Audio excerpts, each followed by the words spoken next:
Ladies and gentlemen, day number 2 here at Willowmore Park in Benoni as we bring you South Africa A versus New Zealand A in their second unofficial test match.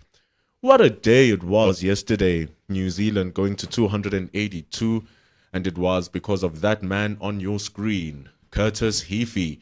108 from 250 deliveries, a vintage openers innings from Curtis Heafy. And we are live on Cricket South Africa's YouTube channel to bring you all of day number 2, 3, and 4. My name is Bendulo Makubane. This production brought to you by Pitch Vision. And on commentary, it will be myself, Kagiso Masubulele, and next to me, Kamva Nyakane. Good morning, ladies and gentlemen. Beautiful morning it is here indeed at in Benoni, Willowmore Park. What a day it was yesterday, and you spoke about Curtis Heafy.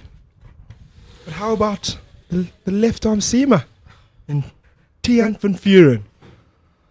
What an early morning spell he had yesterday that really set South Africa up for the rest of the day, where they could apply pressure at different times of the day. Had a beautiful spell initially where he picked up 2 back-to-back wickets to get South Africa on a good start, and managed to pick up another one later on in the day. And he was backed up by the likes of Akuhle Cele with the wicket and Jason Smith as well. So a pretty balanced day that we experienced yesterday. Bit of everything, action-packed. It's going to be Cody Yusuf who's going to start things off on day number 2. The new ball yet to be taken by South Africa. Usage of Tsepo Ndwandwe was quite extensive as well. He ended up finding good areas to bowl. But Curtis Heafy has been a puzzle South Africa have not been able to solve in this particular innings.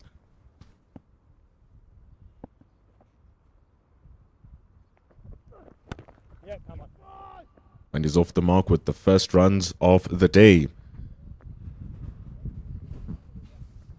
A puzzle indeed he's been, Curtis Heafy. Well, I believe that new ball is not too far away. Might be the solution to solve this puzzle of Curtis Heafy, that new ball. Maybe the South African fast bowler is still stretching their legs, seeing how this older ball is behaving first before they take the new cherry.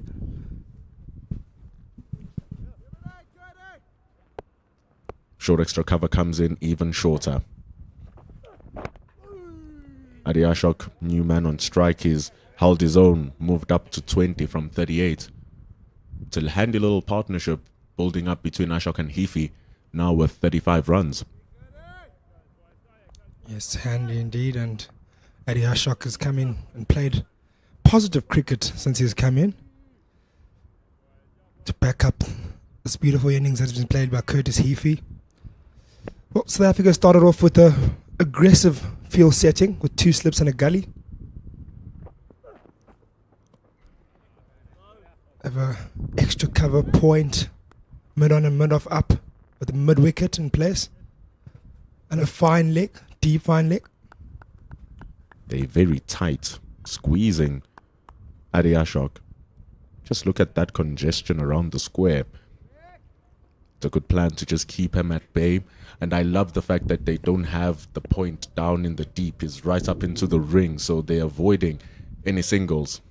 Speaking of which, they push point down to the boundary. They heard you loud and clear. They give Ashok the single. It's about to be the over end as well.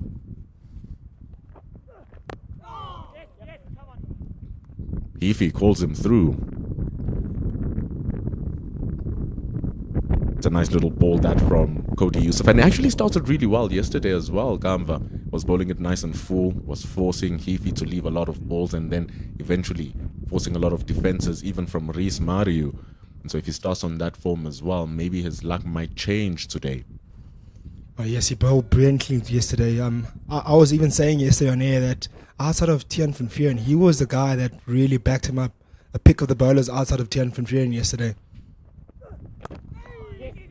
Just bit unfortunate that he didn't pick up a wicket for his hard work that he put in.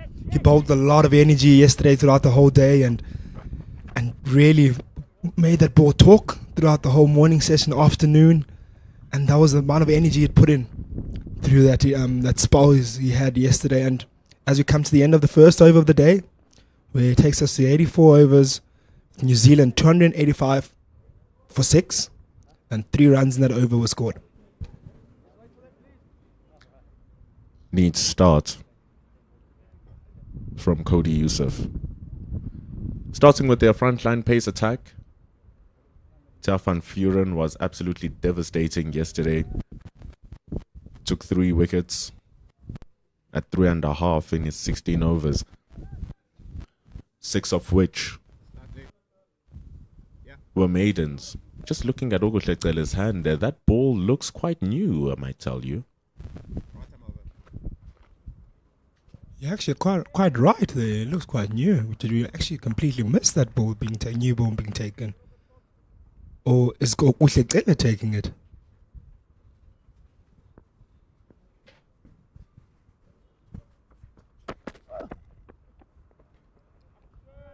That is a true loosener from Oguhleqele. There's a lot of shine on that ball. Actually, quite interested to see if we had actually missed that. Another man that bowled really well yesterday, Oguhleqele.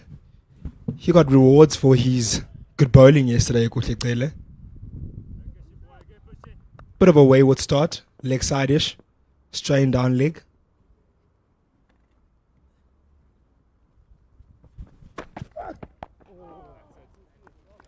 Heard it from the stump, Mike. That's the one from Oguhleqele. He's going to want to use that movement early in the morning and see what he can get out of it.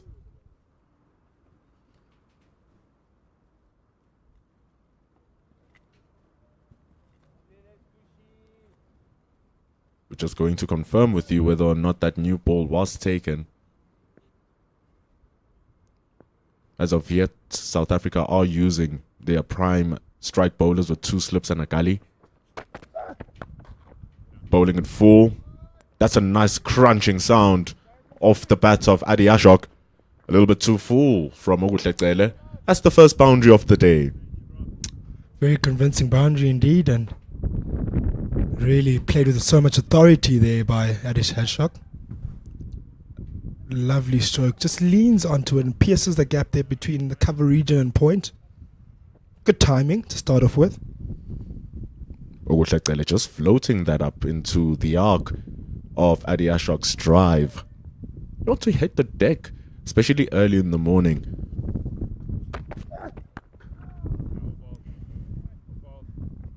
Goes a little bit full. Maybe a Curtis Heafy would have pounced on that. So I would like to see just pulling that length ever slightly so back. Yesterday, he was bowling from the opposite end at the chalet, and that back of a length was working so beautifully for him. I'm not saying it's going to work here, but a little bit shorter than what he's bowling now. How brilliant was he towards the end of the session, towards the end of the day? Yes, in particular, last session, he really found his rhythm. That's what I mean. Just a little bit too straight, a little bit too full. He defended at the ball before, Adi Ashok, but this time he plans and pushes it through to the long on for 2. It's good batting. Yeah, very good batting, but Oguhleqele really want to go back to where his zones that he was hitting at the end of the day that picked him up the wicket yesterday. You want to go back to that, those lines as he bowled and that accuracy he had towards the end of the day. Strong man, the big frame, and you want to use that, use all that power and energy with that ball when he comes in and steams in.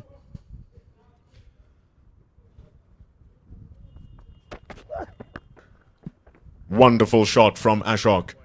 Did you hear the sound of that bat? Again, Oguhleqele a bit too full, a bit too wide. Not the greatest start for him. Adi Ashok will be pleased with his work though. Adi Ashok looking good with these cover drives this morning. You'll feel confident with those strokes. Oh, what brilliance. Absolute classy shot.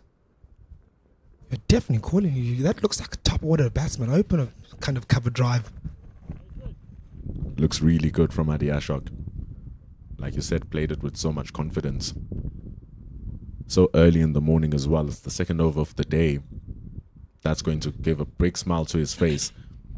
We can confirm that the new ball has not been taken. So we're still using the 85 over old ball. So we are still on the new old ball. We will confirm once it's taken. Yeah, South Africa still rolling their arm over with that older ball. Maybe believing that there's still a lot in that ball and a lot that it has to offer. Especially with these two men, Cody Yusuf and Akuhle Cele. Maybe they can make that older ball talk a little bit more.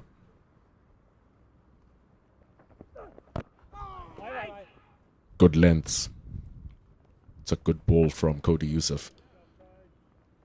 And I guess it's good that they didn't take the new ball. Because given that over we've just seen from Cele, the new ball flies even quicker. You don't want to damage it once it's just arrived. You want to ensure that it works for you. There's concrete around the boundary area here at Willowmore Park. So if you're still stiff and you haven't loosened up, you're more prone to get hit, like we've just seen. Lovely delivery there. Nice back length delivery. A line and length that worked pretty much all day yesterday for Cody Yusuf. A line that asked a lot of questions of the batsman. Really just that 6 meter mark. Exactly that length there. It often beat the bat yesterday. A lot of wayward shots played in that region when that ball was bowled there yesterday. And a lot of batsmen found it challenging to play that back of a length delivery.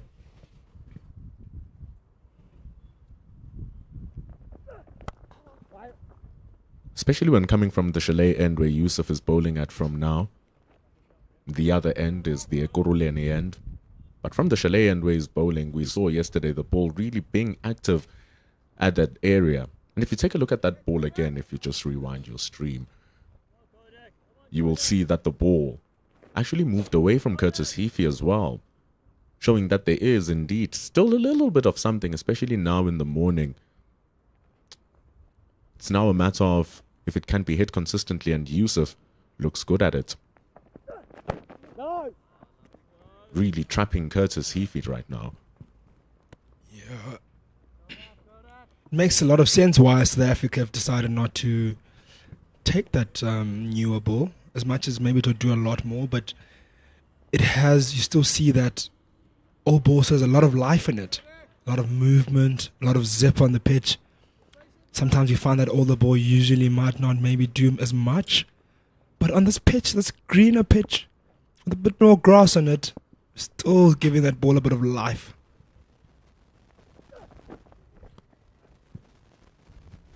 It's going to need clean bowling still, though. Regardless of if the ball has life, regardless if the pitch has life. You want to hit your marks. But they are also avoiding Curtis Heafy getting a single. They want to have Adi Ashok starting the next over, despite him scoring 10 runs against Okuhle Cele in the previous one. Point is up, is in the ring.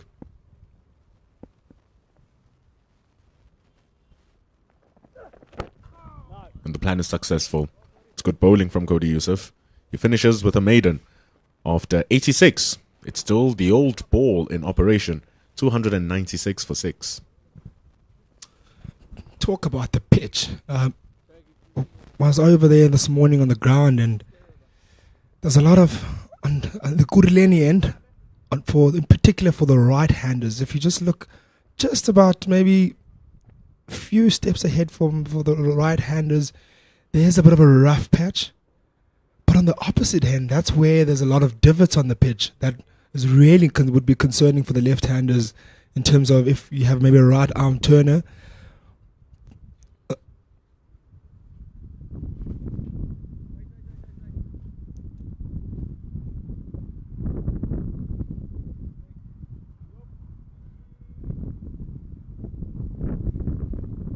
Yeah, so I was basically speaking about the Ekurhuleni end where there's a lot of turn on offer if your spin bowler will be allowed there.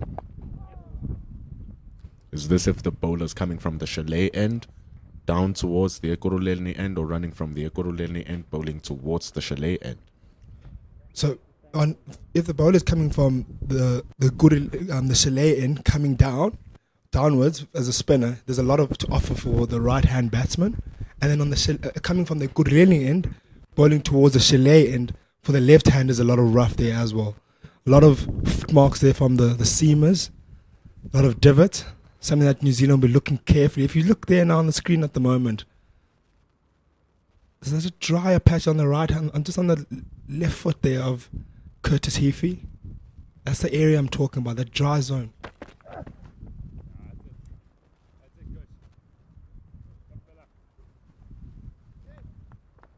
South Africa only has 2 left-handers, though. Jordan Herman, Marcus Ackerman. Adi Ashok is going to come in with his wrist spin. That is if the top order doesn't get those wickets first. It's interesting that it's happening only in day 2. You're already getting those divots. You're already getting that rough.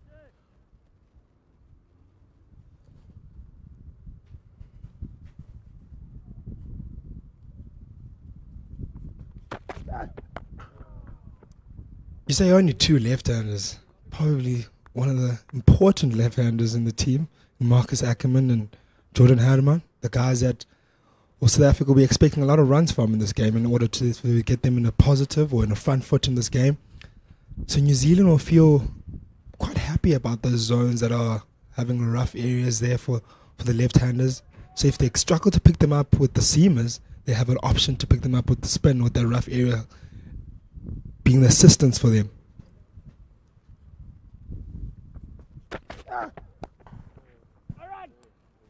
That stuck up just a little bit. But Heafy,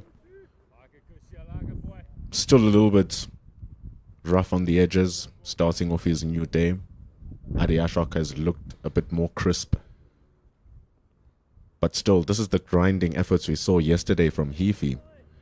Didn't allow mistiming shots to bog him down. He just put his head down rather. And look at where he's at now.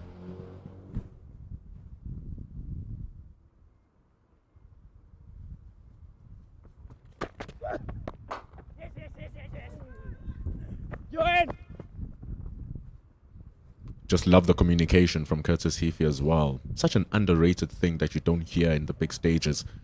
As he's running up, he's looking at where the ball is going because he's running to the danger end.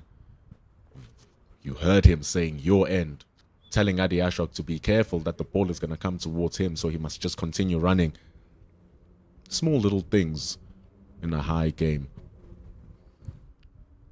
Yeah, Curtis Heafy started very similarly yesterday with his innings. Started really slow, took his time, grafted out his runs. I stand to be corrected, but I believe yesterday he started off, I think his first 32 runs came off about 101 balls.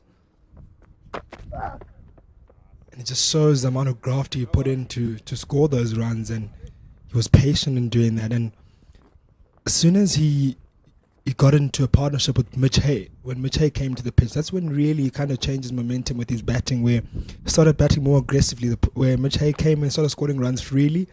And I think that opened up also Curtis Heafy to start scoring runs. But generally before that, he really took his time, and then from that point onwards, he just found his rhythm and managed to score runs at ease at times and managed to rotate the strike as well. That's why it's going to be very important that South Africa use the conditions and hit the ball in the correct areas right from the beginning of the day.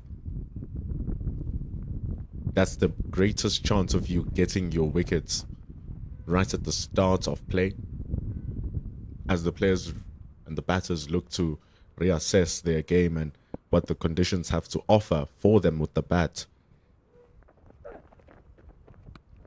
It's going to be widened. That went very above the head of Curtis Heafy.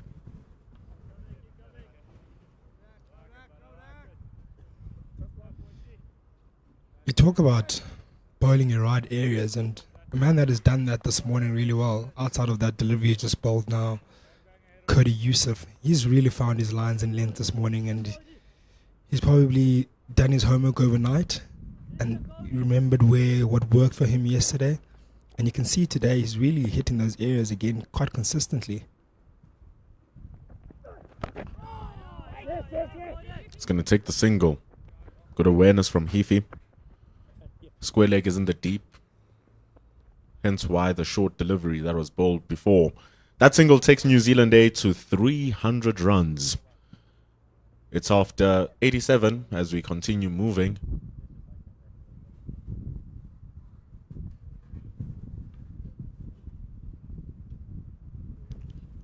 Yeah, those 300 runs was, the bulk of them was scored by this man here, Curtis Heafy.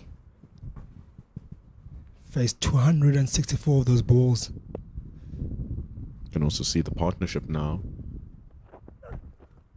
continues to move between Curtis Heafy and Nader Yashok with 53. And it's coming in good time as it's just absorbing pressure. 94 deliveries for that 53. And now Ashok seems to be set, having faced those 50 deliveries. It's going to be a hard toil here for South Africa, but they need to start well. Yeah, one thing I can commend New Zealand about in these two tests.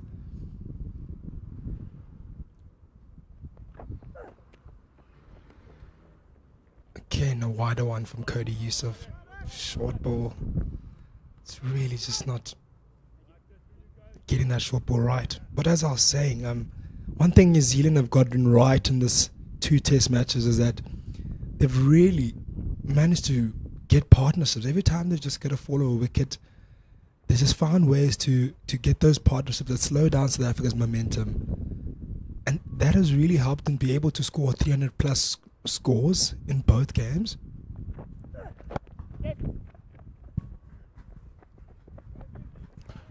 The square leg in the deep, that's going to be an easy couple for Adi Ashok, but he placed it so well, they're going to come back for run number 3. Nokutlekele needed to just put in a little bit more efforts to stop that before it reached the boundary. It's a well-timed shot from Ashok. But additionally to that, it's good partnerships that are being played by New Zealand.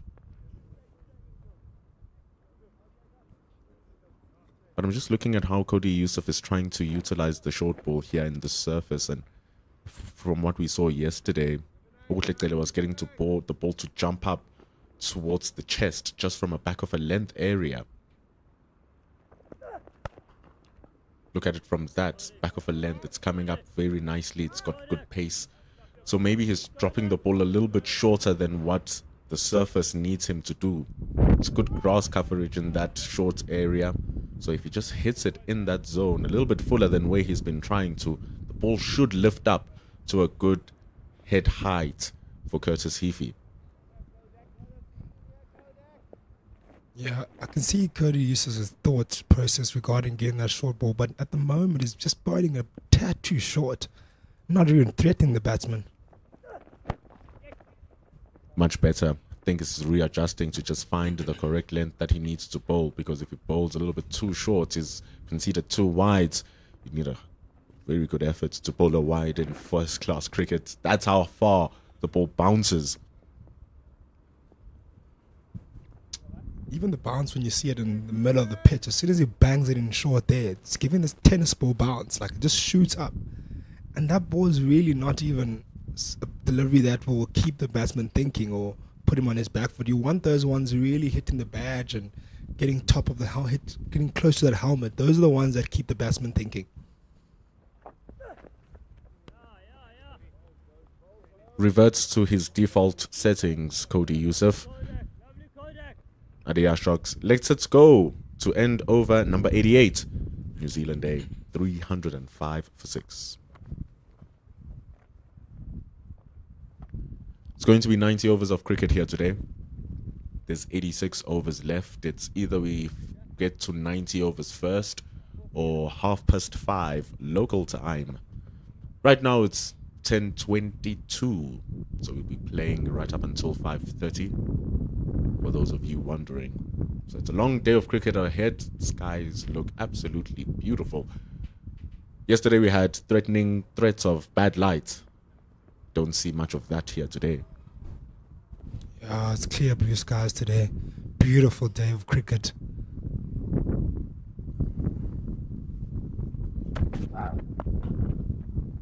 Beautiful shots being played. Curtis Heafy finds one that he can latch onto, and he does so well. Okuhleqele is going a little bit wayward here to start off day 2. It's a wonderful stroke from Heafy. Heafy showing there, Ashok, that I can also play a cover drive. I'm the batsman here. Oh, goes down on one knee. What a shot that is. Such was the timing and the power through the stroke. Jason Smith went for a dive. He got a touch into it, but still the ball powered its way to the boundary. A deep point was in. Even they couldn't stop it. So those are much better lengths from Okuhleqele. Hitting that deck hard. Stop floating the ball up towards the batter. Easier said than done though, especially after you've bowled 21 overs. Yeah, well, he'll be feeling fresher this morning, and maybe he still hasn't really hit his strides yet. He's given away a few boundary balls, and just a sign of a man that is still maybe a little bit stiff from the long spell. Bowled 19 overs yesterday, and is on his second over now, so maybe he's still warming up. It's a nice effort off a short ball. Doesn't lift up as much from the Ekurhuleni end as compared to the Chalet end. But those are the lengths. That's a good length for that short ball. For Cody Yusuf to bowl once he comes back from the other end. That's where Okuhleqele bowled that. Didn't get through the shots, Curtis Heafy.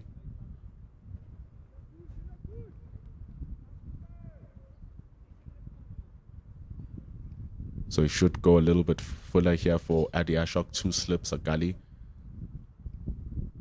Square leg is coming into the ring, so there's no purpose in bowling the ball short. Comes in right next to the square leg umpire.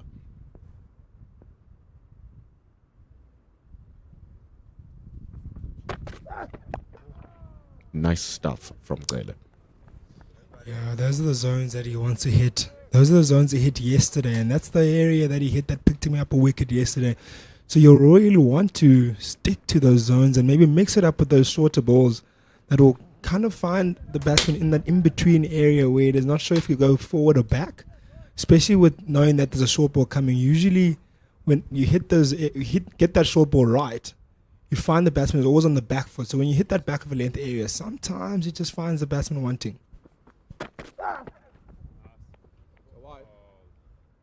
It's going to be adjudged wide. Pulled it a little bit shorter. It's adjudged to be a little bit over Ashok. It's a clear plan from South Africa this morning that bowl the back of a length delivery, then go shorter. Trying to push maybe the batsman back. I get a sense that maybe they're trying to set him up with that fuller delivery, the one that jags back in, that we saw quite a few times yesterday. There it is! What a lightning catch from Lesego Senokwane! My goodness, that is top draw stuff. One of the best fielders in the country, and he shows you why. Excellent bowling from Okuhleqele, right on the money, and Ashok has to walk on a well-played 35. Exactly the delivery I was talking about just a ball ago, where they were setting him up for that the shorter ones, back of a length delivery, pushing him back, and then following up with that fuller delivery, exactly what I was talking about. We'll see it just now. Setting up the shorter one, then goes fuller, jags back in. Beautiful catch by Lesego Senokwane. Oh, he's been brilliant in this game with his fielding. It's an absolute gem of a catch. Really flew away and grabbed onto it. He had a chance to get Heafy yesterday, but the ball flew a little bit too quick and a little bit too high, but there were signs that something magical is going to come. He had 2 direct hits as well on top of that. My God, that just exemplifies the work of the man. And it brings in the New Zealand A captain, Joe Carter. We were wondering yesterday why Joe Carter hadn't come in a lot earlier, and then watching him this morning, he looked a tad bit gingerly in terms of when he was walking. Not too sure if it was maybe an injury that might have maybe forced him to stay out or bat a bit deeper. You wouldn't usually see him. He was supposed to come in at 3, and maybe he might have tweaked an ankle while going downstairs. Didn't really get much information regarding that, but he's in now. He's ready to bat, ready to get stuck in. The skipper, New Zealand skipper. South Africa wanted to get him quite early.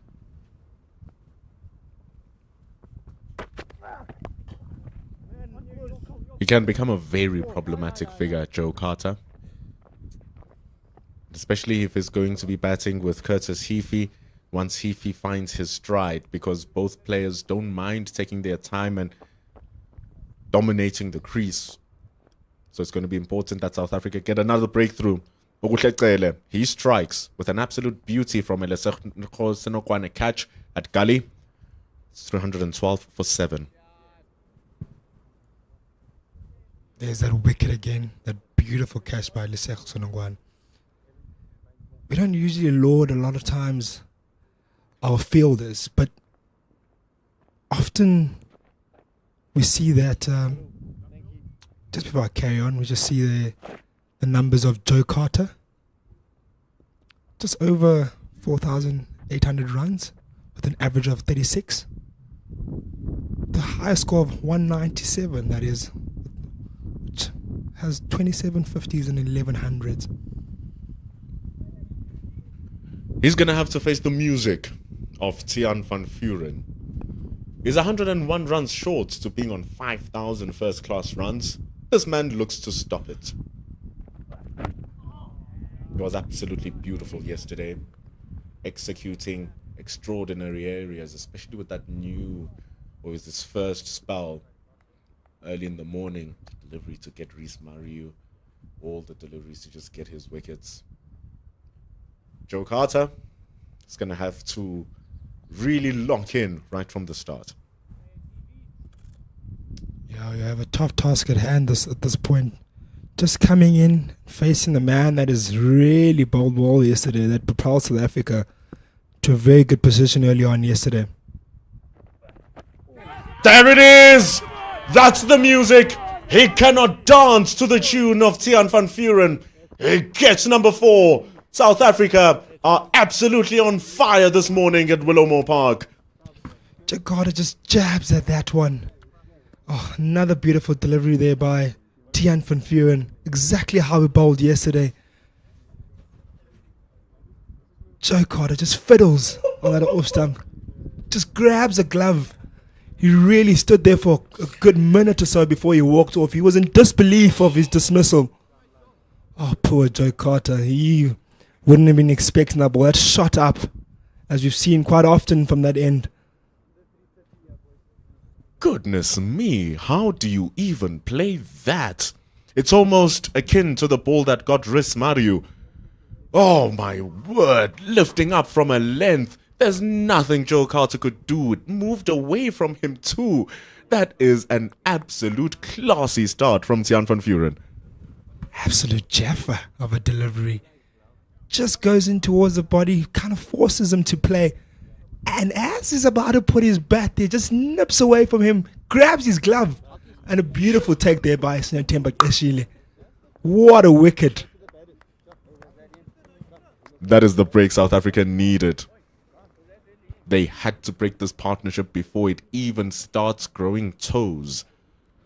Because once they get stuck in, they can really get stuck in, Joe Carter and Curtis Heafy. On the precipice of a fifer is Tiaan van Vuren on his first outing in SAA colours. His parents watching. What a way to bring joy to not only his fans, but to his family too. And tears to New Zealand. Oh, definitely proud parents sitting there in the stands. Thank you. Definitely proud. And oh, Bendolo, you spoke about beginner's luck yesterday with players on debut. And yet again today, we're seeing something similar. The continuation of the wicket taking of debutants in these first 2 tests. Called it beginner's skill.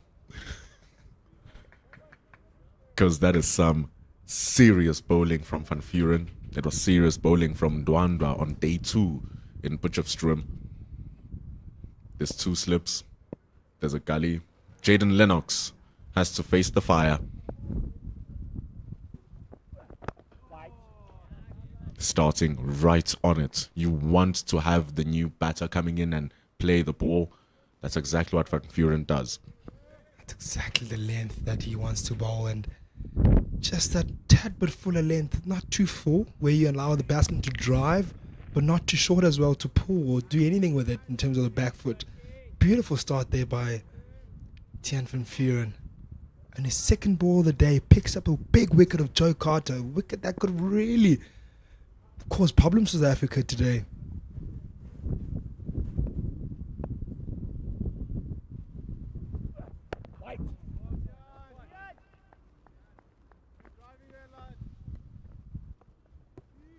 And if he just continues hitting that good length, it's going to keep working for Tiaan van Vuren. He started exactly as he should have. 4 for 55.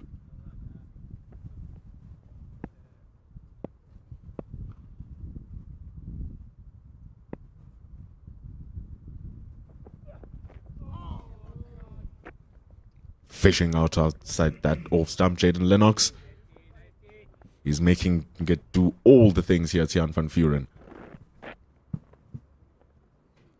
Again, Tiaan van Vuren comes in and backs up his opening bowlers. Same thing he had done yesterday. Came in, picked up wickets, did exactly that. What you just saw on the screen, beating the outside edge of the bat, inside edge of the bat yesterday, and he's come in here as the first change bowler and he's backed up his senior bowlers and started bowling brilliantly. Guides that down to the third man boundary. It's a delicate touch. It's a long chase for Mihlali Mpongwana. It's a chase too much. It's well played from Lennox. Very soft hands. And it's going to run to the boundary to end what has been a very good over from Van Vuren. Got the wicket of Joe Carter. It's 316 for 8.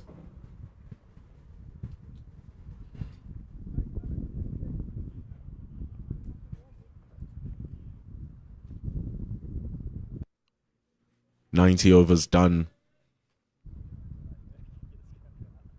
Van Vuren and Okuhlecele getting the breakthroughs for South Africa A to start the morning.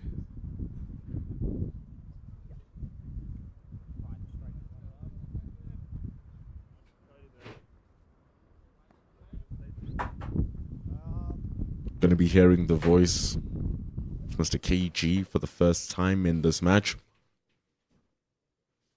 Okuhlecele who got the breakthrough. First one of the day. Getting Adi Ashok. Last ball of his previous delivery.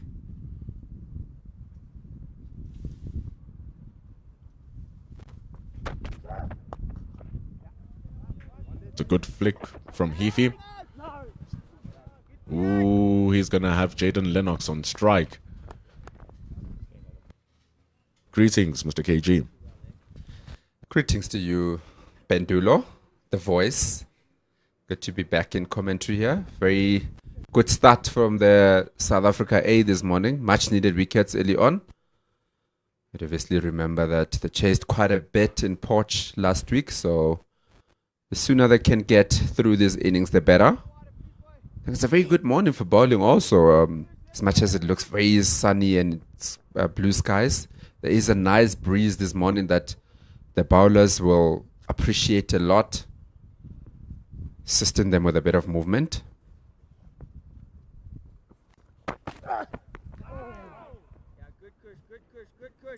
And Okuhlecele getting the ball to do what it's doing. And to think that it's still the older ball that they're using here. It's actually pretty good here from South Africa. Just needing 2 more wickets, they might not even need that new cherry. Yeah, definitely. I think a lot of people might have thought that because they had 6 wickets down, New Zealand would take a new ball. But if you can get it to move while it's a bit softer,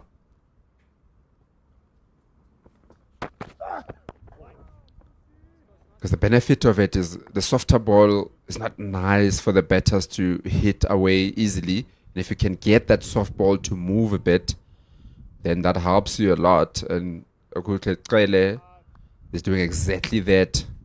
Tian van Vuren into his first over on the other side also did exactly that. Got a big wicket. And it's amazing that it still has such good carry.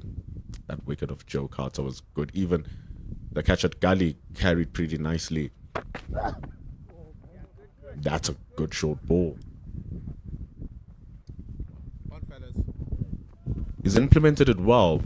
And this is how he actually sets up Adi Ashok as well. Giving him a couple of short stuff and then went for that full delivery. Didn't know how to deal with it and lost his wicket.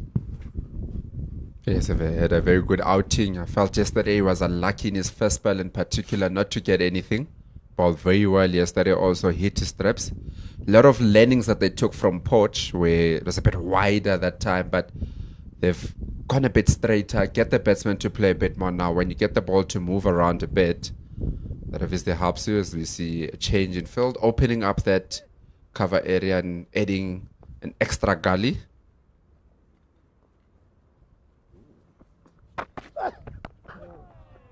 Ultra aggressive for the new batter, Jaden Lennox. Left arm spin bowler. It's going to be asked to do the job with the ball. Should be looking at the cracks that are in front of him. You can even look at them in front of the screen, just at that 5 meter line. When he comes in, he's going to be having a jaw to try and bowl at those. But for now, even the seam is still alive here, KG. It's well balanced where anything can happen, still using that old ball.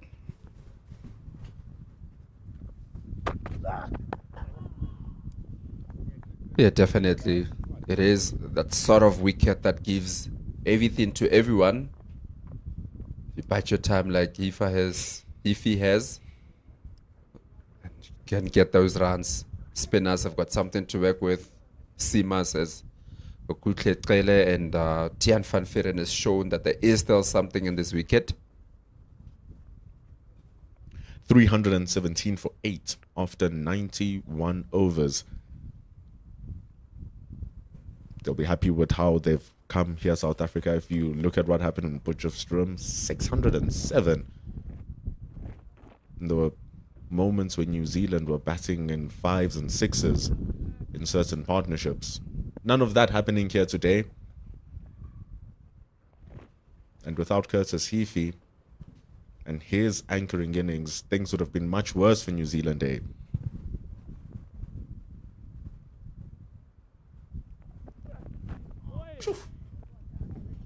There we go. That's what he's speaking about from Tian van Vuren. Even a Heafy who's been there since yesterday, 271 balls, still finds it a bit problematic to face Tian van Vuren. Very good young Singh bowler. Just seems to be getting something extra out of this wicket. It's that late movement that's giving so much issues. It's what happened to Joe Carter. Got it to move late away from him. It was a ball similar to that from Tian van Vuren. And the fact that he can move it in both directions is just adding such a different element that is even hard for Curtis Heafy to deal with. Yeah, it does seem that you have to contain with the movement and that little bit of an extra bounce just before it reaches the batter. As you see a couple of times, they're looking to just get their hands up to get out of the way. It just shows that he's getting a lot out of this wicket here, Van Vuren.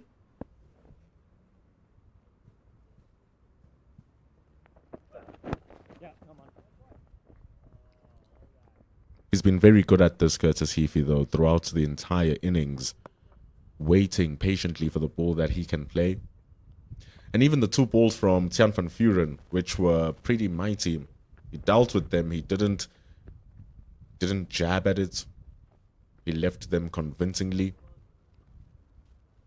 And slowly getting his eye into the game. He's about to face 300 deliveries, Curtis Heafy.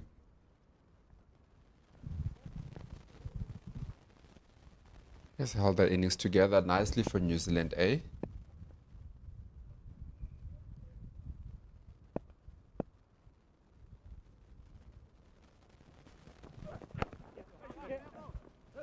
It's unfortunate, though, that they're not going to get Test match cricket New Zealand for a while. Jaden Lennox just tucks that around for 2.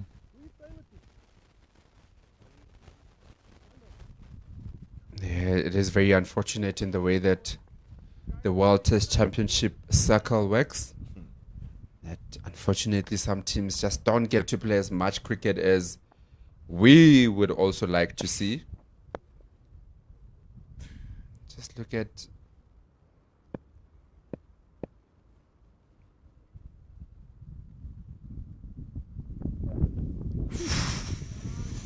It's a nice short ball.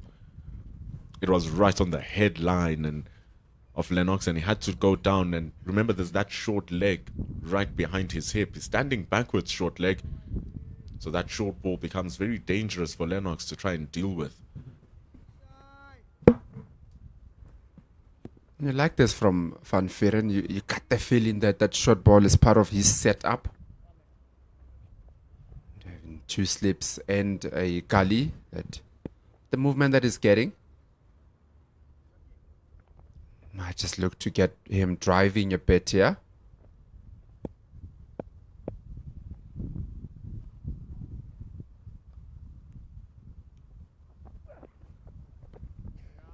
He's dealing with it well, though, Jaden Lennox.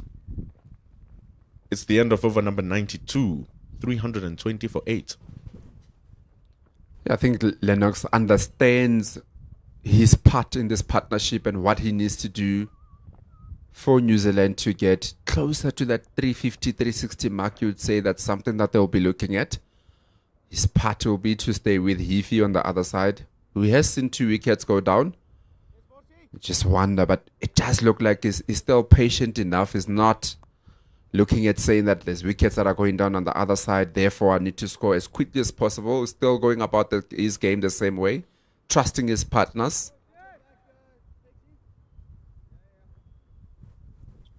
He's seen all 8 wickets fall, being there at the top of the order.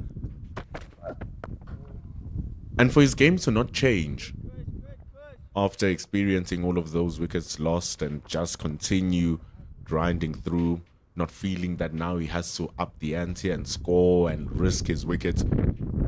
He's just stuck to his guns. And it's the guns that New Zealand have been needing, to be very honest. Yeah, definitely. Properly carrying his bat here, Heafy. He's taken the role that somebody needed to take from the team.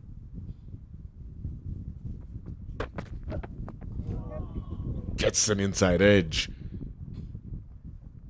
It almost goes awry.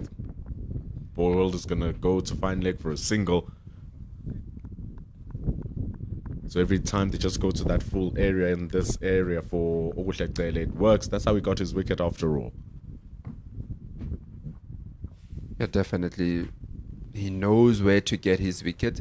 But just the importance of Heafy of restarting in this particular innings, because batters sometimes can just get carried away with their previous innings.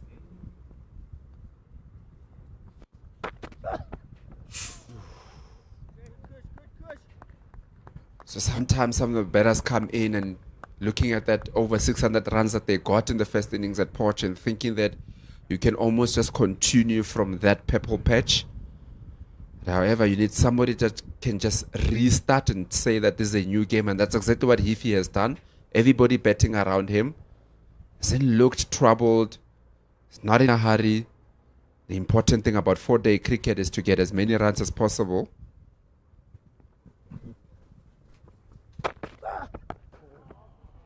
It's a simple philosophy. You can't score runs if you're not out there batting. And the more you remain batting, the more likely you are to score those runs. And case in point here. And another thing that New Zealand A will be happy about, KG, is the fact that in 2 separate games, they've had 2 different anchors of the match. Right at the top of the order, too. Reece Mariu, 249 in the first game. And here is Curtis Heafy, who's faced more deliveries than Mario did and is on 122. So two different styles of anchoring the game as well. It's going to be squeezed for a single at mid-wicket by Lennox, who's slowly also getting his stride. Yeah, definitely very good from New Zealand top order batter, and that's exactly the job that one needs to do in different ways. All depends on how the pitch is playing on that particular day. And this was the type where you say that South Africa A has actually bowled very, very well. And you needed an innings like Hifi has given New Zealand so far. Pulled away, authoritatively so, from Curtis Hifi. The short ball didn't rise high enough, and it goes to the cow corner boundary for 4. Yeah, very good shot there from Hifi. Comfortably hitting it in front of square. Just to have a look at that again. It's shot from Kele here. Not getting the pitches that he was looking for. Not high enough, not quick enough to trouble a man that has been here since the start of innings yesterday. Just wonder if Kele also might have done his time today. He's bowled quite a bit of a spell here, 5 overs so far. And second day cannot be easy. But it feels as if he's gotten himself more an energy of more overs after getting that wicket of Ashok.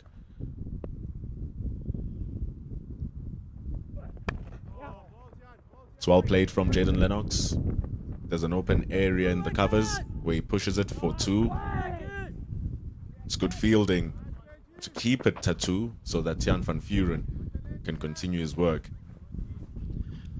I don't think I'll be too worried, South Africa A, to see Lennox playing those kind of shots. That's exactly what they want him to do, to play some shots, because that is how you're going to get the wickets. But if he just leaves all the time, you're going to be frustrated.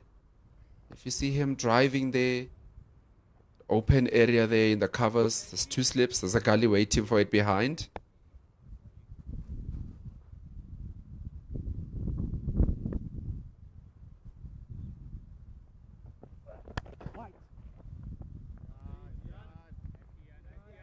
And just because he's a bottom order batter doesn't mean that it's going to be easy. Surely, if you understand the type of lower order batter you are, it's either you're the one who just comes in and swings at everything, or you're the one who comes in and keeps yourself alive so that the other batter can continue playing. But there will be fundamentals that are drilled in even to lower order batters to try and preserve their wickets. Yeah, gone are the days where you had proper tail enders. Tail enders that can hold the bat now.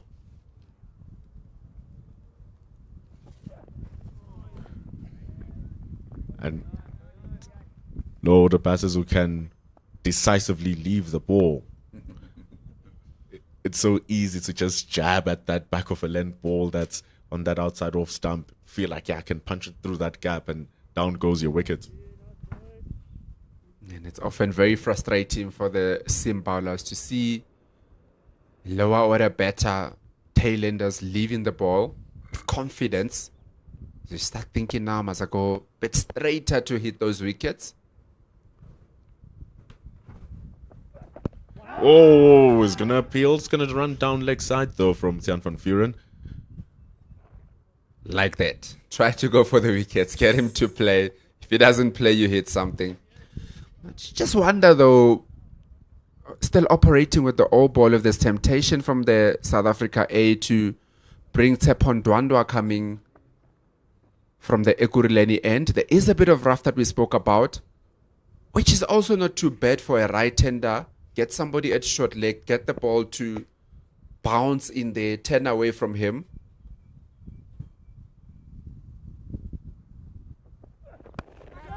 In the air, Tshepon Dwandwa's not tall enough to reach it. He dove for all he could. Tiaan van Vuren's fifer evades him. Lennox gets 4 runs. An opportunity created there. just to the wrong man on the field in terms of the height. Got to think there that maybe if Mpongwana was the one that was in that area, it would have been a comfortable catch.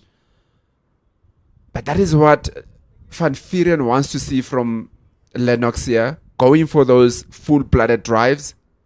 It's exactly how you're going to get the wicket.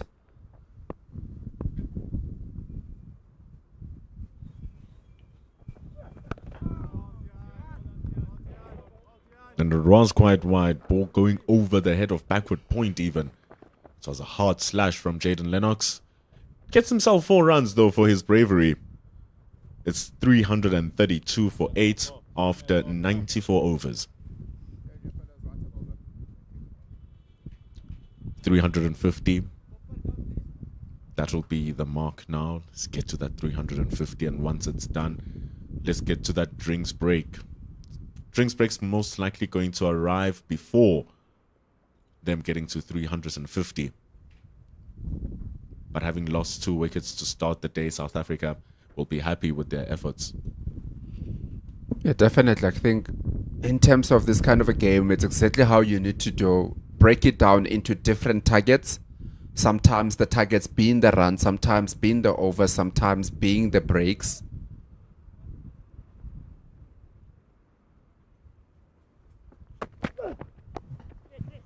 Seven minutes away from that break.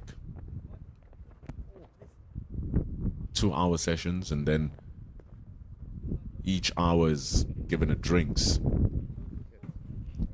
You can definitely see that Hifi is not trying to shield the lower order batters here.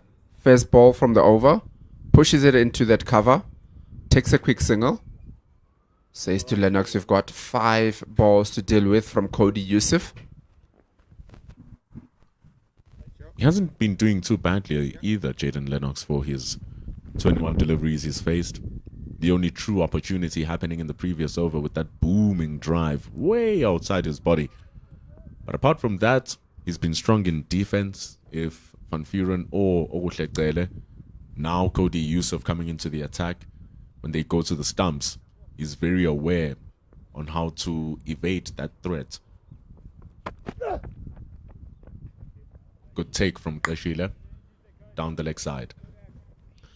And it does help a lot if you on the other side where you've got a tail ender batter that's actually batting at a better strike rate than what he is. Getting that 13 of 22 now. So there is a bit of positive intent, but also equally blocking it when it's threatening those stumps has left well also. So it's always good to have a number 10 coming in and contributing with the runs, taking time away from the game also.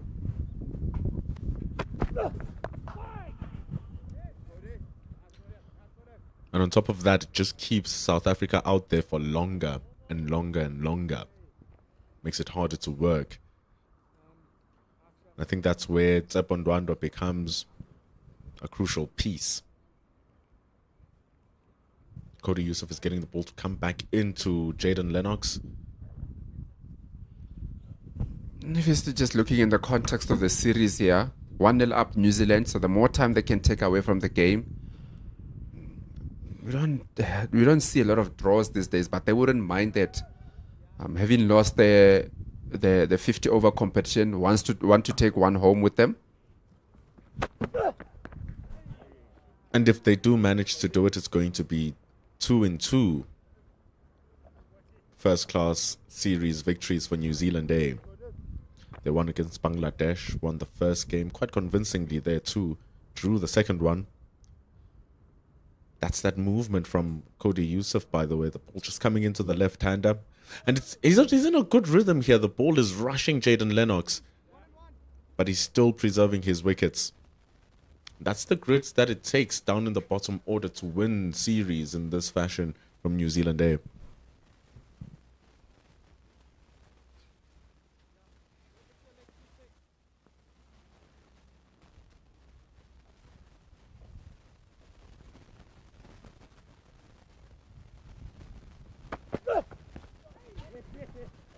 That would hurt.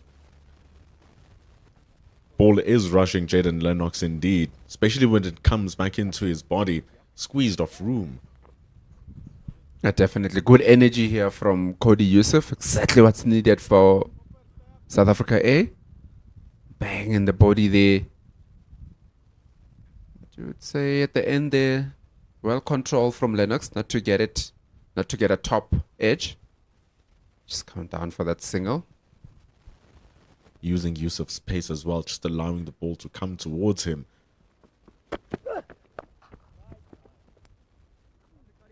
Just like Heafy did, just you wait for the ball, play it under your eye line.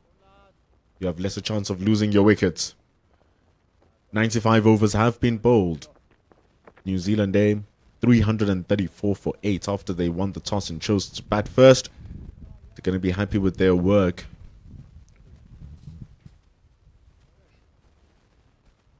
Only 2 scores, which didn't affect the score line, and then Zach Folks with a 3.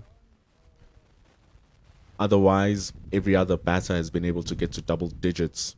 BJ Jacobs got a naughty one from Tian van Vuren in his first delivery. Joe Carter got a snorter to be dismissed on 1. Zach Folks, he was Ogutlekele's first wicket.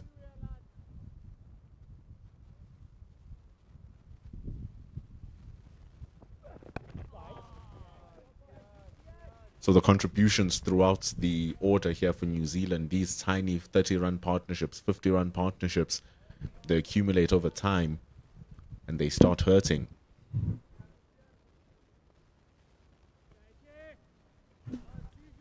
Yeah, definitely. I mean, all of those build into a bigger block. Those 30s, 50s get their Protea A team to be out there for as long as they can. Tire their batters also.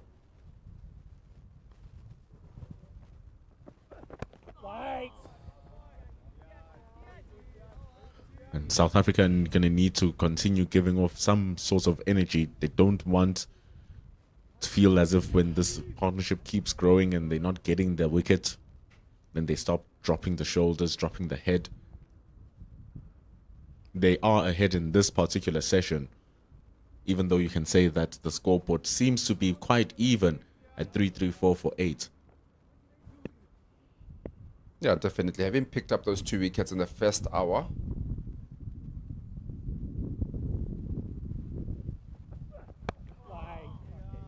you got to feel that the South Africa A would have thought that those 2 wickets, then they can go through quickly. But it's been a bit of a slowdown here, thanks to the good batsmanship here from Lennox, enabling Heafy on the other side to keep on nudging. So the target now would just be go through this over, go to the drinks break, reassess the conditions, and see how far you can take this game, this innings in particular.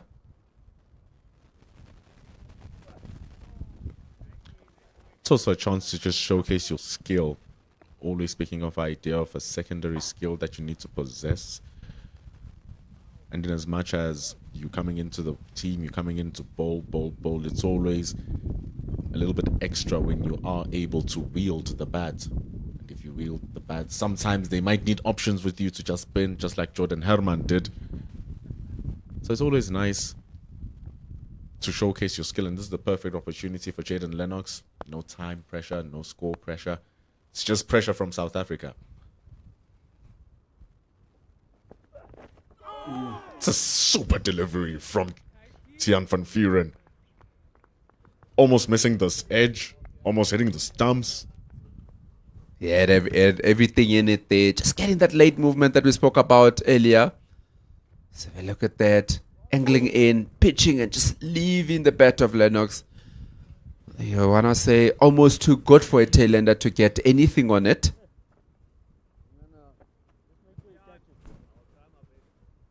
The shape of the ball moving away from Jaden Lennox. Perfect 4th stump line.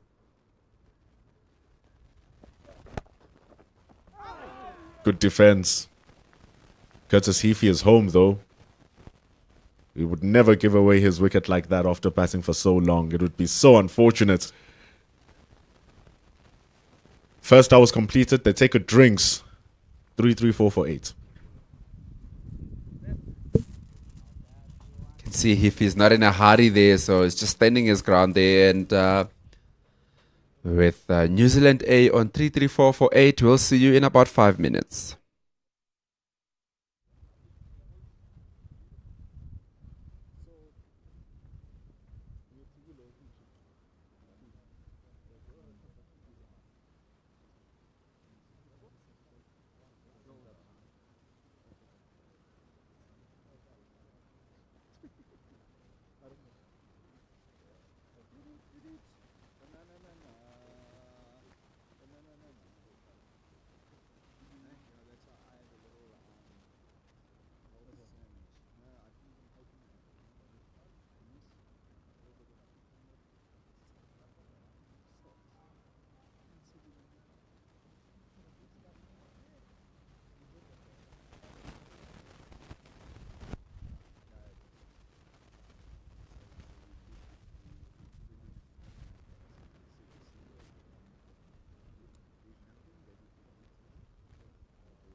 So come over to the lefty.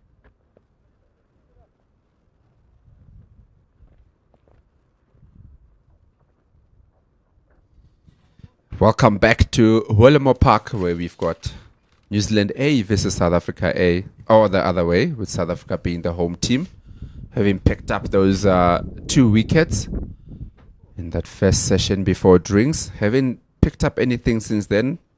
Good steady partnership building here between Lennox and Hifi, and I'm joined in commentary by Kamva. Thank you, KG. We'll have Cody Yusuf coming in from the Ikuruleni end. Changing ends, Cody Yusuf. Bowling at a man 127. Courtesy fee. Lots of overs so far from Yusuf without getting the reward. He's been the workhorse. Fortunately, just hasn't gotten a wicket yet. But knowing Cody Yusuf, he is the type of a bowler that will just keep on coming quickly the whole day. Likes running in, always got the energy to run in. Yeah, that was the nature of him yesterday as well.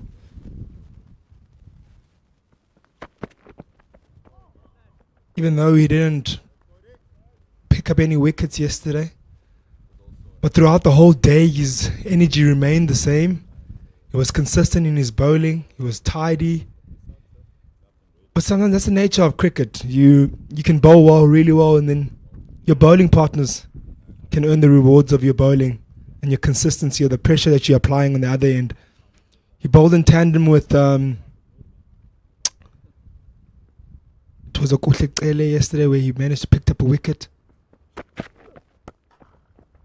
Lovely stroke there by Curtis Heath. He pulls it down to mid-wicket, straight down the ground. Lovely stroke, just past Kuhle. Yeah, very good shot there from Hifi. Did a similar shot 2 overs ago to Kele. Just have a look at it. Nicely in front of square. I don't know if that tells you that there isn't that much pace anymore in this wicket, as so comfortable with that short ball.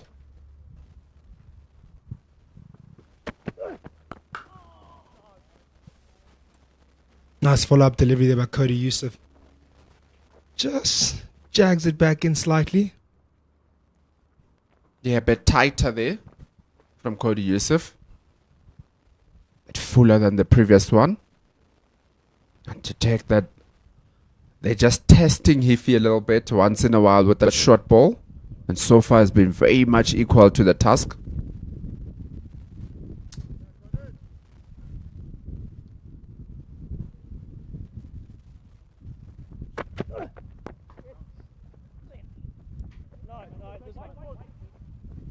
Just a single to Tsepan Dwandwa at third man. Just coming around, picking it up. And again, just continue ticking away here. New Zealand A. Now on 339 for 8. I wonder what sort of targets they'll have in mind. Is the next target getting to that 400 mark? It's quite a long way ago, 61. South Africa won't want to hear you say that. 400. This partnership slowly growing. It's on 27 at the moment.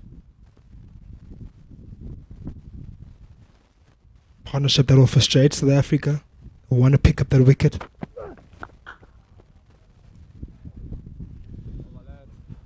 Yeah, definitely. I think they wouldn't like to hear that New Zealand might get to that 400 mark, but the honors are on them to try, especially because they've had so much to bowl at Lennox.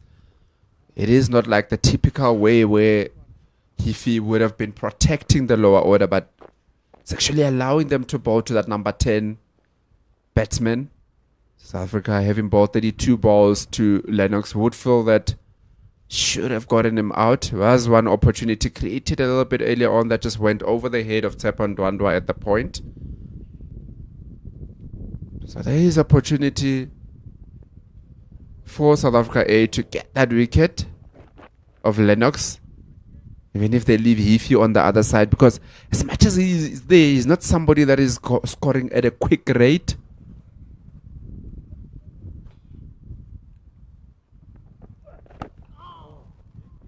Yes, he's not scoring at a quick rate, but most of his partners, when they come in, they just get a sense of freedom when they're batting with him. There's a sense of freedom of scoring runs.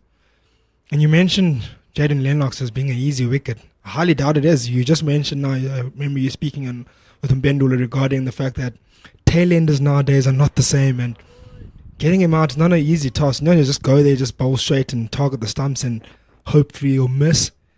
These guys' defenses nowadays are really good. They're solid in their defense, solid in their attack.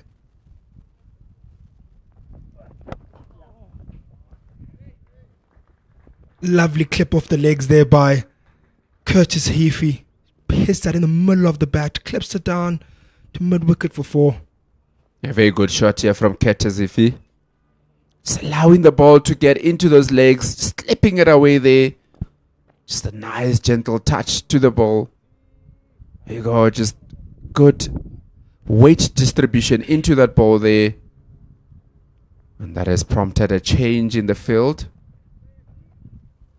Senokwane coming across to that mid-wicket, trying to stop that kind of a shot from happening again. Yeah, those were easy pickings there. 10 for free, I won't be happy with that. Pushes that one a tad bit wider. A little bit of nip on that. Yeah, there does seem to be a bit of a reverse movement here. Especially later on after it passes the batter. That has prompted also again now Tian van Vuuren to come around the wickets. That's what you often do when you see a little bit of movement going both ways. Yeah, if you're having that ball reversed now and that angle is coming from, it just brings a different angle for the batsman to deal with. Beautiful shot through the cover, straight to the man at deep backward point. But you can see now Curtis Heath is starting to find his range and starting to find runs at ease a little bit more now in this over. You can see he's finding his timing. He started really slow this morning, took his time like how he started his innings initially. And now he's kind of finding that range again, finding the middle of the bat more often than not. Yeah, definitely. I think he has grown in more confidence, not that he needed to, having passed 100, but there's been that extra confidence because of the way that his partner, Lennox in particular, has been batting, giving him the confidence to try and go for the shots.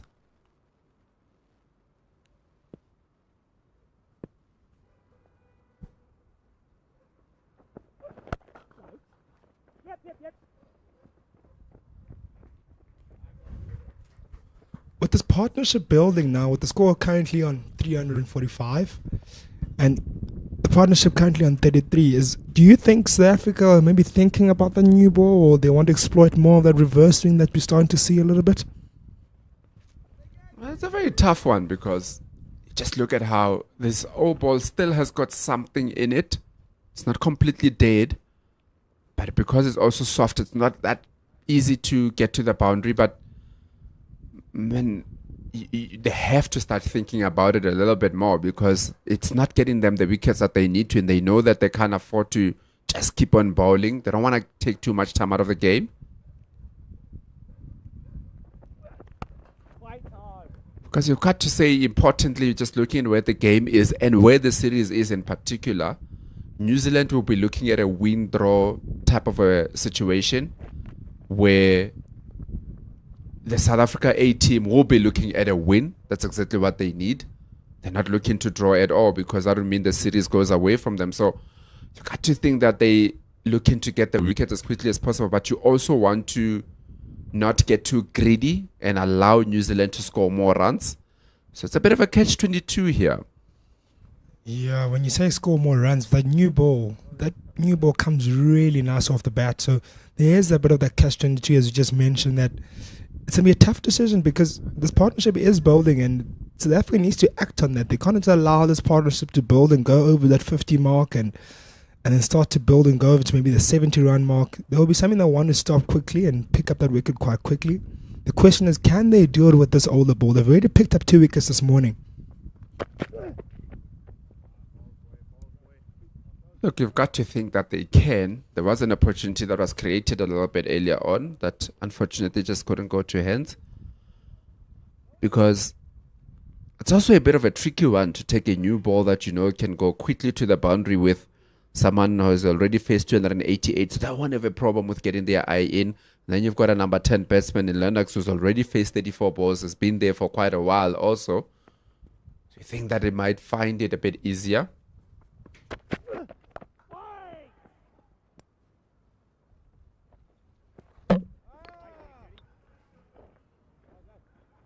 Must throw at the stumps there.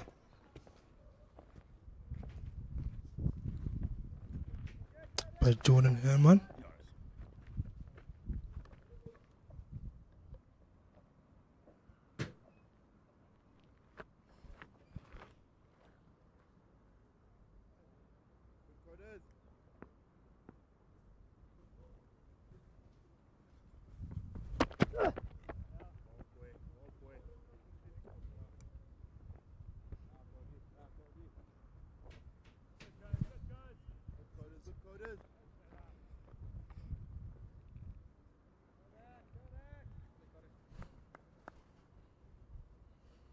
Shorter one there by Cody Youssef.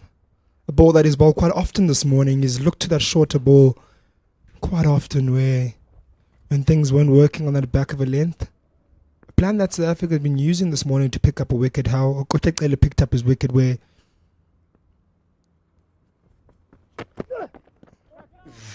that one just snips back in, grabs the thigh pad there and then just evades the keeper of Sinatemba Qashile. Almost sneaks into, clips that helmet there. Ever see that again? Yeah, just one looked like Sinatemba Qashile was standing very much offside of the ball. Just got a tickle just past his right there, almost hitting that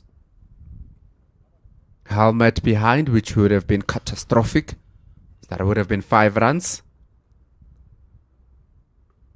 But you know, if you think that South Africa A might start to be getting a little bit impatient, feeling the heat a little bit.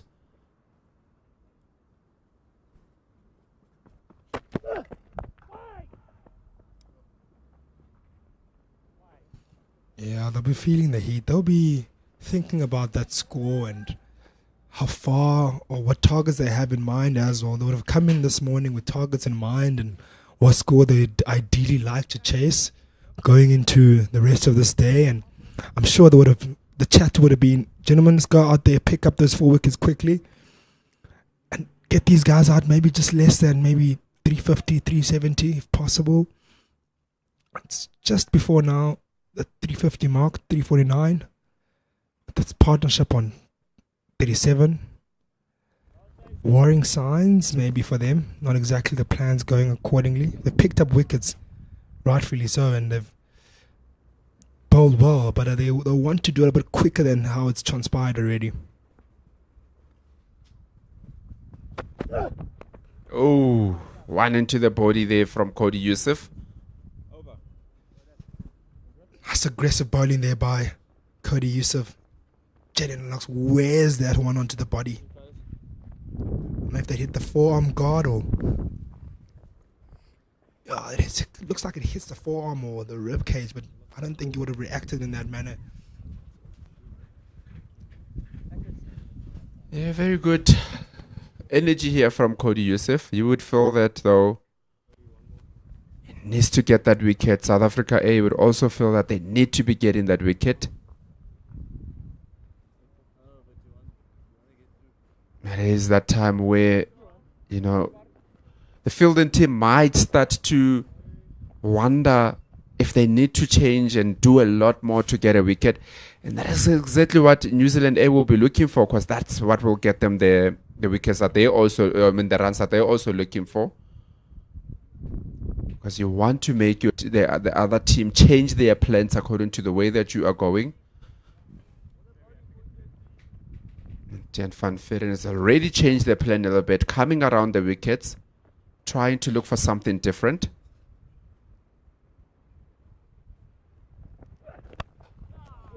Beautiful stroke there. Backward point there by Curtis Heavey.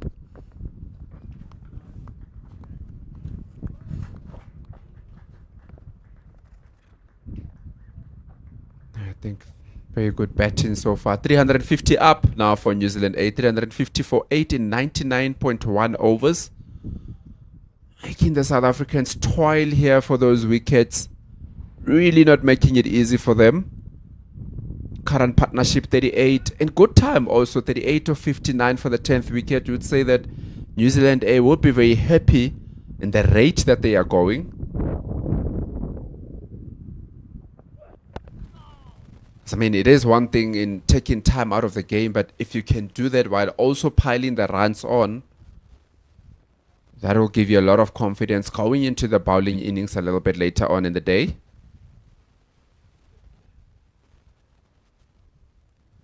Yeah, it will give him a lot of confidence.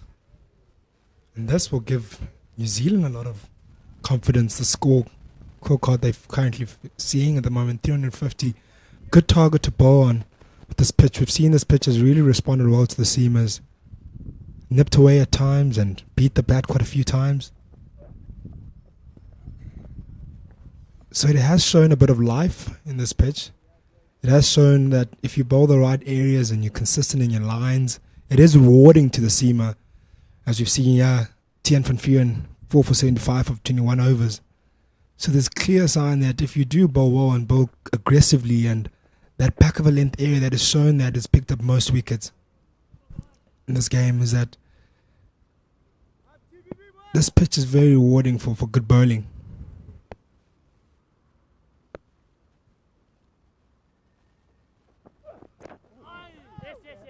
Spin into the body there from Tian van Vuren, just tucked away by Lennox for a single.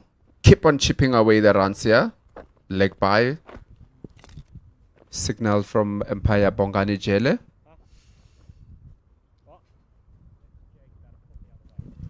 I mean, make a good point that there is still something in it for the bowlers in here, and that is something that will encourage New Zealand, the way that they're going, that they are getting the runs, even though there's something in for the bowlers. And also then their bowlers will be looking and saying that it's actually not a flat wicket. It's a wicket that you can get a lot out of. Like that, just forcing a shot there from Hiffy. First time that I've seen him in a long time trying to play a loose stroke. But uncharacteristic of Curtis Heafy. But what I like about this pitch is that it's a very good cricket wicket where it allows for you to score runs, and also it's good for bowling as well to pick up wickets. So I think it's a very good batting wicket and a very good bowling wicket as well. It gives a bit of both for the... Oh, that's another lovely delivery there by Tian van Vuren, searching and forcing Curtis Heafy to play that full stroke.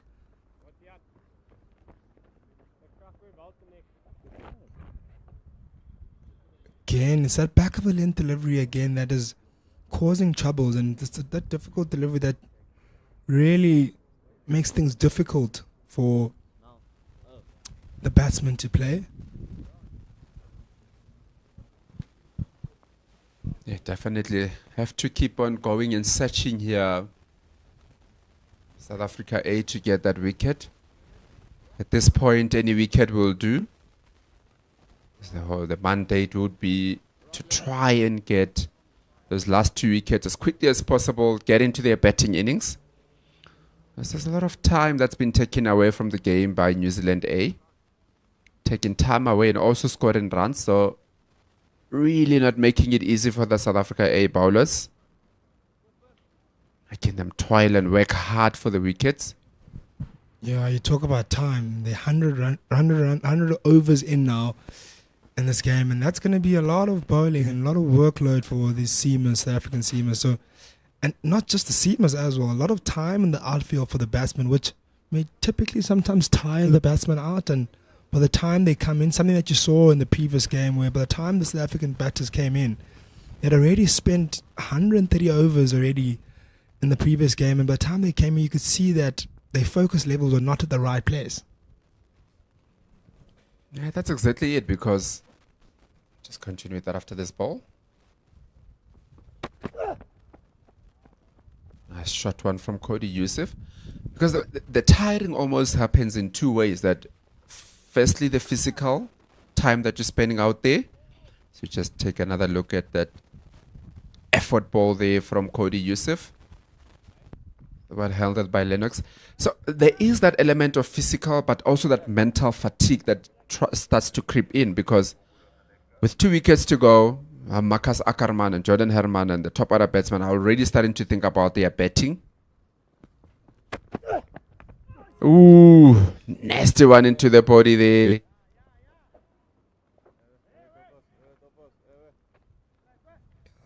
Nice aggressive bowling there by Cody Youssef. Something you've seen with him all morning, where he's attempted that ball, and this one was very accurate. Grabs the helmet, and definitely that should bring the physio out to kind of do the ding dong test. Yeah, just took his eyes off the ball there in the last minute there. Lennox just took his eyes away. That is the kind of thing that probably Cody Yusuf will be looking to pounce on, because that will rattle the batter a little bit. And now I start to think that those ones that he thought he could just leave, he'll start playing them a little bit more. That was exactly what South Africa A will be looking for, to play the shots that he wouldn't have played, and that what Cody Yusuf as the aggressor will do. So we just take a look at that again, just in the last minute, looking away there. It's a plan that worked for Okuhleqele early on, where you could see his plan was very similar to what Cody Yusuf had done, is that you bowl those short deliveries, couple of those back of a length, pushing the batsman backwards, where you kind of keep in that mindset of the batsman that must play off the back foot. Then you have that surprise delivery that just jags back in, that targets the stumps or targets that outside edge, and then you find the batsman in no man's land, where they either forward nor back, where they can't play the shot with conviction. And it's interesting to see how Cody Yusuf follows up this shorter ball now. It's already going to play in Jaden Lannock's mind that, okay, the shorter ball is coming, he's bowled quite a few at me, he's hit my head already. What do I do next? And for sure now I can tell you without a doubt, his mind will be thinking another one is coming. So the follow-up is going to be important. It has to be accurate. It has to be either just on the 4th stump line, forcing him to play forward where he's expecting that ball to come short, or targeting that stumps, those pads or that inside edge of the bat, where exactly how Okuhleqele picked up his wicket, where he ended up picking up the outside edge of Adish Hashok.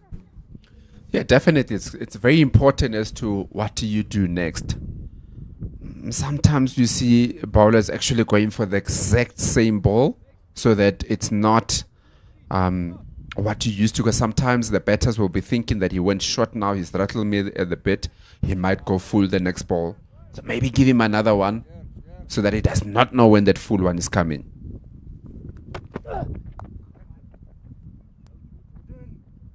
Like that. Going into the body again. Exactly what you talk about there, KG.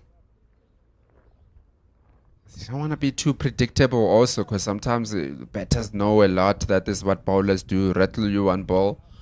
But also, just have a look at that again. Almost an identical ball. You can see Jaden Lannock's not looking comfortable anymore. You can see even the way he threw his bat at that. He has nothing to do with the ball hitting his body again. It's fuller that time around from Yusuf. So as a bowler, what you want to do also is that you also want to show the batter that you have more of them, of those shorter balls that are going to rattle you, because the wicket ball might even be exactly that same ball, because now you're going to get the batter to play a foul stroke.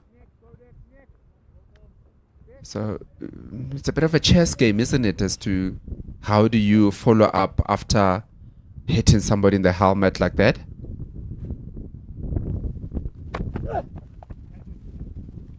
Lovely strokes there by Jaden Lannock. What a response to that short ball. Just puts his best there to guide it over the slip region. Goes over for 4. Lovely stroke. Yeah, a bit of a... just backed away a lot there and just said, I'm going to help it over that slip cotton for a 4. What you got to say, had he not been hit on the helmet, he probably wouldn't have played that shot. Now he thinks that, oh, you know what, if this guy's gonna keep on coming into my body, I have to make something happen. And that's how, as a bowler also, you might get a bit of a wicket as you see that slip going out of the cordon into that fly slip area, exactly where the last ball went. So is he gonna go short or now end of the over with a full one? Definitely got Lennox on the back foot here.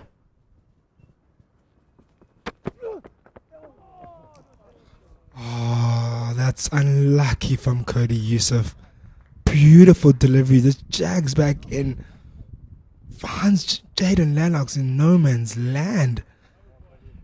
That full one that just spoke about now, knowing that you've got him, bit of a double bluff, having the slip fielder coming down to that, going to the boundary rather. Just went fuller. Unfortunately, just a big inside edge there from Lennox. Keeps on ticking away, 27 of 48. It is 359 for 8 after 101 overs here from New Zealand A. As we see a change of bowling with Tsepo Ndwandwe coming into the attack.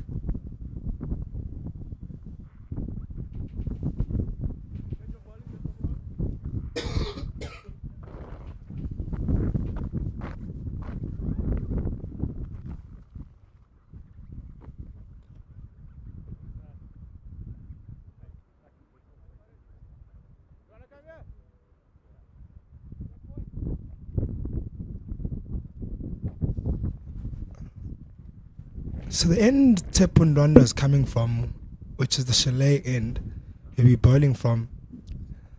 Just the area, just maybe just 4 meters down there. Just away from your screens now, right now, where Curtis Heaphy just tapped on the pitch. There's a bit of a rough area to work with there. An area that, so when I looked at it in the morning, it looked a bit shorter of a length, but it will trouble because there's a big crack that's starting to open up there where Tsepo Ndwandwe can target from the chalet end.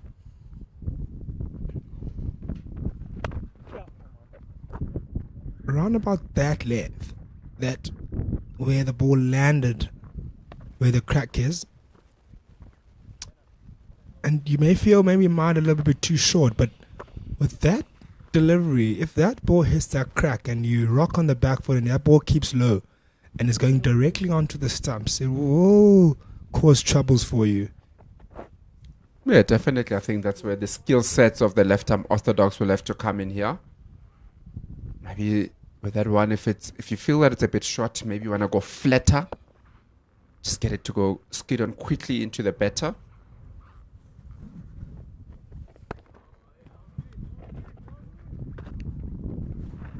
Good start here by Tsepo Ndwandwe. Start off a bit shorter and brought that one together really nicely and pushed Jaden Lennox forward. Man that's looking quite comfortable in his innings of 49 balls and 27 runs. Bowling, tidy bowling here from Tsepo Ndwandwe. Got to feel that, you know, he is a man. He was the chief destroyer in that first match, picking up that 7 wickets, all 7 wickets in the first innings.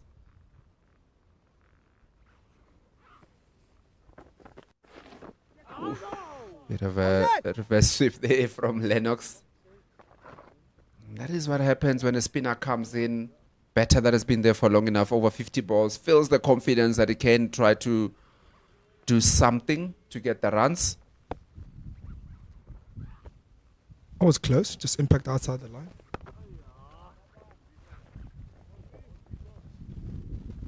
Another tidy delivery there by Tsepo Ndwandwe. Hitting his areas early on today. You've got to feel that definitely New Zealand has done their homework on Tsepo Ndwandwe after that first match, after him picking up the 7 wickets, as to how better play him.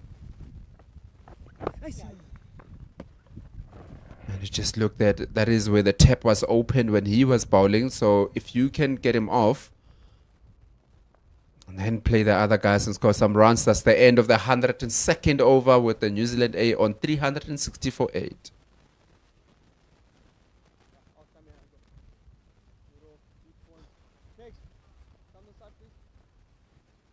Got to ask that if you think South Africa A will be getting to a point, and sometimes that happens in a game, especially for day cricket, where they start going through the emotions a little bit.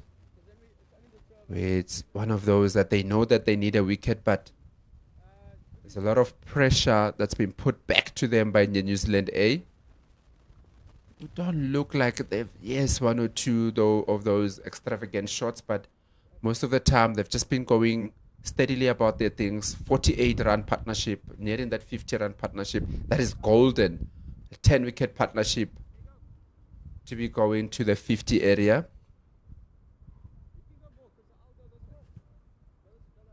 Yeah, it's golden, and the partnership has been golden as well, with sitting on 48 at the moment, and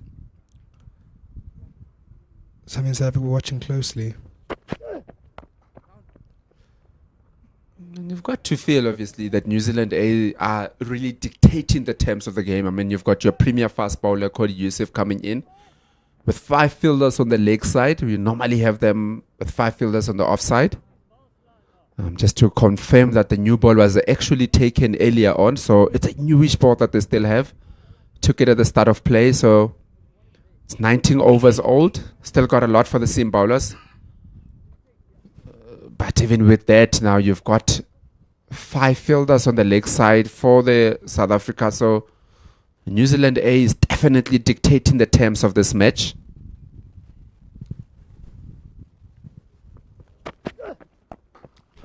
Clear plan here from Cody Yusuf. With 5 players on the leg side. Deep fine leg, deep square leg. Maybe 2 square legs fielded in there and mid wicket. Clear plan to go the shorter length. Back of a length, shorter length, and maybe that surprise delivery of that fuller one. Something I'd like to see that we don't often see in the 4-day stuff. And when you're bowling this type of plan where you're going shorter, one thing that I can tell you that batsmen are not expecting is that a Yorker, far too often used in this format. Definitely, almost plan working there. Not enough control there. Very strange also to see them not taking a single after that. They've been more than comfortable taking a single. But the previous over is making New Zealand also change their tactics a little bit because of the hit that Lennox took from Cody Yusuf. So now he feels the need to protect him a little bit more. Yeah, Jaden Lennox didn't look comfortable with those short balls. Didn't look to play them aggressively or play any strokes off it. So maybe it's a good idea. Yeah, because the one thing that you don't want to do is you don't want one of your bowlers to be concussed. So if he will do a lot in protecting Lennox from Yusuf in particular, just give him that 1 or 2 balls for him to face. But you would say that Yusuf will feel that he has rattled him a lot, that they're trying to protect him. So this is a chance for him to get something. Will he go full or short again? Love you saying, we're talking about the fact that protecting a man on 53 balls of 27 runs, and you just sit here and wonder as a viewer sometimes, what are these guys talking about protecting him? A man has already scored 27 runs and looked comfortable with the ball that's not short, and that's fuller.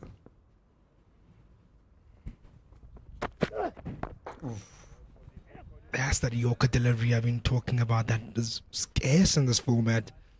Surprise delivery that I'd like to be used a bit more often after bowling maybe those couple shorter balls.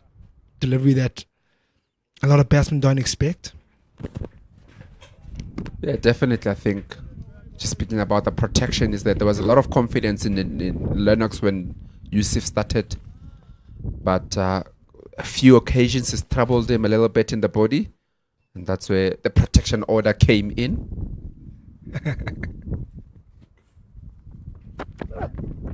Yeah, like that. That is exactly why he has been protected, because there is something that Cody Yusuf is doing to trouble him a lot, taking his eyes off the ball.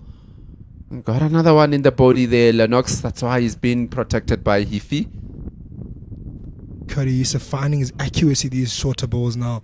Earlier on the Chalet end, the ball had a bit of a spongier bounce and a tennis ball bounce where it really didn't get to the head of the helmet rather. They got rather over the batsman.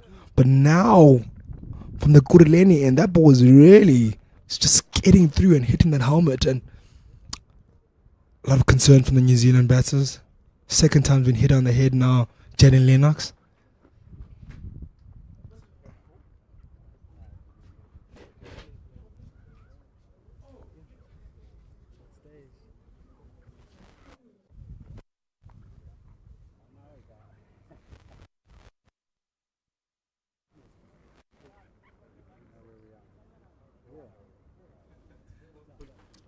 While we have this break in play, we'll also have a change in commentary.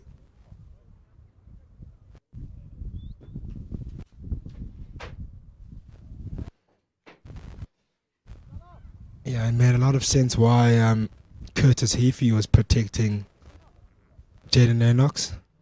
In the previous over, if you had missed it, Jaden Lennox was hit on the head by the same man, Cody Yusuf.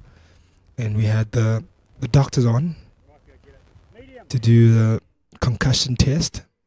And again, this over just had faced the two balls before the end of the over, and Curtis Heafy had trusted him with those two balls to maybe evade that short ball, but unfortunately took another knock on the head, second one of the day.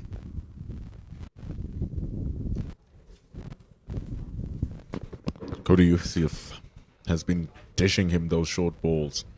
He's been taking a lot of hits, Jaden Lennox. On his padding, on his midriff, on his head. He's had a concussion test, like you said. But all of that's happening doesn't change the fact that he has 27 runs.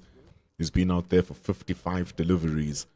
And this partnership has grown to 49. You can hit his body all you want, but hitting his body doesn't mean he's lost his wickets. South Africa need to get a wicket here. This partnership is getting out of hand for them, especially when you got 2 wickets early in the morning. Now all of a sudden these two gentlemen for the 9th wicket are putting it together. Yeah, this 9th wicket partnership has been a problem at the moment. So currently on 49 of 82 balls. So not just the fact that they've scored the runs of 49, but they've occupied the crease. And they've frustrated the South African bowlers, where you'd even seen the spinner Tepondano coming in now, trying to ask different questions of the New Zealand batters, or rather this partnership. Because South Africa picked up really 2 quick wickets, you could say, quite close to each other. And then soon after that, New Zealand really stabilized everything and built a partnership. And now South Africa is going to be asked questions of how they can pick up the next 2 wickets as quick as possible. Score currently on 361 for 8. Just wonder how far this innings will go and what answers South Africa will have to this partnership, and what solutions they'll have, or what ways they think about picking up the wickets at the moment. We've seen a clear plan from Cody Yusuf from the Gurileni end, where he's opted to go for the shorter length deliveries, but hasn't picked up the wicket of Jaden Lennox nor Curtis Heafy. So it will be handed over to Tepondwanda right now to ask further questions of the New Zealand batters and to see what solutions they'll have, and maybe he can find the ball that can just grip and turn away from the likes of Curtis Heafy that's in on 296 balls. Something that won't be easy for him to do.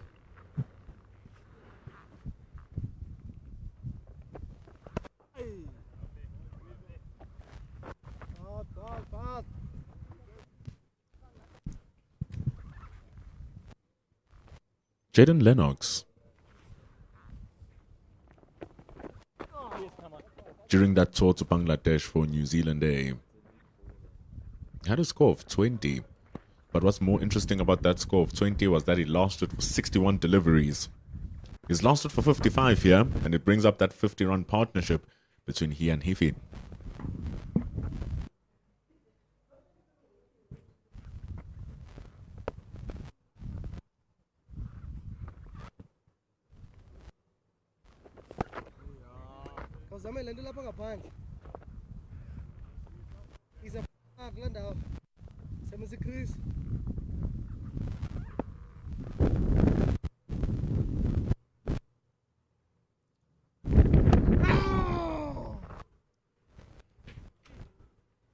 A single where Sawyer in that over that was a single that brought up the 50 partnership of these two.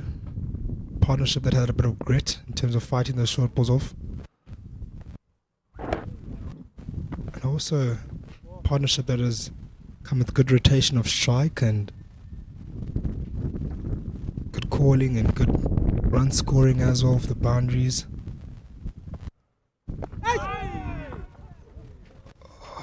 Good delivery by Tepondwana, asking questions of the bat of Jaden Lennox. I'm finding completely comfortable with the spin of Tepondwana. It's a good ball from Ndwandwe. He has those foot patches to work with outside of that off stump for Jaden Lennox.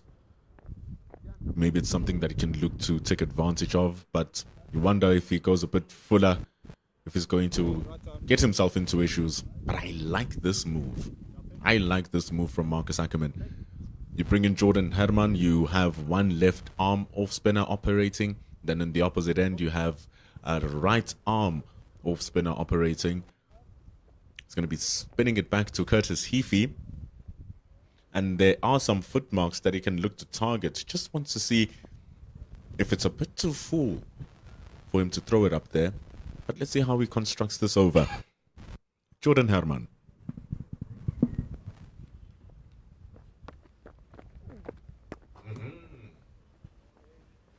Exactly the areas you should be targeting. Not much rough on that length, but maybe a tad bit fuller would get a bit of rough.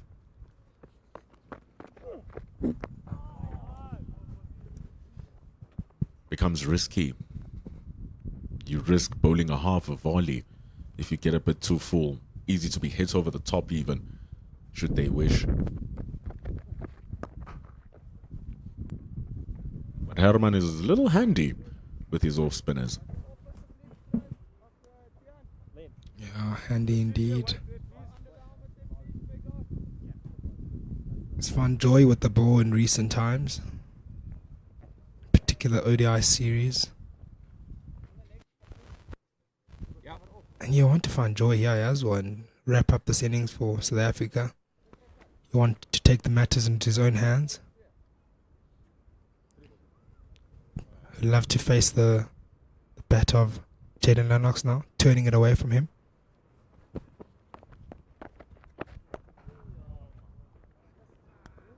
Can pull that round arm ball. You saw that, just keeping straight with the arm of Jaden Lennox. He has a slip as well.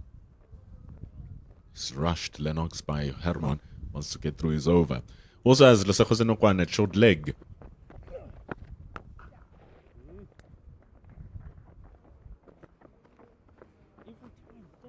Asking him to pull straight to the stumps of the left-hander. Hopefully work out on an edge.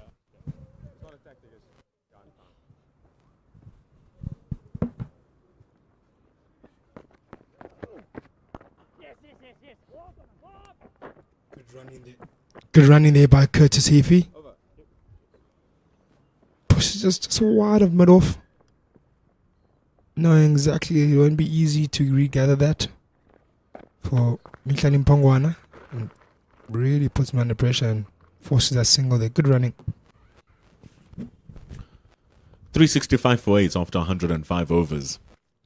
New Zealand A, they don't play much cricket. Last time they played prior to the Bangladesh tour was in 2023. And so they'll be happy that upon their return, they have claimed the victory in Bangladesh, winning 1-0 in their first class series. They'll want to turn that into 2 victories away from home. And the way that they are playing their cricket, the way they played in Potchefstroom, the way they are playing here today, just reeks of a side that is tattered with talent and quality. And they're playing really good cricket, New Zealand. Yeah, talk about good cricket. Since that last ODI, it feels like there's a bit of a change in momentum in their tour. Once they picked up that victory, it seems like it just really generated a confidence through to this test matches. And they had few batters and bowlers performing there in patches in that series, but in particular the last one, that really gave them an extra push to come perform here. One of the reasons why they decided to bat in this game, because they felt confident that in the last game they played here in the ODI series, they felt that they could get the runs and score runs, so they felt that taking that confidence that they had in the last game they played here and coming to bat here first again and having batted first in the first unofficial test, it made sense for them to do that. And if you look at the scorecard on 366 at the moment, they really done well in terms of their batting.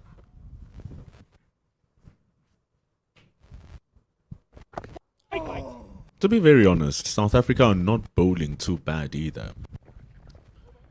It's not loose. It's not giving runs away. It's just New Zealand being strong and stringent in their work.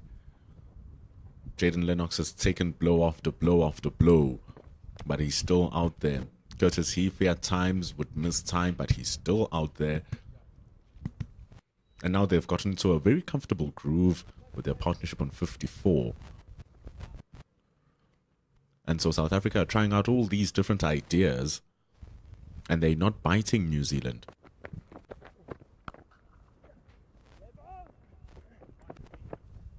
It's becoming a little bit of a procession here.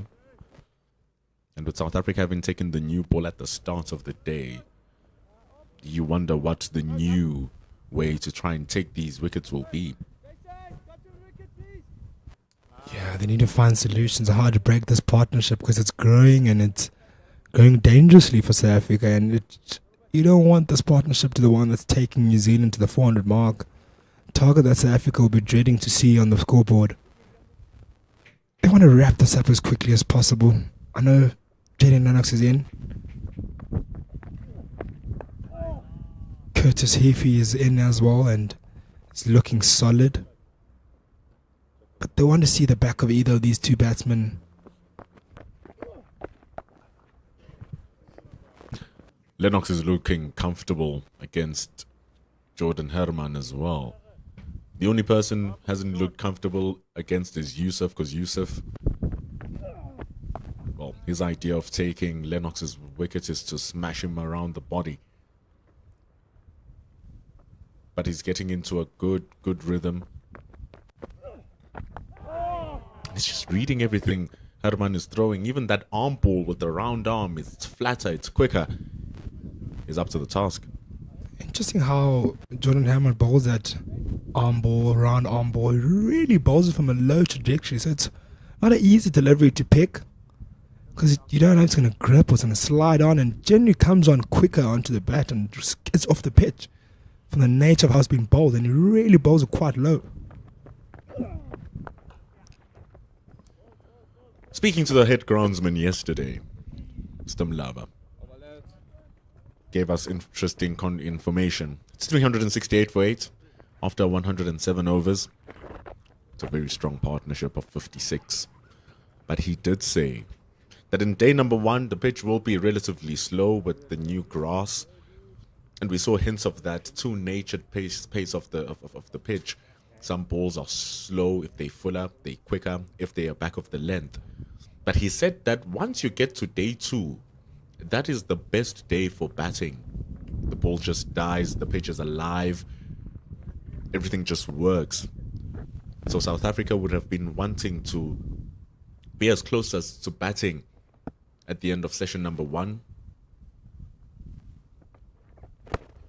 And this partnership is showcasing that indeed does look like a good one to bat. So New Zealand will want to capitalize as much as they can here.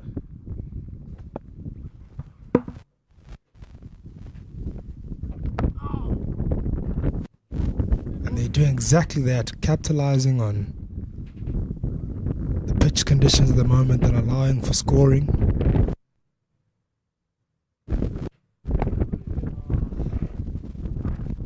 That is allowed for better run scoring and for more scoring options around the field. And we'd say the South African really hasn't bowled badly with this new ball, and they've picked up 2 wickets, but since that second wicket has fallen, I must say it's just been really hard going for them to even get a chance of a second one. They've had a few close calls, but since then it's just been gone quiet now.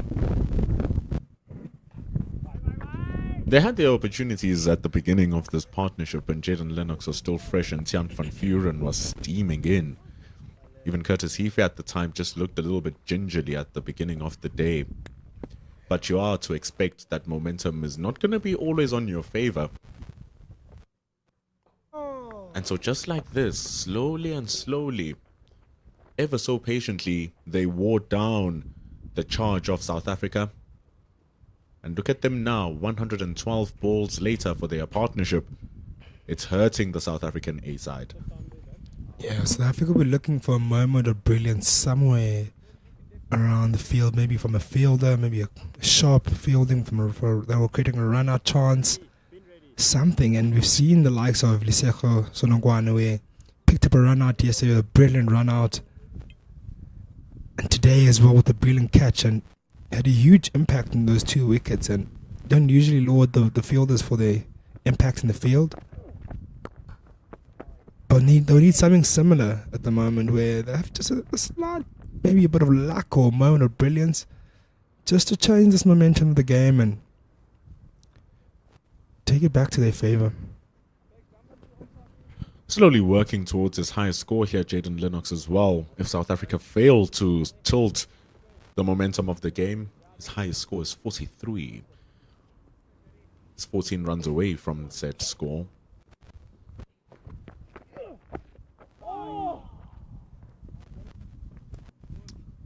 I like this field placing there with that forward short leg.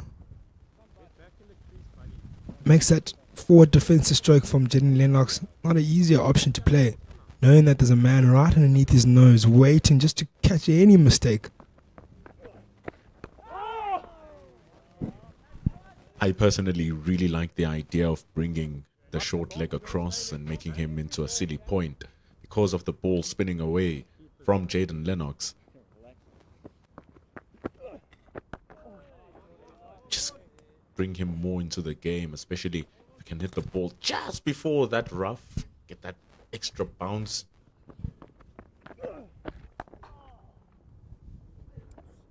But if he goes for the rough itself, it's just a bit too full, given by that shot by Lennox.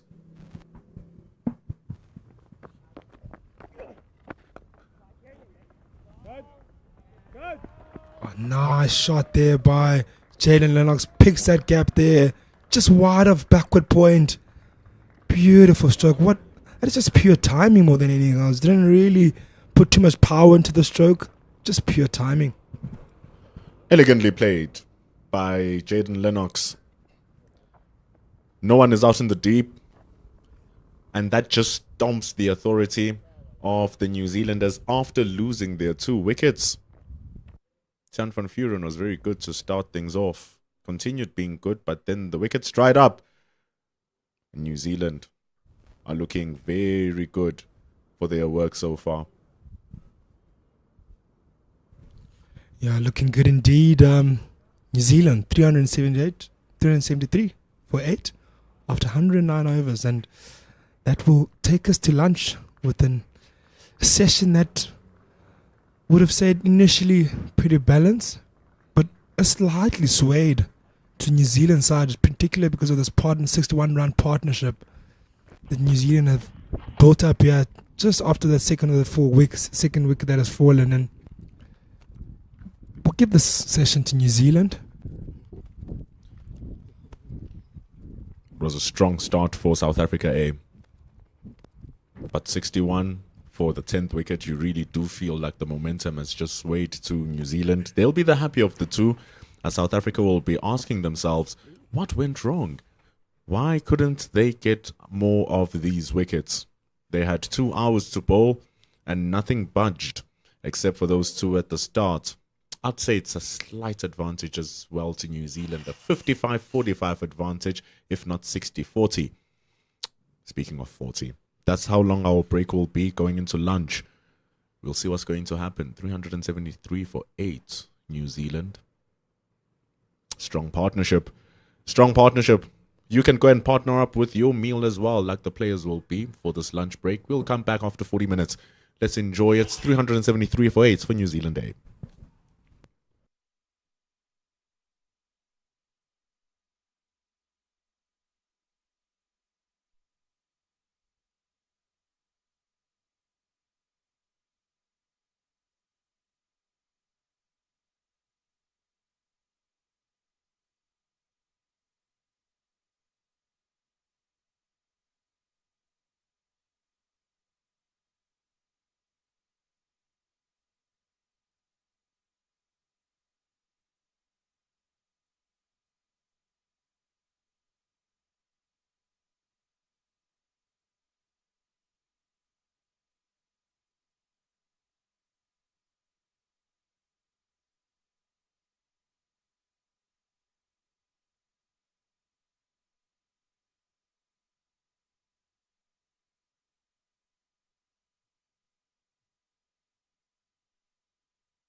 Welcome back to Sahara Wilmore Park, where we've got a game still going on here between South Africa A and New Zealand A. With you would say that New Zealand A are in a commanding position here in terms of the time that they've taken out of the game, but also the runs that they've scored. Currently on 373 for 8, really making South Africa to toil for their runs. And to start off, we'll have Tsopo Ndwandwa coming from the chalet end. I'm in commentary with Mpendulo Magubani. Heafy, a hit away from 150. And it's played really well, Heafy, up until this point. 150 it is for Heafy. He has really held it. 147, sorry, rather, for Heafy. He's really held the innings together here for New Zealand A. They have really needed somebody to play what you can call a little bit of a dirty cricket in terms of not going out there and just going for the ball, but holding it out there.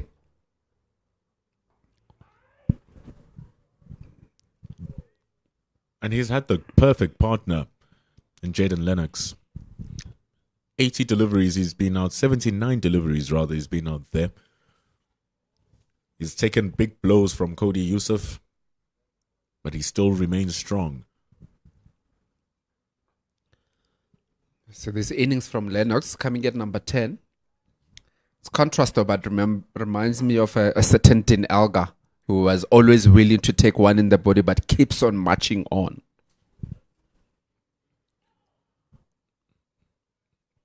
Very much less skilled in terms of the bats compared to Elgar.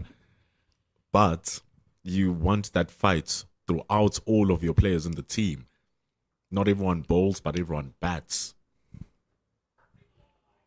So you want that when you have your chance to bat, where everyone gets the chance to. You want them to turn into batters, grind it out, and just not lose your wicket and support your main batter on the opposite side.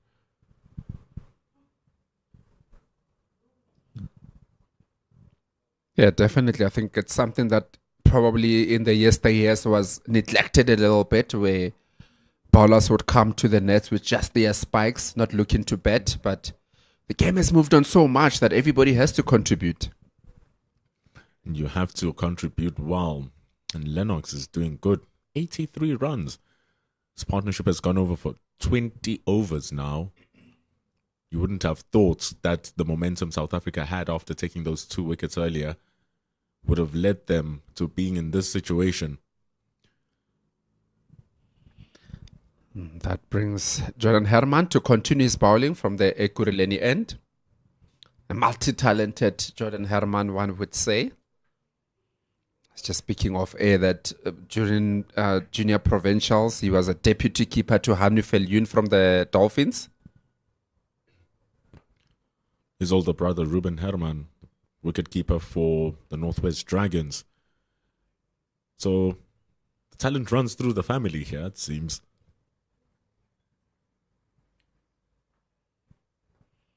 Bit shorter, just allowing Heafy to get it down for a single to that deep square leg. It's always very interesting to see their father, especially when it's a SA20 time playing for different teams. He's got a shirt that's actually half of this and half of that, making sure that he supports the both of them with a cap that's also half. I think one of the coolest moments is also a gun fielder, Jordan. Very good fielder. We saw him over a couple of days, but that stung, and it stung badly. On his bowling hand as well. Yes, bit of a hard hit. Looking at that, really looks to have done himself there. Hopefully, not too much damage is done. You know it's bad, doesn't even want to look at his hand. It's pain. It was a strong hit from Lennox. Very strong hit. And the one thing I must admire, it's probably the 3rd time there's been a chance to get a run out on the opposite end with a straight shot. Must always admire Curtis Heafy, always being in his ground. Yeah, that was lightning. It's one of those that you just hope that it bounces into the hand. Could do the thump a little bit. Just want you to see, can you see the ball from the bat to Jordan's hand? It's literally a blink of an eye. Crazy reactions from Jordan. Ridiculous. You gotta take one for the team, don't you? Still got some batting to do a little bit later on, but first off, needs to get rid of these two batters. He's a fighter, though. He's a fighter. Always has been. Incredible mindset. But hopefully he can be able to continue bowling here. Just see he was being rubbed at the thumb. A very important finger for finger spinners. But he is going to be able to continue. It's amazing that he actually got his hand on that ball, because Lennox even went down the track to further the momentum. Put a stop to it. And often, coming off after lunch, you are going to see batters being slow, trying to get back into the game, which give chances to the bowling team to strike. That was the chance to strike.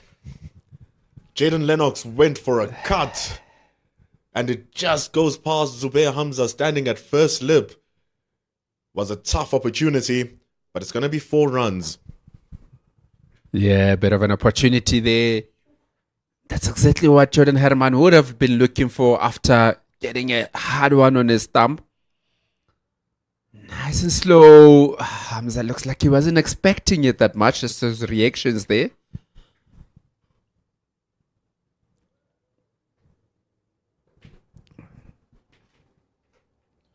It's straighter that time around. Jordan Herman. Lennox also went really hard at that. So the speed. It's going to see the ball flash past Zubair Hamza. He's staring down despondently though, Zubair, because he knows that despite the chance being difficult, it was a chance nonetheless. It was very, very hard. Definitely feels that should have at least got something to it, but looks like his body was just going away from the ball. That normally happens when you're not expecting the ball to come, but then nonetheless, that's the end of the 111th over with New Zealand A on 379 for 8. And Tsepo Ndwandwe to continue from the end, from the chalet end. Tsepo Ndwandwe. It's going to be so difficult here for South Africa.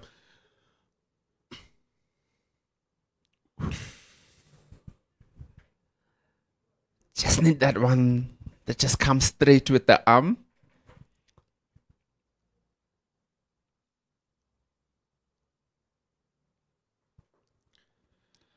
It was a risky leave from Curtis Heafy. Yeah, definitely. I mean, he's been there for over 300 balls. He's batted over 50 overs over one day international alone. So if there's anybody that knows how to judge it perfectly in terms of leaving, whether it's the line or the length, will be Heafy. He's been there since the start of this match.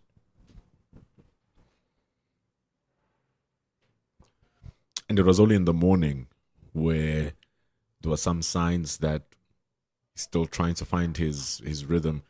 He was mistiming, was flashing hard at balls, missing them. But now he's gotten that to be straight in order. Oh, just a quicker one in there from Ndwandwe. Just looking to make something happen.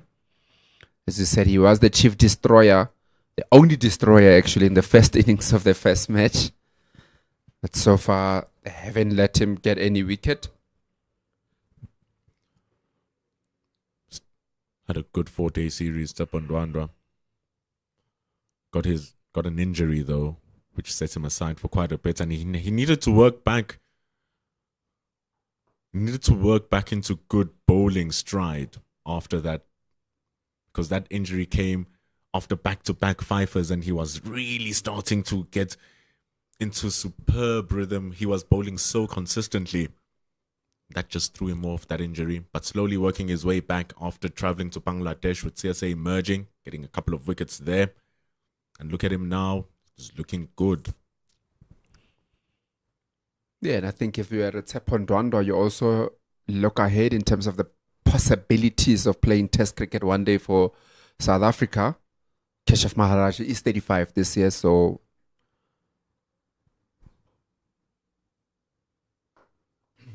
you've got to think if the coach has a liking to a left-arm orthodox as part of the variation, then there is an opportunity. So all these chances that he's taking when he gets them are going to be of paramount importance to him. You also look at the other options with left-arm spin. George Linder has also gone over 35 years old. Senoran Mutsasami, he's going to turn 32 very soon. Tepondwando is not young himself. He's just turned 30 this year. But for the style of bowling that he brings, it's not bad. And that is the 150 up for Hifi. Very well batted 150. Steering the innings in the right direction here for New Zealand A. 150 of 319 balls.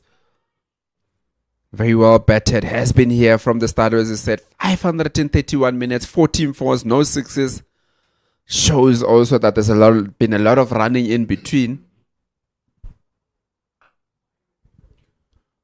I think most importantly, there's been a lot of not running as well, because he hasn't forced the issues to reach his 150, especially when the wickets were falling around him, when Tiaan van Vuuren was on absolute fire, and when Cody Yusuf was also bowling well yesterday alongside Oguhle Cele. He held on. He didn't get tempted to strokes that are going to cost him his wicket. It's a classic opener's 100. Turning to 150 for Hifi. Yeah, definitely. And it's something that you don't see a lot these days in the way that the game has moved on. Everybody probably bets around a strike rate of about 60 to 70 there. It's going at about 45, 44. Classical opening batters strike rate. This is good batting from both Lennox and Hifi. They're just chipping away from Herman. They're using the fielders who are on the boundary, guiding it down to the covers for a single. They take 3 from that over. And it's a seemingly innocent 3 runs that they've taken. But if they take so many of these 3s, 4s, 2s, and then there's a boundary in between, and then there's another boundary in between, if you're looking at it from 10 over intervals, the team might be scoring at close to 4 runs to the over if they're playing it like that. So it's very important that South Africa don't allow this to become a procession, because that's what it's feeling like. They're just hoping that New Zealand make a mistake now.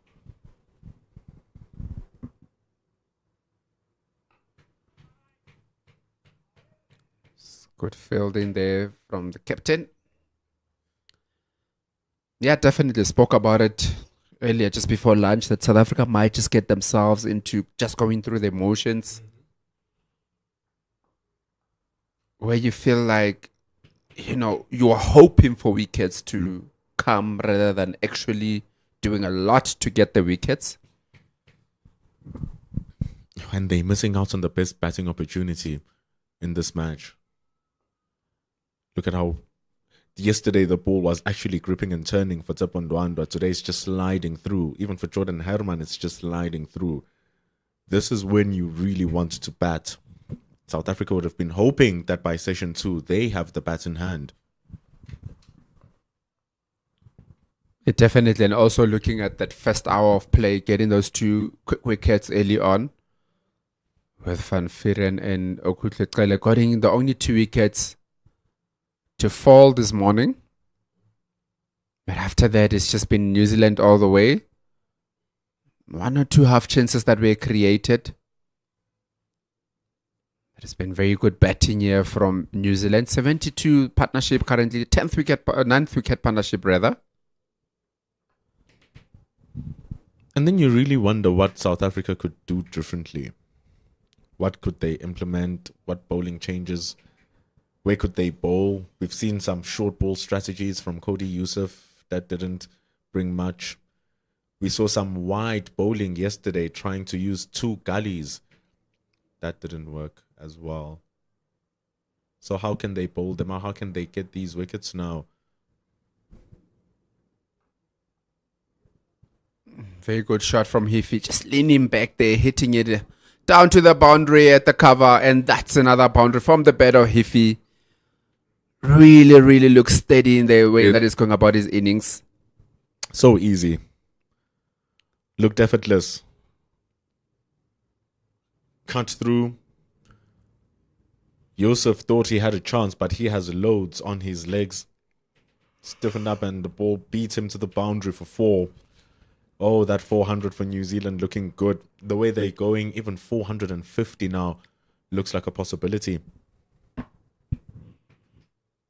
Yeah, definitely. I think when we started this morning, we would have said that New Zealand would probably have been happy, would be happy if they get to about that 350, 360 mark. But it looks like they've gone past that now. Bad shot, and again an opportunity through that second slip area. Really, really flashing hard at that one, Lennox. I think that's where they can try and tighten it up. It's the second time the ball is flashing through that area. Herman is getting the ball to bounce and shape away from Jaden Lennox, and he is a tail ender, so you can see where you can try get those extra.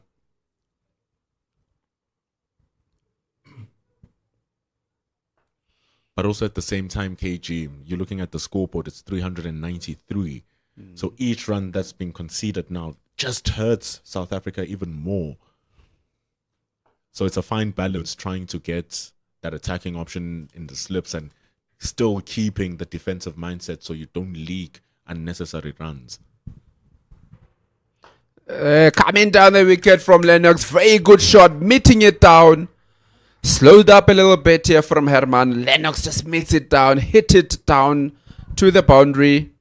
Second boundary of the over. Moves on to 47 of just 95 balls. It's a really good strike. Down the ground. He knew exactly where he's sending it. He actually looked like Jordan Herman playing that shot. Very clean.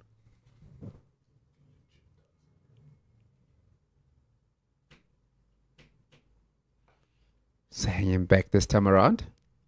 He did say earlier that he's not as classical as Dean Elgar, but trying to prove you wrong, saying that he can also score the runs like Dean Elgar did for South Africa. Similar strike rates as well. Taking his time. Taking the beatings. And look at him. He's 2 runs away from his I apologize. This is his highest first-class score. He was on 43. He was equaled to it. And then that 4 that he hit through, that sent him to his highest first-class score, taking over that 43. It's good stuff here from Lennox. Definitely have his eyes here on the half century.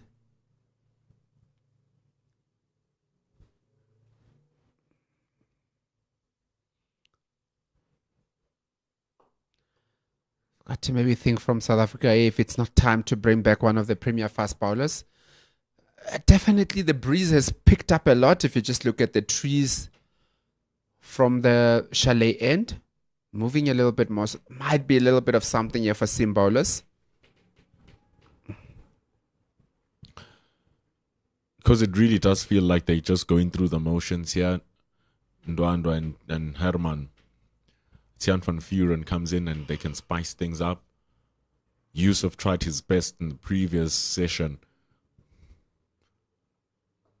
using different variations of short balls and then sending it back up into the top with a fuller one, trying to just distort Jaden Lennox. But he's still out there.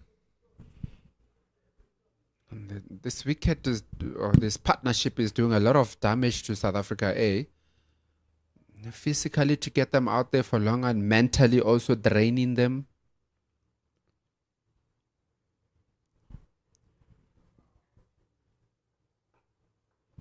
Again, just floating it out there, and that is a boundary that also brings up the 50 for Lennox. 51 of 98. Very, very, very good batting here from Lennox. Coming in at number 10. If he needed a partner from the other side after losing 2 early wickets early on, he has, however, gotten to that 50, 51 of 98. We just spoke about it was his highest. He's now on his highest, rather, score in List A cricket. First time he gets to raise his bat in his professional career, Jaden Lennox. Unfortunately, our stump mic. Oh, more things to cheer. Ugh, the heads just drop and everything goes awry. New Zealand have reached their 400 runs. The ball slips through for 4. It's going to hurt. Yeah, definitely. It's what we were just speaking about. That looks like they're just going through the emotions here. Lapse of concentration, and that's exactly what New Zealand wants. Especially that you're going to be getting into your batting innings, and if you get in with the momentum safely with New Zealand, they might think that they'll just get 1 or 2 early on. Speaking about the damage that the New Zealand are doing, I mean, if you've got Jordan Herman, is probably bowling more than he would have liked to bowl. Nearly got an injury, and he has to come out and bat when the innings start. So a lot of damage created here by New Zealand. And Lennox is not even the big fast bowler. He's your 4th change because he's your main spin bowler. And he's not even, he can be a secondary spin option because you have Adi Ashok who can be your main spin bowler. So this is not going to hurt New Zealand in any way because it's not a Ben Lister who has to survive and then come in to bat. And on the other hand, Jordan Herman has to come in and bat first over when he comes in. And this is really going to tire them out. But it's fantastic work for New Zealand. Who would have thought they're going to get to 400 given where they were? It's this partnership now worth 94. 406 for 8 after 116.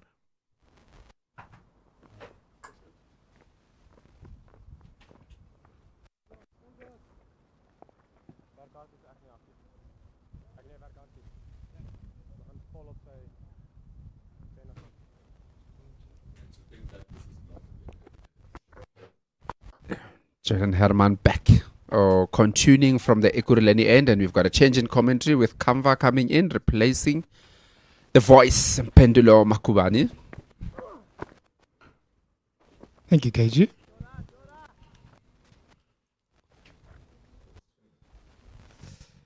An interesting second session has been. A session that somewhat feels like the game is just kind of slipping away from South Africa a little bit. Yes, South Africa haven't batted on this pitch already. But we know that New Zealand spending this amount of time on a day that is really been for batting, and South Africa would have wanted to be here with the bat, not with the ball at the moment. It just feels like the game is just getting further and further away from them.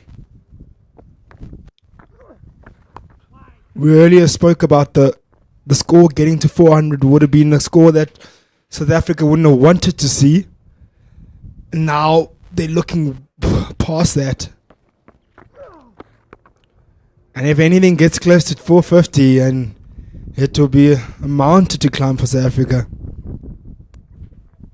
Yeah, definitely. You can almost see the heads dropping. We just saw the previous over.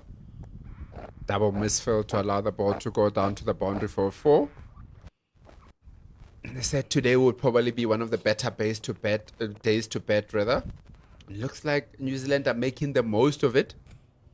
Did have a look at the wicket a little bit earlier, and there were certainly some cracks that were building up. Some foot marks that were also building up. So that is something extra again that South Africa will have to contend with when they come into their batting innings later.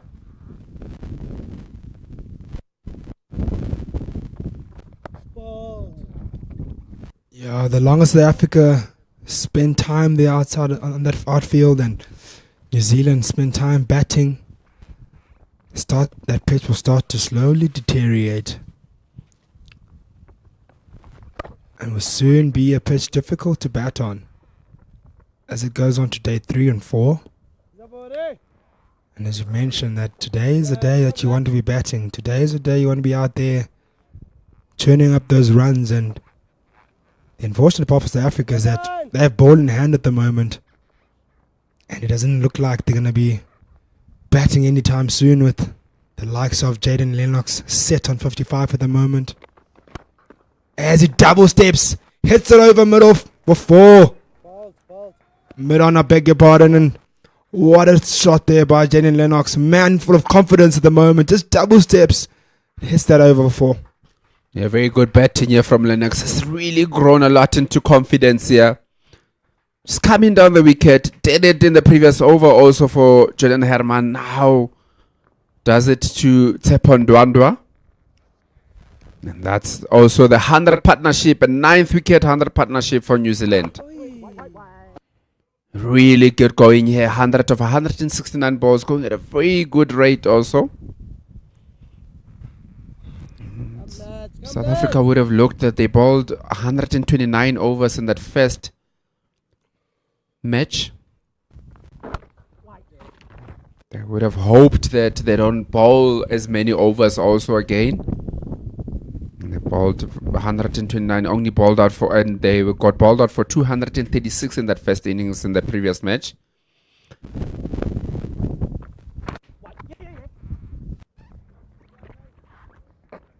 So again, they have to contain with bowling a lot.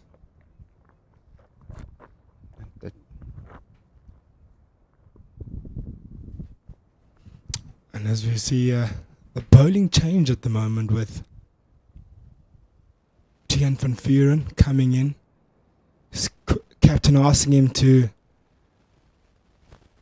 break this partnership that has been so frustrating for South Africa. I remember we were speaking about this partnership when it was still around the 30s, and it just felt like at that time that South Africa would find a way to break it, and it felt dangerous at that time already. And it's so far in now already, with already over the 100 mark.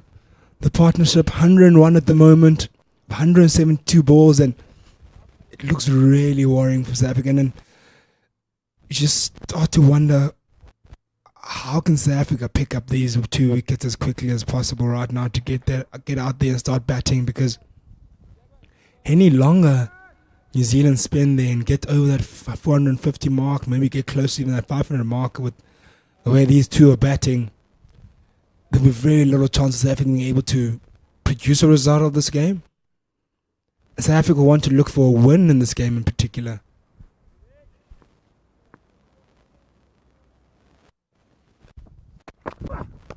Coming down the wicket once again, Lennox say that is not just doing that to spin bowlers, even the pace bowlers.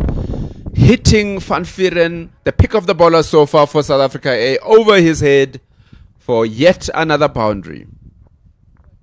Yeah, what a shot there by Jaden Lennox. He's looking really aggressive after this lunchtime break. He's applied the pressure on South Africa, dances down the wicket, flat bats that straight down the ground. And you can see after that boundary, South African energy in the field has really gone down, and you haven't hear that much chatter anymore in the stump mics. There's a bit of silence in the field, and it's just a sign of frustration from the South African side. Just wonder what conversations were had in the change room for New Zealand A. Was it that when you come out, transfer the pressure back onto South Africa once again, keep on putting the pressure onto them. Let's see how quickly we can get to that 450 and then put them into bed while their energy levels are low. Because that's exactly what's happening to South Africa at the moment. It's that New Zealand is dictating to the terms.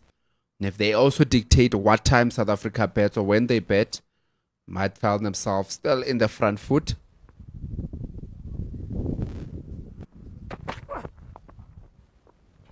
Oh, what a shot. A shot full of control there by Jaden Lennox. Just puts his bat there. that just allows that ball just to glide onto his bat, just past that first slip, slides down to third man region for 4. Just look at that shot. Puts his bat there, and what control that is. This man is looking so confident now. Yes, definitely having a good time out there. Was pampered up a little bit earlier on by Cody Youssef. Took a couple of blows to his body. But he's put that aside now on 68 of 109 balls. Is he also aiming to get that 100? Without a doubt, you've been thinking about it.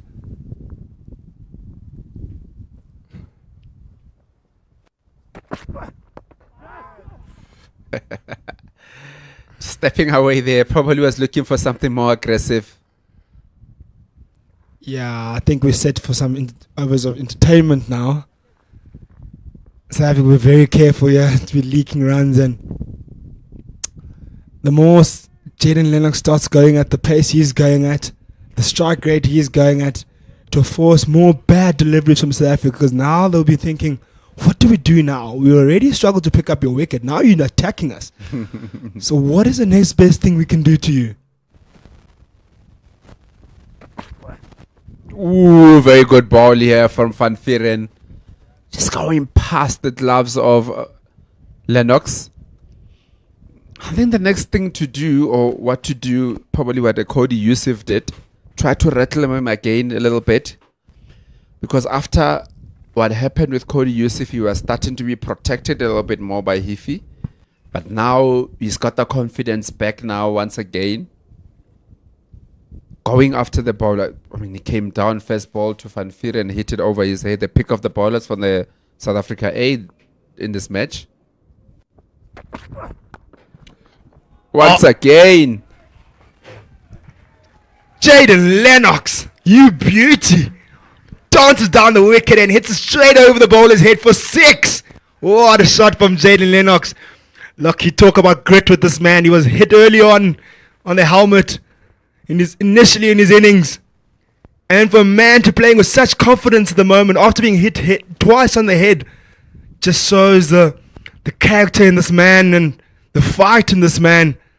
Usually when batsmen get hit on the head, they get a bit disturbed and don't want to be out there. But this man has shown some real fight out here.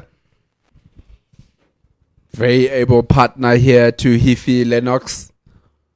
Keeps the pressure away from Hifi. Hifi doesn't feel that he has to score all the runs because of how quickly Lennox has been going. He's comfortably going, batting at a strike rate of over 100 since the lunch break.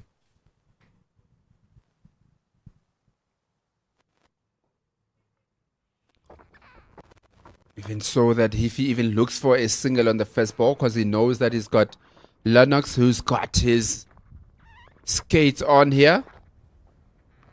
Not afraid to come down to anyone.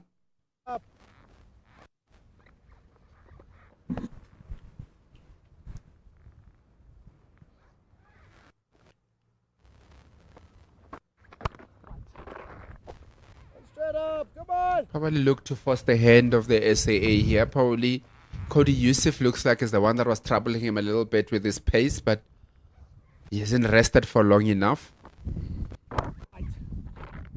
Might just force the hand of SAA here to bring Cody Youssef back into the attack because of how easily Lennox is dealing with everybody else.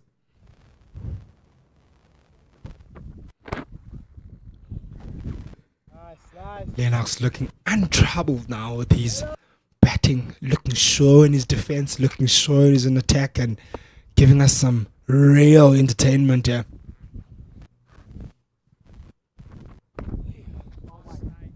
Solid front foot defense, right on his knee, squeezing that out, giving it no chance to even pop up in the air.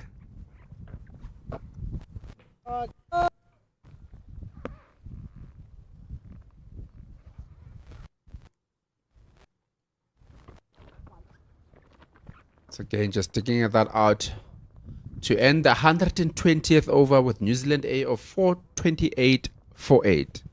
Very good batting here from New Zealand, putting a proper python squeeze here on South Africa A. Whether it's a simmer or a spinner bowling, getting similar treatment from Lennox in particular. Hifi enjoying the show from the other side. Around Curtis.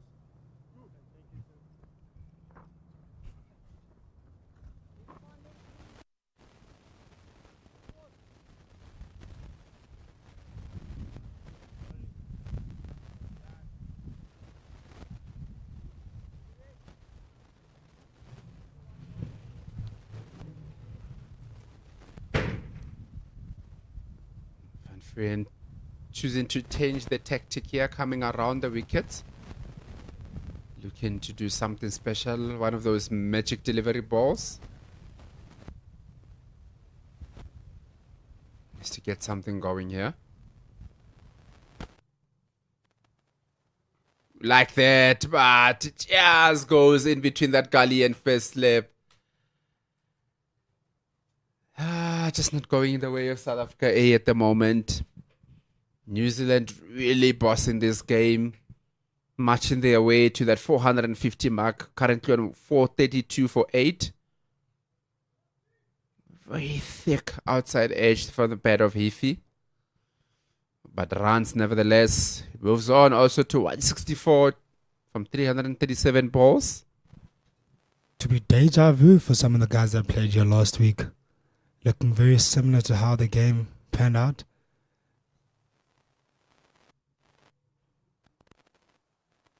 Oh, again. Picks up the outside edge. Goes to the slip cording and just goes for the boundary. Oh, my word. How frustrating is that, KG? Very frustrating for the bowler because you feel that you've created a bit of an opportunity with two thick outside edges. But then this is where we're speaking about the dictating terms that New Zealand are enforcing on this game or imposing on this game. Because after that, you would think that maybe let's just put a second slip in there and let's put somebody in that gap to see what's happening. But then where do you take that player from? Because you don't want to open the field up.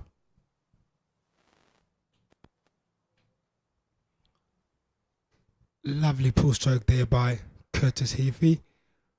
Pull stroke with some control.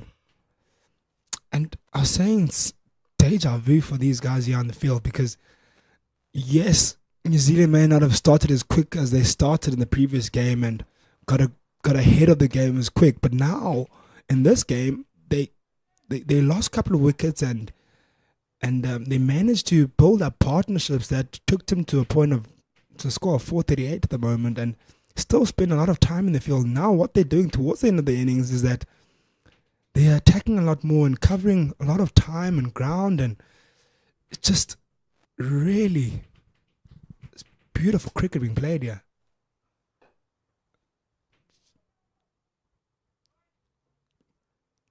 So it will really be concerning for South Africa because as much as they're really bowling their heart out and they bowl really well on this game, but now with them 120 overs in that have bowled, they'll be feeling a lot more tired now and a lot more less energy.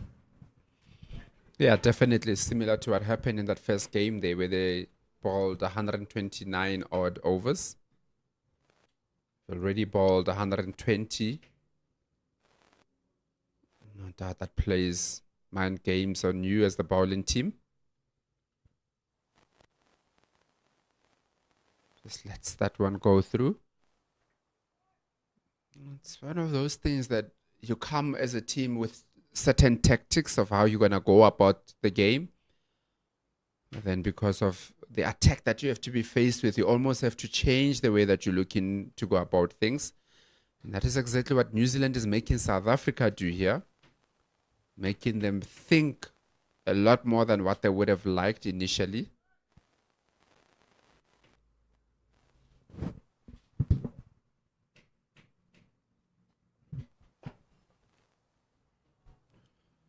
Again, lots of gaps with three fielders that are patrolling the boundaries because of the way that New Zealand has been batting.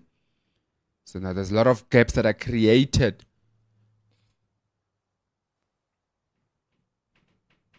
And that's at South Africa. You feel that you need the wickets, but you cannot be too attacking so that you don't allow them to get the runs. And then as you do that, they still manage to get away some runs. I mean, there's been a flurry of boundaries since the lunch break. Yeah, talk about a flurry of boundaries. You have the man here, Jaden Lennox. You know what we're going to get from him right now. 2 steps down the ground, and he will pick you up for 4 or 6 at the moment. And he's seeing that ball like a beach ball at the moment. Nothing is really bothering him at all, short or full. He's just finding ways to score runs at a quick rate at this moment.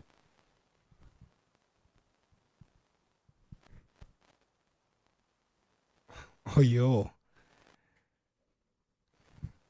Pulls out of an attacking stroke there, Jaden Lennox.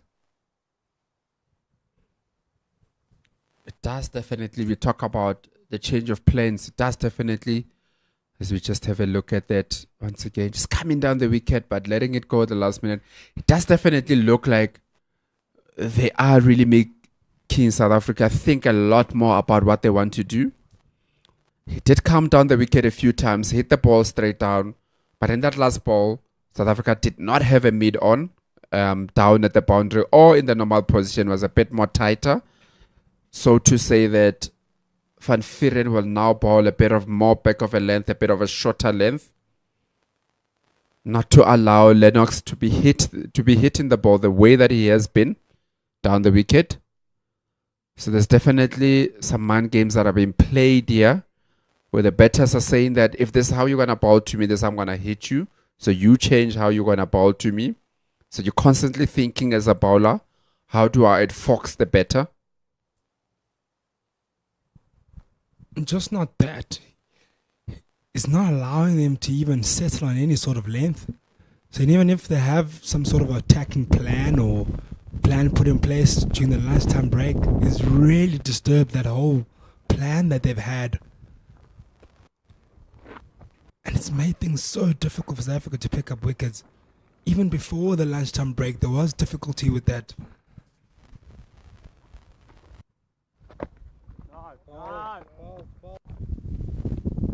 Better for a Hifi, having been there for long, you would have thought that he is the guy that will be taking the pressure back onto South Africa, but he hasn't needed to do that. What Lennox has done is that he has allowed Hifi to continue playing his natural game, not thinking that he needs to get the quick runs in order to get a good score on, because Lennox has been doing the bulk of the scoring.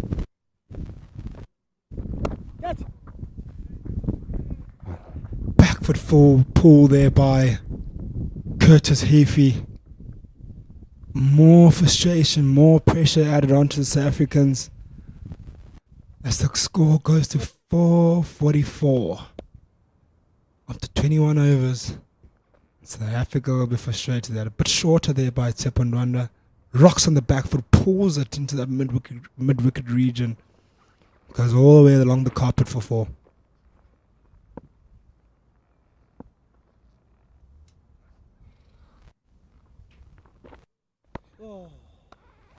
What do you call that? A quadruple Nelson, 444?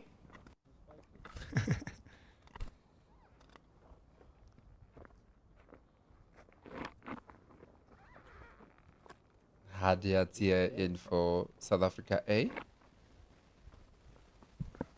Finding it difficult to break this partnership. Yes, yes, yes.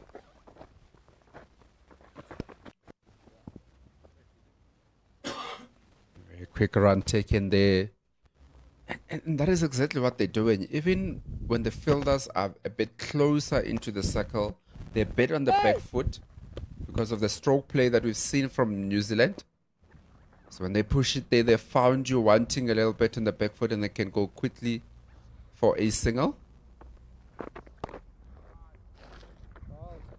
Yeah, what they've done really well here in this partnership is that they've changed up so many times in this partnership is that when they're not finding the boundaries, they'll then find a way to rotate the strike and find those singles, those twos.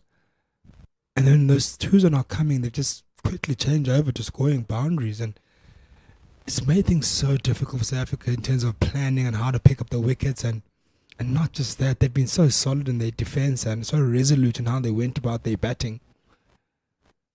Just a different half of South Africa in this game. Definitely, and they're batting at a good rate of 3.6, which is normally between that and 3.9 to 4. You'd say the batting team is in command, and that's exactly what's happening.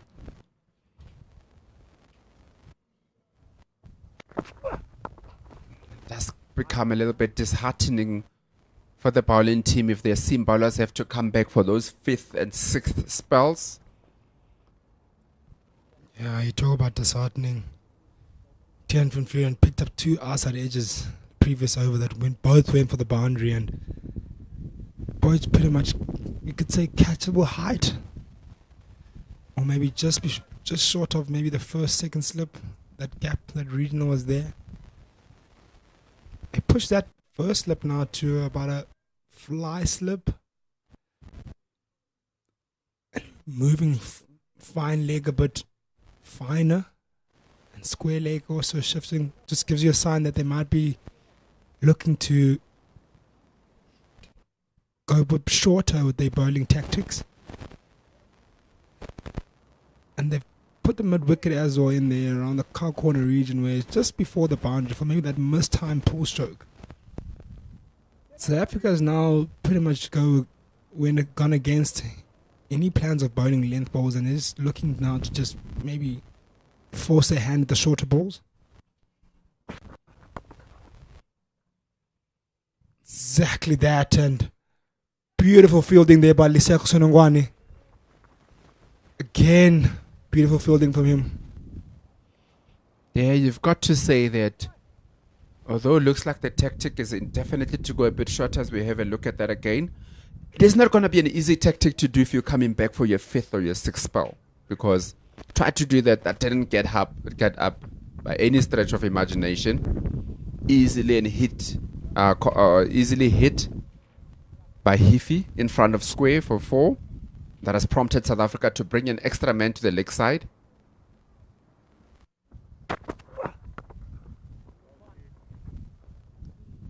Besides us not even climbing or any energy behind the ball, Curtis Hifi is looking in control of every single push shot he's played or that's been bowled to him. So, in terms of getting that right, it even makes it even more difficult, because you need to be really, really accurate with that short ball and make it extremely challenging for him to play. But at this point in time, you mentioned that they're coming for their 3rd, 4th spell, the seamers, and coming in after 110 overs in the field and having to bowl now a short ball tactic, which is really requires you to bend your back as a fast bowler. It's not an easy feat to get through. Yeah, definitely. You've got to feel that for that kind of a tactic to work, also you need more than just accuracy. You're also going to need a lot of power behind the ball, because if you're bowling to accuracy at a slower pace to someone that has already faced 348 balls, just going to easily deal with it.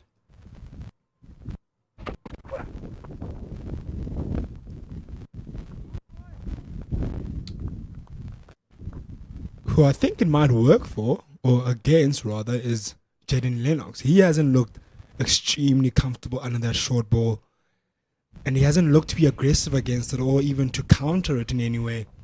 So it may be a good tactic for him. He's already been hit twice on the head today, and even now with that short ball that has come in, he's genuinely looked to go underneath it. So interesting to see is, since he's been playing attacking cricket in the last couple of overs, how he's going to approach the short ball tactic from South Africa. He's going to be watchful. He's going to be going for it.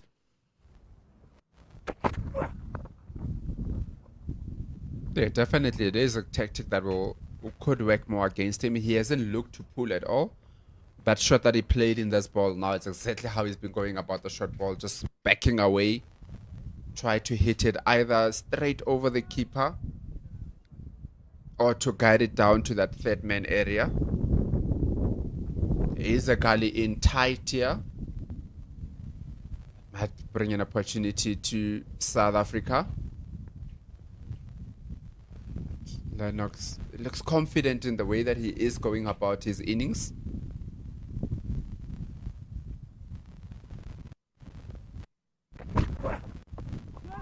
There we go, as we spoke about that, just hangling away, guiding it down to that third man. There is somebody at the boundary, but he is like a fly slip rather than a third man. And that's 2 runs to end of the 123rd over. And that's the 450 up also for New Zealand A. 450 for 8 in 123 overs. Very good batting here from New Zealand.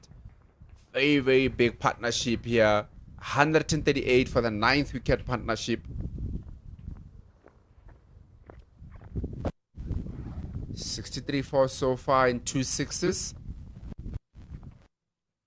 Sepandwanda will be continuing from the chalet end. It is that time where you can just see, even with the body language of the players, that just going through the emotions here, hoping that there's a mishit, a lapse of concentration somewhere from New Zealand.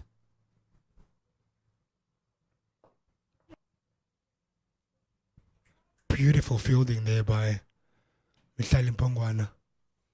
He's also been another man that's been brilliant in the field. He's put his body on the line and has thrown his body everywhere on the field. Something that South Africa really need, and show of effort, irrespective of where the game is at the moment. His partnership edging closer to that 150 mark. Currently sitting on 139 at the moment of 2 or 4 balls.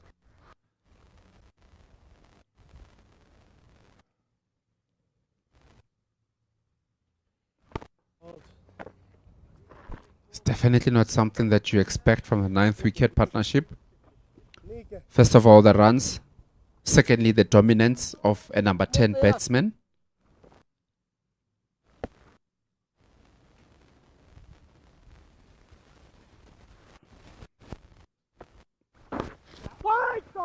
Because you got to think as a bowling team that, yes, you do plan for your top order batters and everything, but when you get into that 8th, 9th, 10th, 11th wicket, your plans are more to get those guys out than anything.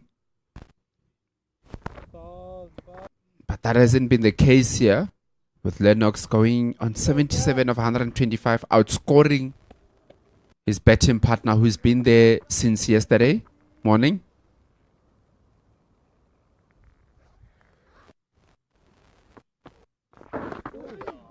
So New Zealand is definitely challenging the thought process of South Africa here. One thing that's this innings of Jaden Lennox has shown is that definitely this pitch has gotten easier to bat. Take nothing away from Jaden Lennox's innings, but you can see the ball is doing a lot less today. Even with the new ball, did pick up 2 early wickets in the first session, but thereafter you could see the pitch has really just flattened out.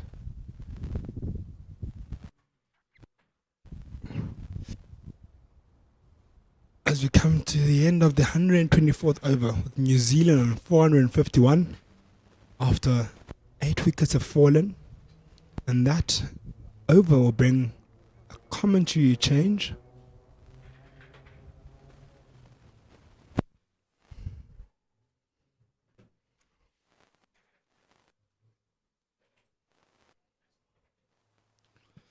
Pendulo, South Africa need answers. South Africa need wickets. The wickets are the answers. The answers are the wickets. But none are to be found. Situation is tough. Even Tian van Vuren, who was the most threatening bowler, and the bowler took the 2 wickets early on this morning, has been nullified. No chink in the armor of Heafy. 350 balls in. Lennox has strengthened his. 77 runs in. So it's clearly a New Zealand happy situation right now. Yeah, New Zealand will be happy without a doubt. They've done everything right. They've spent time out there. They've scored big runs. They've had big partnerships.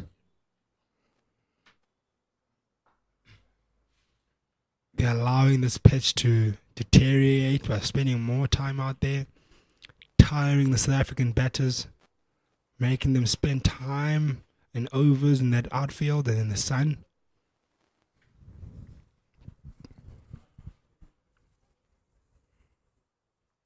Tiaan van Vuren has to try something, and what he's doing is a short ball tactic.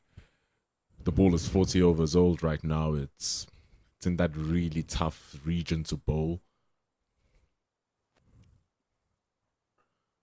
So having three fielders patrolling the boundary on the leg side, that deep fine leg, deep square leg, cow corner.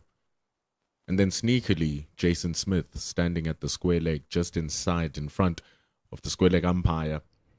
Saw that first ball just dropping one bounce before Jason Smith. So if he does drop a short one, 179 runs in, Curtis Heath is more likely to go onto the attack because they are so much on the upper hand. So let's see how it pans out for the rest of the over.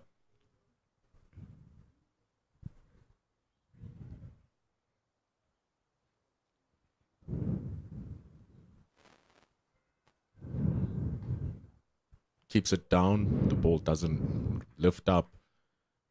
Van Vuren is frustrated with the lack of bounce from that delivery, but he tried it. It's a single. Yeah, it's going to be tough for him to get a lot of energy to that ball now. He's 25 overs in into about his probably fifth, sixth spell of this innings. And it's going to be tough to get that ball up there on that badge or that helmet or even in that chest region.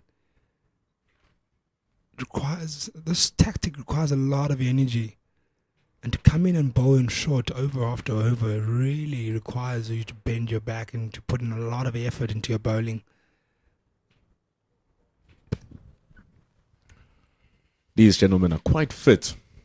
They work for these moments, but the moments are much more better if you are in the upper hand, and unfortunately, so long as the batting team wants to bat, as the bowling team, you have to bowl. And with this partnership on 140 runs now, Van Vuren comes around the wicket. Short ball, here we go. Ducks under it decently. Jayden Lennox very efficiently as well, just like his innings has been.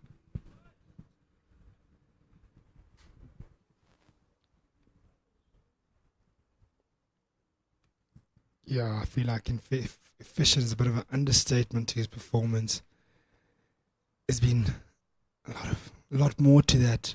There's been a grit, there's been fight, there's been a lot of showing character in this performance, and as well a bit of attack in his play.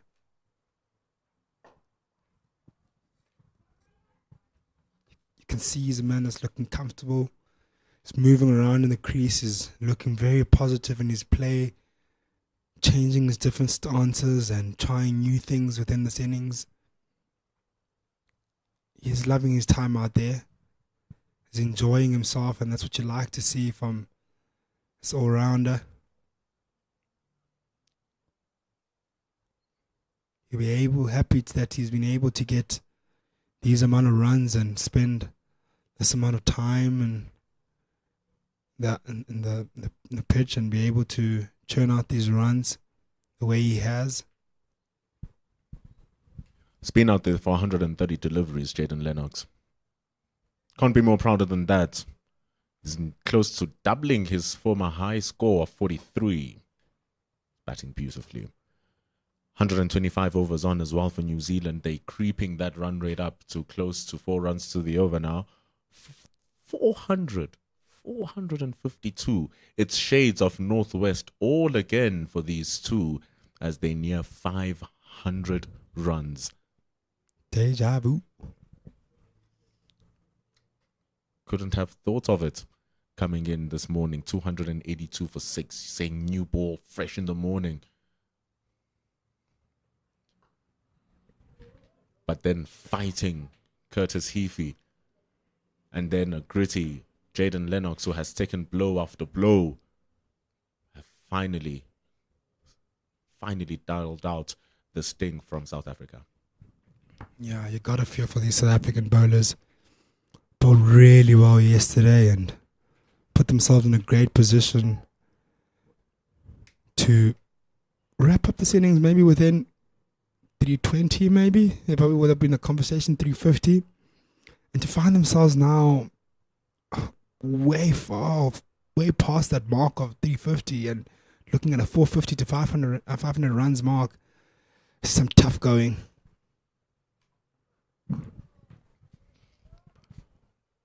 Just needs to continue there, but for how long, Cody Yusuf? Needs to remain so steadfast, and that's where that fitness comes in. One of the fittest going around, Cody Yusuf. Needs to be mentally fit as well. Not lose plans and not lose shape as he executes those plans. Umpire Kuma just gives it one for the over. But umpire Jele gives it wide. So it is going to be wide from the two umpires. From the Sele end, we've seen that ball do that quite a bit. That tennis ball bounce. Particularly from Cody Yusuf, where he's decided to bang it in short right in the middle of the pitch. And just when he puts it there, just generally just bounces over the batsman and no threat.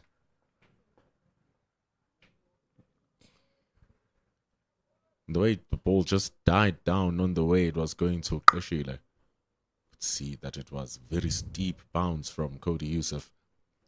Ohlekele and Van Vuren have been absolutely darting those short balls. Heafy and Lennox, though, have been able to avoid them pretty well. So, Cody Yusuf needs to just drop it in a little bit closer to the batter, a little bit fuller. Might work.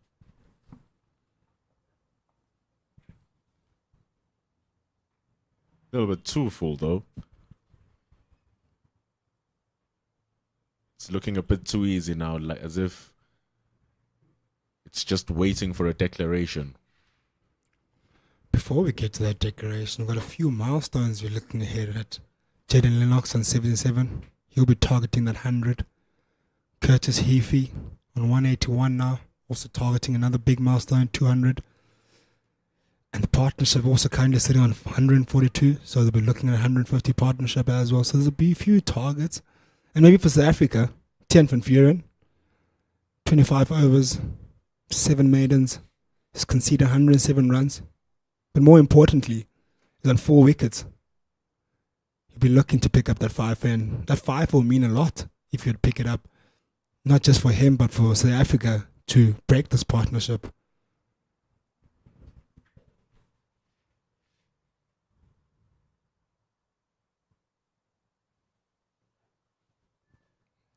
Cody Yusuf gets the good length of that short ball. Lennox charging down. It's open over the umpire, but the ball goes over the bat. And Cody Yusuf, he is also looking for his first, in as much as Tan Van Vuren is looking for his 5th, but not more than the whole team is looking for these last 2. So tense for them. Seeing the game slipping away from the 10th batter coming in from the game.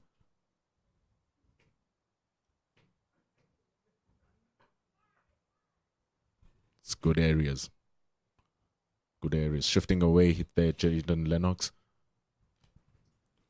Cody Yusuf sharing a bit of words there with Jaden Lennox. Maybe a sign of a little bit of frustration.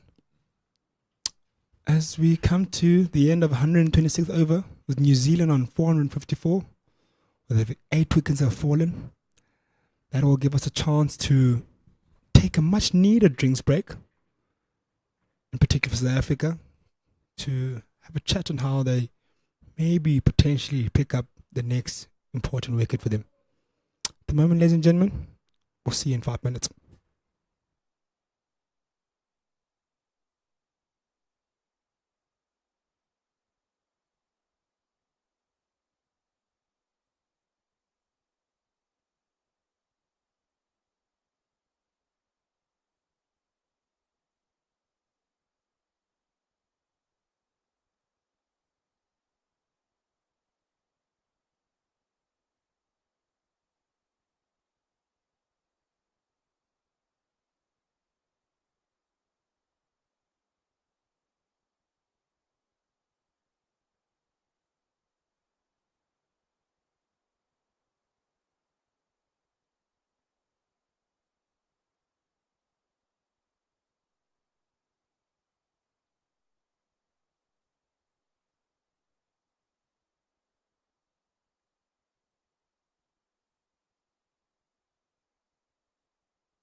We come back after having some sips.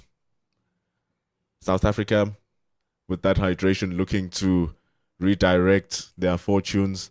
They call back one of their strike bowlers, Otlekele, into the attack. He's taken a wicket earlier on this morning as well of Adi Ashok. Can he take Lennox or Hifi? It's 454 for 8 after 126 overs.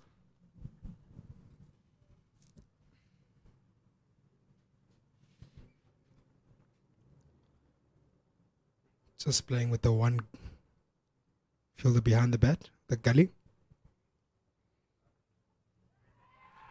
A little touch behind the padding. But it was a delivery like that and a shot like that and a fielder where that gully, speaking of, is positioned, that got the wickets of Adi Ashok. It was a little bit straighter though. How South Africa would have loved to pick up that wicket just to get a bit of luck, even if it didn't nick. These first couple of overs, 3-4, are so important. They need to be high in energy.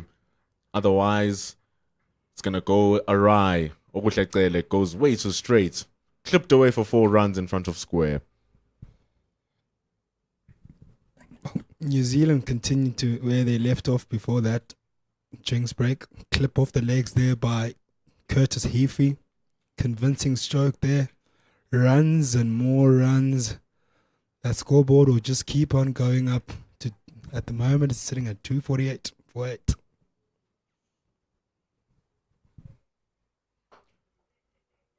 Goes to the same area. It's a good stop by Cody Yusuf. Just a touch too straight, Ogutlekele, for these 3 deliveries. Down leg side, gently on the leg stump for 4 runs, and on 2 leg for a single. So it just wants to push that a little bit wider.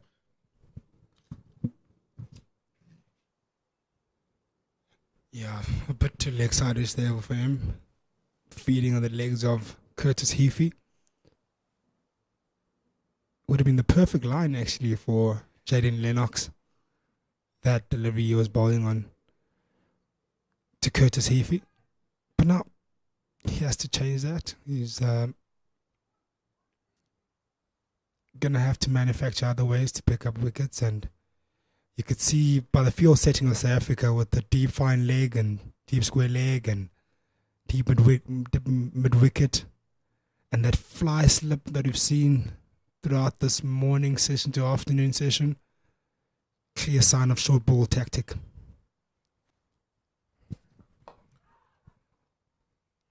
Starts off with the double bluff.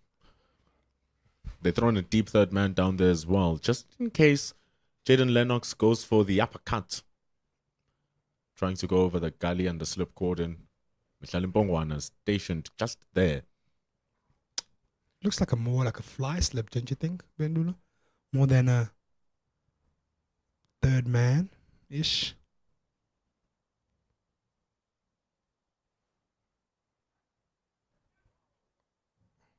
Ooh, that's a bad hit for Snasimba Kreshile. It's a half volley, and it hits him flash on the body. He is not looking in good shape. Really hasn't moved much since that ball has hit him. Not too sure where it hit him, but he stayed really still since that ball hit him. Looks like hitting the midriff area or chin area. Let's have a look at that. Oh, catches it on the chin. Uppercut. It's a nasty one for Kreshile to take. And it was coming full force. Seated now, but a head injury. It's going to be a little bit of concern.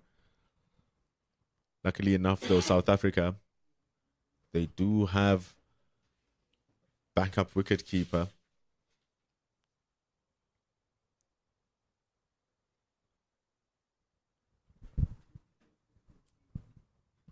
Normally it's Rivaldo Munsami who would be on the squad, but they have Jordan Herman. But they'd be wishing Kreshile is able to stand up because that was a nasty hit. Especially considering that was a short ball, so you best believe there's a lot of revs in that ball. And those ones that just bounce just before you are so difficult to take and so awkward to regather, especially as a keeper. You try your best to maybe block it with your pads or put your chest before it gets to your face. But in the temper Kreshile, they couldn't do anything about that. It just really just bounced up into his chin and gave him a bit of an uppercut shot there. And usually those are very uncomfortable. Sometimes you find the keepers are split up by those Doctors working with him carefully and having a careful look at him, and it'll be an important part of South Africa's batting innings. South Africa would not want him to stay down for too long. They'll be looking to him to take down whatever runs New Zealand decide to leave on the board for South Africa.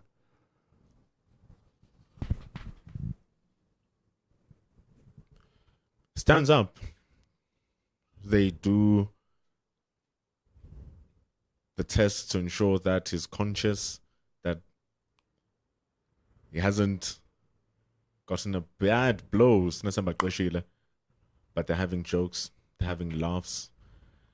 It's always important to have the jokes afterwards and laugh it off. But hopefully Snesa Makreshile will be able to come back on and continue playing. The question that will be asked there would be, what's the score? How many wickets down? You might tend to want to forget about that. Definitely doesn't want to hear that the score is 459 after 126. It's going to be a lot of batting for South Africa to do. It's going to be a lot of work for them to do as well.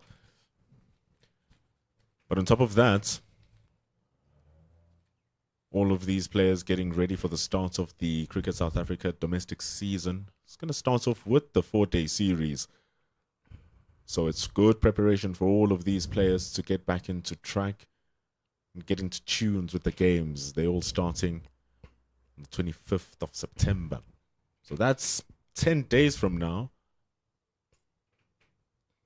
All games will be live on Cricket South Africa's YouTube channel, just where you're watching this.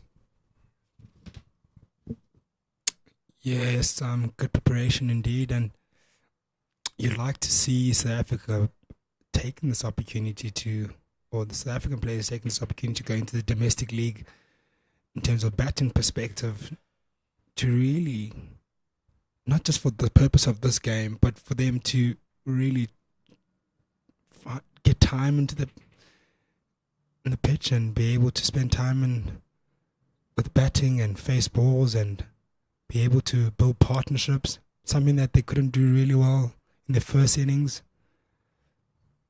in Potchefstroom, the first unofficial test.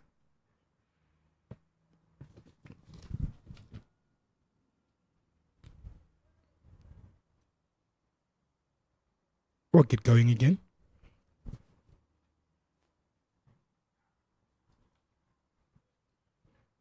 The ball has hit Qeshile's chin. Uwuhlecele wanting to test Lennox's chin. Goes over his head though. It's a wide delivery.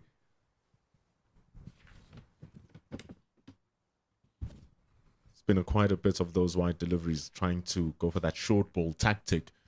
Deep square leg and deep fine leg being stationed. No one standing in the ring on the leg side. So if he does mistime the ball, that means that Lennox will be safe. Only mid-on standing there. That's where mid-on is. Tristan Lees. Jaden Lennox, he's favoured that shot that he just played now. It's got him maybe 2 4s and a 6 out of that, and just that one mistimed. Hits the bottom part of his bat. As we see the end of the over, the 127th over, New Zealand on 460 after 8 wickets down.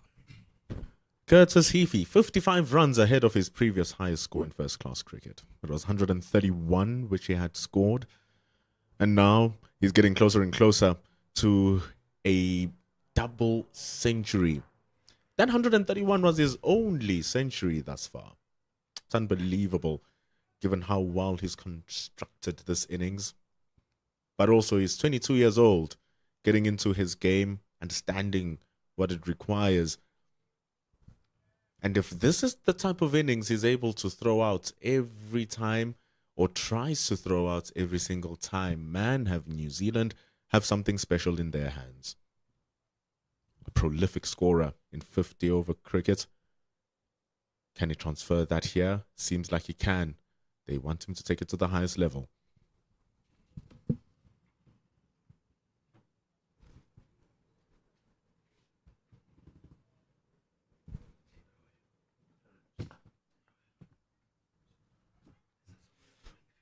For a young man, Curtis Heafy, he's really shown maturity in this innings. Something that you don't often see with young men nowadays, playing a lot of T20 around the world. And with his innings, he's just shown real fight and graft. Let alone his stroke play that he's shown and his ability is shown, but the ability to be able to sit there and spend time and focus on that and getting yourself in.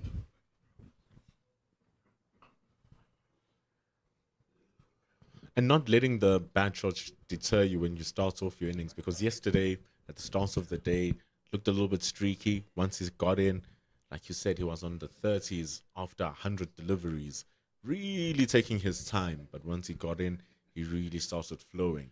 And then even today, took his time to get in, especially with the loss of the wickets of Adi Ashok and Joe Carter. He's really settled in now. Cody Yusuf must be careful not to strike Kashile now. You can see Kashile as he gathered that. He put his face as far away from that ball as possible. Still lovely to see from Cody Yusuf. Bit of aggression. Even though things haven't gone his way. Edging closer to that 30 over mark. Wild shot. Just threw his hands at it. Must be careful. There's Gali stationed in Jordan Herman. 14 runs away from a wonderful double century.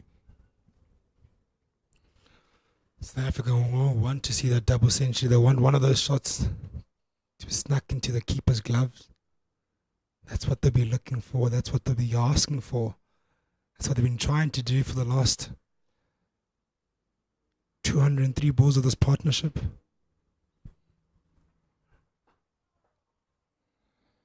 But this partnership has been so resolute. They've been so stern in how they've gone about their business. Currently on 148. Partnership that's shown a lot of authority, a lot of character at times. Just really took this game on the scruff of the neck. And if you take away the runs that have been put on this partnership, it's a whole different scorecard South Africa is looking at. Gets the edge. That was Jordan Herman, but that was flashed hard from Heafy. It goes for 4 runs at the third man boundary and ends over number 128.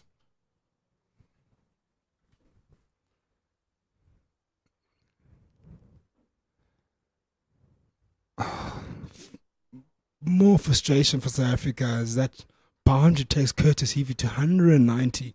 Just 10 runs short of that double 100. Something South Africa would have seen in the previous game and would be dreading to see it again. Conceding 2 back-to-back double centuries in their first innings. And maybe this one will be a bit more sore because of the fact that they've put in a strong bowling lineup, strong fast bowling lineup that hasn't been able to dismiss a man, Curtis Heafy. But credit to him, he's batted really well.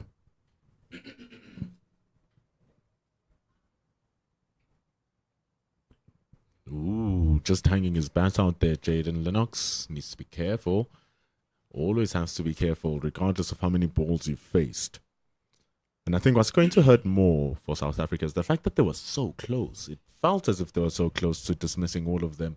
152 runs ago, New Zealand were on 312 for eight. And you would think to yourself, let's get it below 350.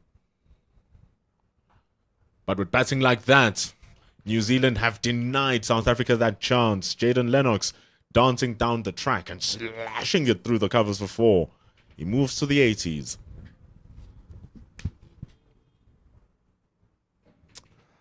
Are you not entertained? What a stroke. He's played that stroke quite a few times. Generally down the ground, but this time through the covers. Opens up his body and just allows that ball to hit his bat as he directs that ball through the covers. Jaden Lennox, 8-1 of 137 balls. It's wonderful striking of the cricket ball from Jaden Lennox. He inches closer to 100, 468 for 8.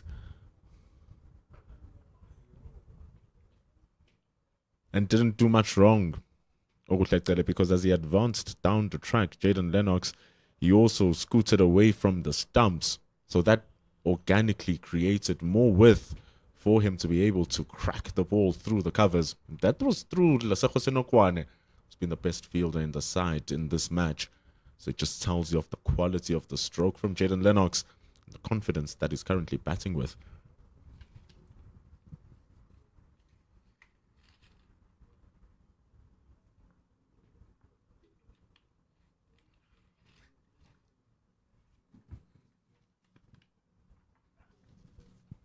It's going to be another wide. We've seen a lot of those in the last couple of overs. These wides. Maybe a bit of a sign of desperation from South Africa, trying to manufacture something, trying to manufacture a wicket from anything at this point in time. They'll be pleading with the cricket gods just to give them 1 more, 2 more wickets just to wrap this up.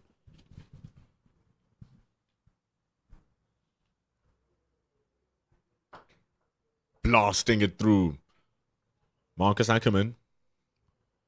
He has good hands. But that ball had flames behind it. They're going to come back for 2 more runs. This partnership now has been going for 40 overs. Unbelievable for the 10th wicket partnership.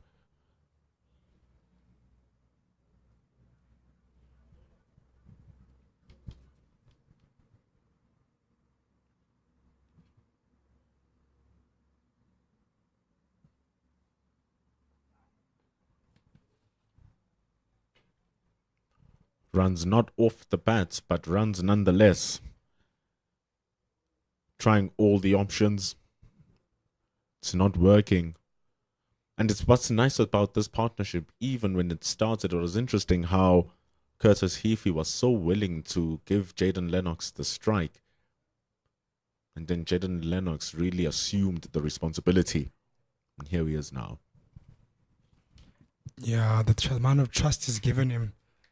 In particular, after he was struck on the head quite a few times, he tried protecting him for a couple of overs, but realized that maybe it's not the best way to go about their partnership. And I guess that was a good call from them. Was look at Lennox, 139 balls in, 83 runs, and has really shown real fight with the bat and resilience and class at times, aggression at different points. And great defense as well. Serious batting from Jaden Lennox. It's the end of over number 129.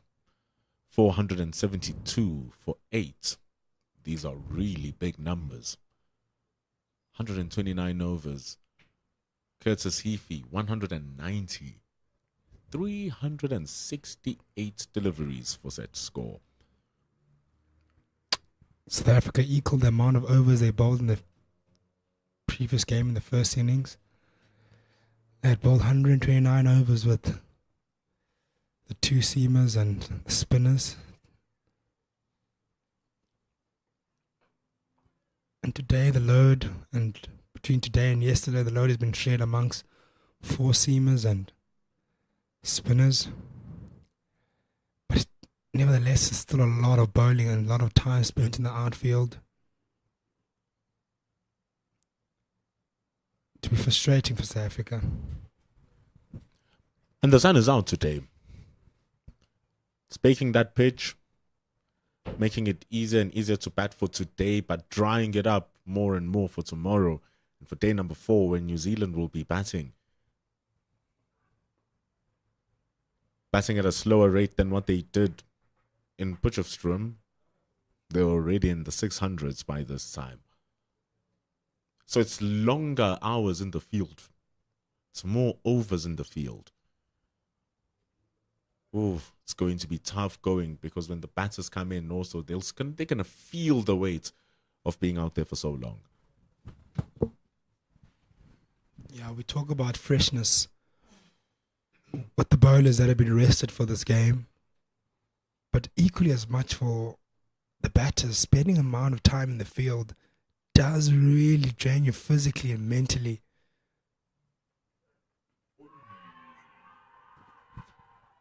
Big shot there by Cody Yusuf, but definitely sliding down leg. Finally, something for them to ask for from the umpire. Hitting the deck hard, Cody Yusuf, 30 overs in to the innings. Kept a little bit low as well. Or maybe are we deceived by the choice of foot movement from Curtis Heafy? Either way, though, with the movement, while sliding down leg.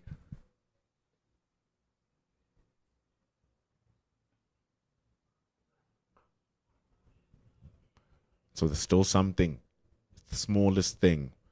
But it's that smallest thing that also the batters can read. It seems like they figured it out. They've definitely figured it out, because they're 246 balls into this partnership. Curtis Heafy, 369 balls, spent a lot of time there. He has been there since yesterday morning. You see him at the end of the day yesterday. Started cramping up, showing that he spent a lot of quality time there in that field that has put New Zealand in a great position. You look at Jaden Lennox, 142 balls as well. Looking comfortable, reading the ball and seeing it clearly.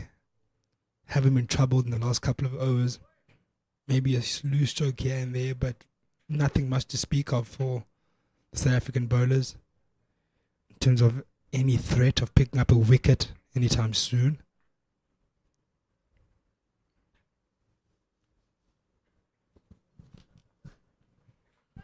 Good stop from Kleshile, sliding down the leg side.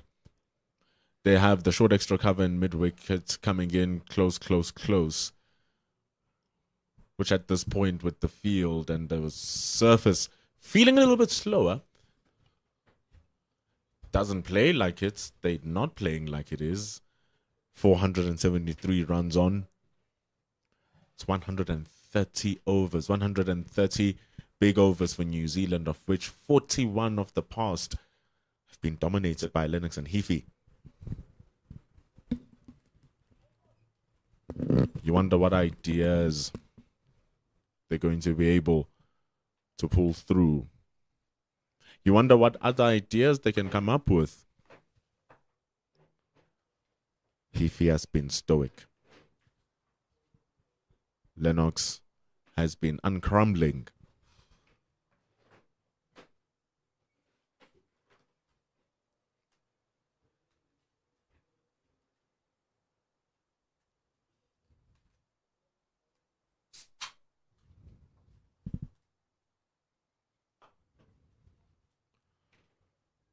And once this surface starts showing little tricks which make it a little bit harder to bat, that's when South Africa will then have to leave the field and then start batting themselves.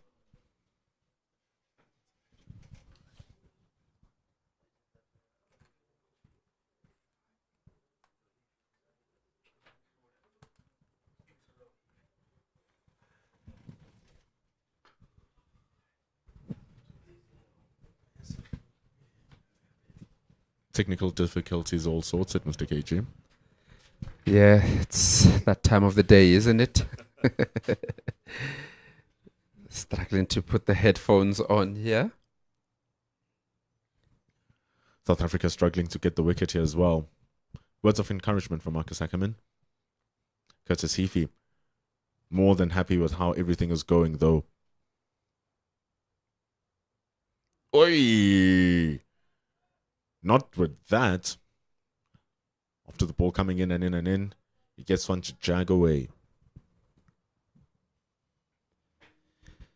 Yeah, been one of those. It's been very interesting though, Pendulo, looking at this partnership in particular, that for the bulk of it, Lennox was carrying the more of the strike rate in terms of moving the game forward. But slightly after the lunch break or after the first drinks break, Hifi started to going a little bit more. He was going at 43 earlier on, but is now going at about 50, 51. Catch is taking it! What a blinder from Snetsemba Kashile! Okuhlekele draws the expansive drive, which draws out an even expensive catch from Kashile. They get the breakthrough, and it's Curtis Heafy gone for 190. Yeah, very good catch. Exactly what the game needed. Exactly what South Africa A needed. They needed something much of a spectacular, and that's exactly what Sinetemba Kreshile has given them. Big wicket of Hifi. We're just speaking about how he's starting to go a bit quicker now. Okuhle comes in and says that he's going to put brakes to that one as we have a look at it again. Flashed hard at it. Kreshile was not going to let that go. Very good catch. Very good, well taken catch. A ball that was never going to get him out unless he makes the mistake. And so he does. He's going to be forlorn. So close to that double century. 10 runs away. He gets cheers from the New Zealand dugouts. Deservedly so. Curtis Heafy, his highest score in first-class cricket, batting for 10 hours. It's amazing numbers. 190. And this is how he falls. Yeah, just if we look at that again, bit of movement that we've been speaking about the whole day, that there is a touch movement. And Okuhle makes sure that he gets that thick outside edge. Very, very well taken. And with that also, you see there's another slip that's coming in, or somebody behind catching coming in. Suddenly some chatter. The things that a wicket can do. One more to go. Okuhle bowls it way too straight. Ben Lister, the final batter, comes in, is off the mark on his first delivery. Yeah, definitely not the ball that you'll be looking to bowl to your number 11 after toiling for so long and finally getting the wicket. And he is the one that took the first wicket this morning. Will he be the man that finishes it off? Looking for his fourth wicket of this innings. His performance has really gone under the shadows. Okuhle has been grinding in. Ball in, ball in, ball in. And what a wicket to get. Curtis Heafy falls on 190 in that 131st overs. Like we said, we're speaking big numbers. 478 for 9. Very big numbers indeed in Pendulo. Other big numbers, the 131 overs that have been bowled by South Africa A. You're gonna ask yourself, it's number 10 and number 11 batting. But will Lennox now be looking and saying that I need to take the impetus a little bit more? Don't know too much about the batting of Leicester. He has no other choice. 16 runs before he gets to that century. He does take it on. Lesego Senokwane takes it on the bounce. Ben Lister is halfway down the track. No one is backing up in the bowler's end. Ooh. Tension between the New Zealand communication. All of a sudden, that wicket has brought a bit of tension to New Zealand. But if I'm Lennox, I wonder how much he'll be eyeing that 100, which will obviously be big. But obviously the team becomes more important. Swing and a miss. That's all he has to do now. He's done his job. He's done way more than what anyone had expected. Higher score, 43 coming in. It's 8 wickets down. Firing Tiaan van Vuren, a brand new cricket ball. And here he is, 144 deliveries later. Yes, definitely done his job before his number one job. Wild pull shot, which is executed to absolute cracking perfection by Jayden Lennox. He moves to 88. Talk about confidence, coming down to the same guy that has troubled you earlier on, hit you in the helmet twice, coming down. It was a short ball, didn't pull away from it. In fact, he pulled it in front of square, past that mid-wicket, past Mpongwani that mid-wicket. Very good batting here from Lennox. Man, definitely very high on confidence. It's payback time for Jayden Lennox. It's payback time. Like you said, Cody Yusuf has been giving him some big hits. Several times the medic has been called out. And now he's dishing it back.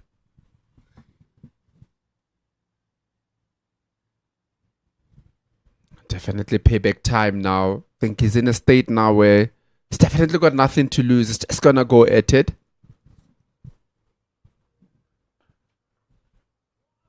It's an exhilarating watch. He's going to now need to get a single somewhere so that he can preserve strike going into the next over. Well, the reality is that he cannot be protected anymore because there's no Hifi to protect him from Cody Yusuf, so he has to face him. I think he's decided that in the previous overs when he troubled him, he was looking to not play that much, but now he's just going to do the opposite of that.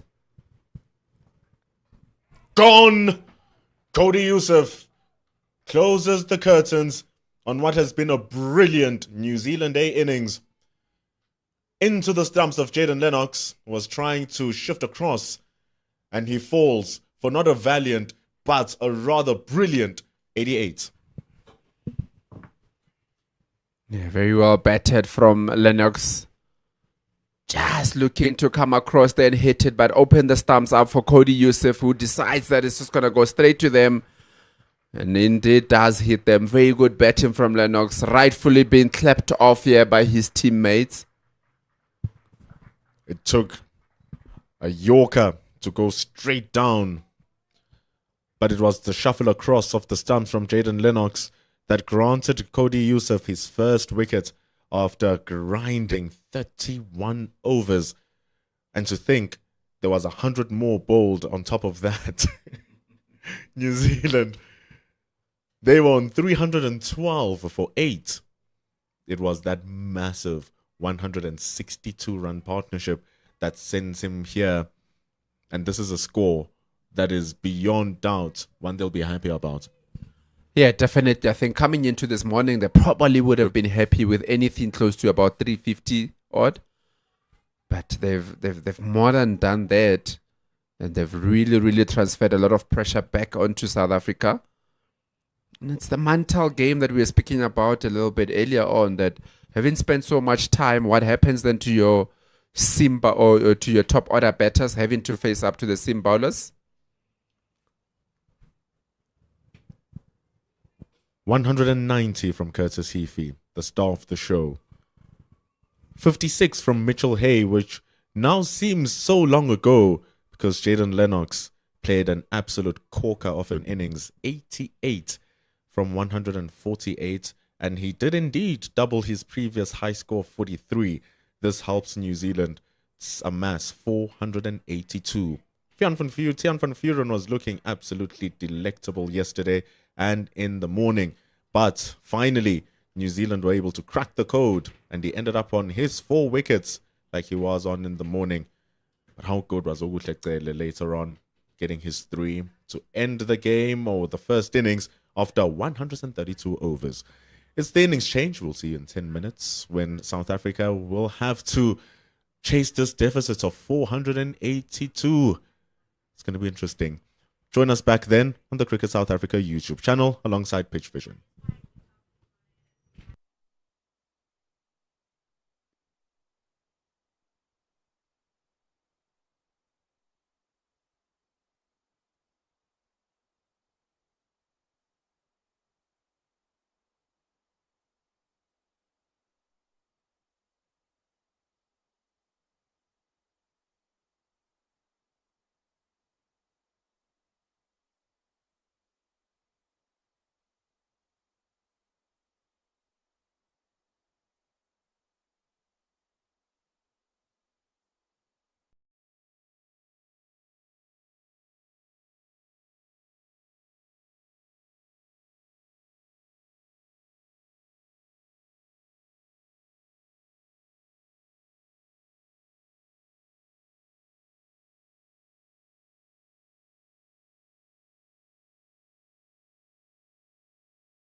Early tee taken upon the fall of an amazing Jaden Lennox wicket. 84 runs. Lennox coming in at number 10. So New Zealand amass an incredible 482. There was a point they were on 312 for 8. And what a turnaround between Curtis Heafy and Jaden Lennox, putting in a 166-run partnership. But after a 20-minute break, South Africa are out after being out for 132 overs. It's been a long toil. New Zealand will be hoping to make it short this time. It's Lesego Senokwane and Jordan Herman coming in. Zach Fox to bowl.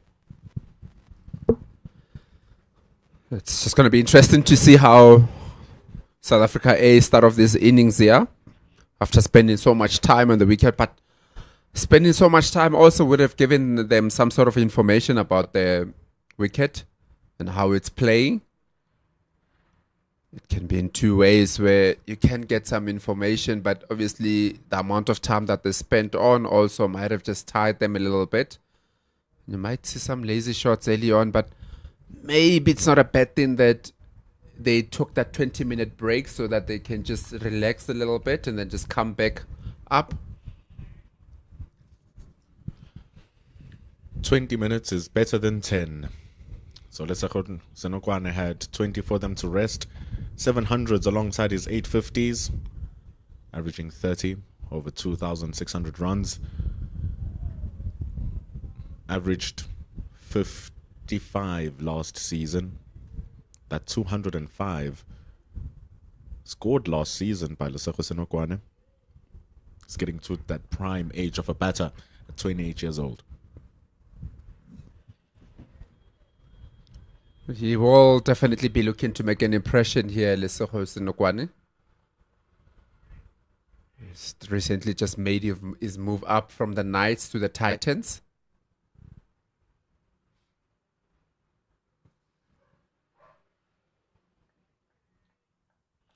Need I say that from the Titans has been a wanted man for quite some time, and finally has landed in the shores of the sky blue. He has to take on Zach Fox. Always remind you of his start versus Zimbabwe in Test cricket, getting 9 wickets in that match.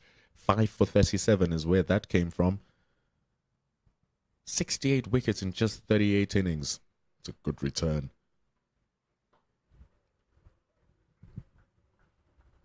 Gonna have to be careful of those in-swingers. They hoop around at times for Zach Fox.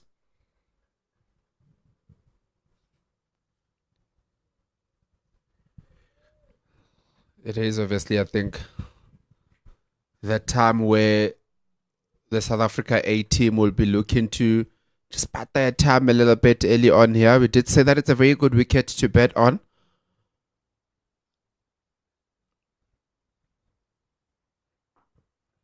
I think there is, however, enough for the bowlers to do a little bit of something early on. So you want to get your eye in nicely here. Just to ensure that you're seeing the ball properly, you're seeing the movements of the ball. Then you can go about your business. Sort of like the way that Heafy did. Really took its time, saw what the wicket was doing, and batted almost throughout the whole innings.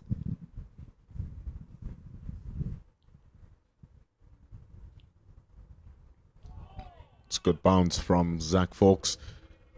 Remember what it did for Ogutlekele and for Cody Yusuf, who are coming down that chalet end. Once it gets into that back of a length region, it becomes hard dealings for the batter. It's a nice little delivery from Zach Fox. Senokwane wants to just defend that. It's a bit far from the stumps, but remember that ball coming into him, Zach Fox always in and around the stumps. Always in and around the stumps and the body. Just that bounce is becoming a bit problematic for Senokwane. But these are the momentum shifts that he just needs to hold on right now. He survives the first over. Zach Falk starts well, hitting the splice of the bat after hitting the gloves of Senokwane. No run scored. This man, though, he doesn't know that statement of no runs scored. He's all about them. 2 centuries in a row in a 50-over competition, and then 2 50s in a row in the first unofficial test match.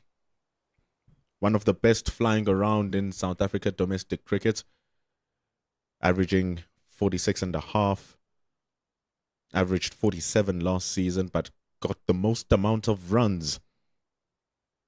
Only 23 years old. Can you believe it? It's Jordan Herman who's going to open alongside Senokwane. But he's going to have a challenge to face. Left armour for South Africa was a menace. Tiaan van Vuren. New Zealand have one of their own. Ben Lister is going to open the bowling for New Zealand, coming from the Ekurhuleni end. What can he dish up? He bowls to Jordan Herman.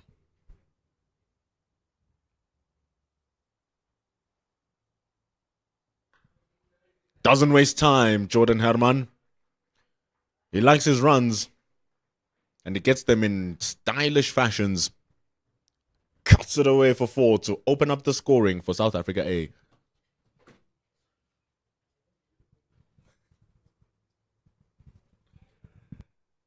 A little bit too short. A little bit too wide from Lister. A true loosener. Herman is not going to say no to that invitation.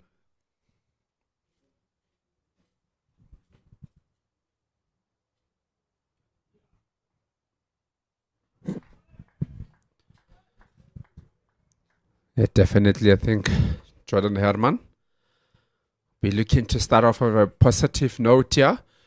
New Zealand will know all about him after those heroics that he did in the one-day competition with back-to-back hundreds. So they know what he's about.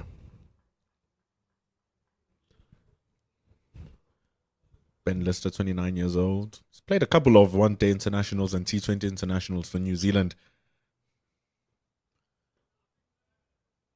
But almost every player just wants to don the white colours for their country in this game of cricket.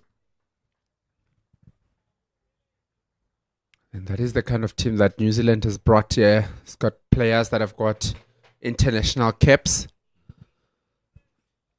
which then gives you a bit of a balance between experienced players and non-experienced players. The average age of 25, got some youngsters coming through the ranks.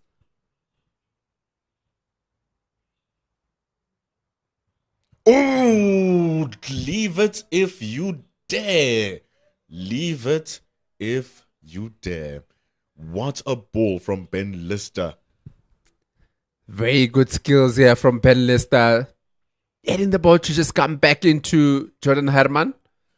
He will probably say that it's a good leave. I know exactly what I was doing there, but doesn't look like it. It's just too good of a ball here from Lister.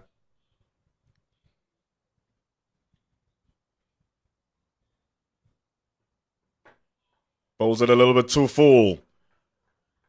Driven expertly from Herman, who even finishes off with the pose through the covers for 4. Very good shot here from the bat of Jordan Herman, beating the man at sort of like between extra cover in that mid-off. Just allowing the ball to come to him nice and full. Not too much foot movement, just allowing the ball to come to him, hitting it under his eye level.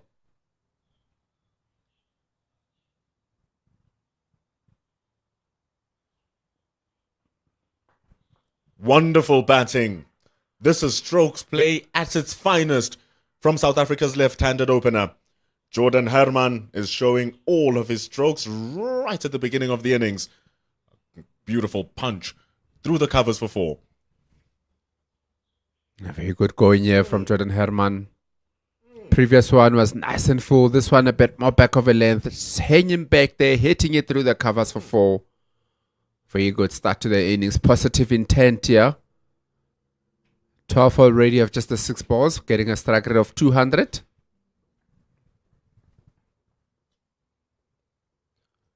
No one has gotten more runs in the CSA 4-day series as revamp than Jordan Herman. He is at the top of the class by over 400 runs. I did find it a little bit unlucky for him not to crack the knot for that Zimbabwe tour. The test team that went to Zimbabwe very recently is one of those guys that I thought that has been putting the numbers up for the last 2 seasons or so.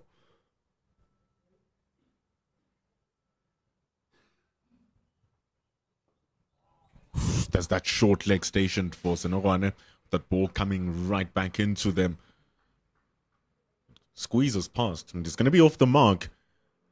It's going to feel good that is off that 0. Yeah, it's always good to get off the mark. Just looking at your partner on the other side, going about his business very easily. Gotta feel that you also want to be part of the show. But then you look at the dynamic of the partnership between Reece Mariu and Curtis Heafy yesterday, opening up for New Zealand. Reece Mariu lost his wicket for 30 runs, but you could see the fluidity in his stroke play, just like he did in his 200. But when he lost his wicket, Curtis Heafy was just there, dabbling along. It wasn't in the finest touch, but he just remained there. 370 odd balls later, he was close to 200. And this is what Senokwane must also think now, KG. Herman is exploding. Let me not be another bomb. Let me just calm down and be the balancing factor in the partnership.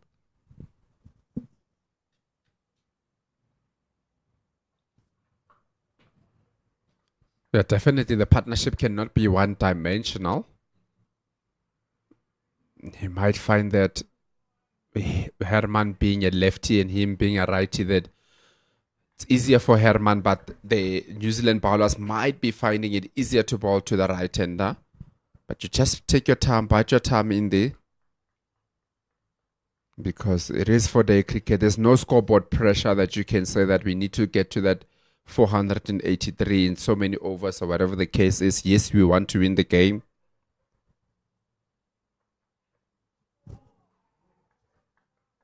What a delivery from folks. Just hitting that outside edge there of Lesego Senokwane. Doesn't want to give it away here, Senokwane. But Zach Folks wants to grab it. Just with the movement coming back into him, you feel like he has to play that ball, because if it does nip back in, that off stump is in the game. So it's very nice bowling from Zach Folks to start off. There's that movement we speak of. But he bowls that ball illegally. Zach Folks oversteps.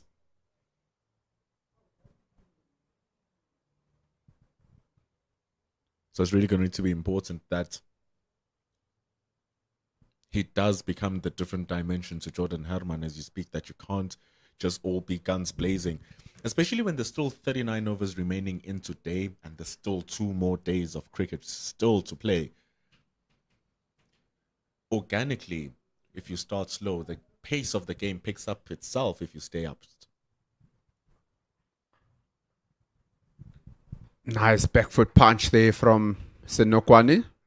And that is exactly what we're talking about when, yes, you can get beaten and whatever the case is, but you will get an opportunity once in a while to score some runs. And twice in this over so far, he's already scored 4 runs from the over with 1 ball to go. So that's a good going and a good rate to be going at. You've got to, we're not saying that be negative, but then you've got to allow the bowlers also and respect the good balls that will be bringing to you.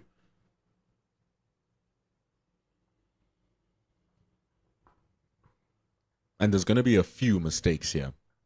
Given from how Zach has started, it's only that no ball from Folks that just blunders the over or spoils it a little bit. But nonetheless, it's been on the money.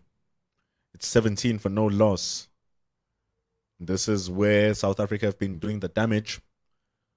Ben Lister versus Jordan Herman. Yeah, definitely left to left. So with Jordan Herman, might find that it's easier to see him because he sees him all the way from the top of his run-up until he gets to him. Doesn't have to change his stance in order to accommodate the line that is coming from, because it's just coming straight on. Because often lefties do struggle with right-handers coming over the wicket, just getting the ball to go across to them, because there's a slight shift of the head in order to track the where the bowler is coming from. But in this instance, it doesn't have to do that. And he sees it like a balloon. He hits the ball and it reacts like a balloon, flows over the boundary for 6. Very good shot here from the bat of Jordan Herman. We spoke about those hundreds that he scored very recently in that 50-over competition against New Zealand A. Continuing from where he left off, just allowing it to go. It's not that short, but he made it look so easy, hitting it comfortably in front of square. He's hitting them so well. He's seeing them so well. Ben Lister put under the pump immediately. Ball is still moving though from Ben Lister. Mustn't get carried away, Jordan Herman, even though the confidence and the game is behind him. Definitely very confident. I mean, even in this shot, yes, he didn't get it away, but you can see that there's so much intent behind the stroke play.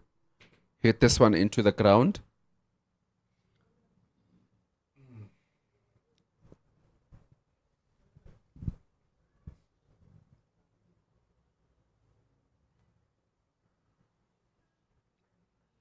Well, that's a good sign that he's not trying to go for everything that's just there. Short extra cover is employed, but he's been piercing the gap anyway. Ben Lister has been found to be a little bit wide in that first over. That first ball that was clubbed for 6, you can say, well, you didn't have to be that short, but it was an attempt after being smashed around for all the full balls.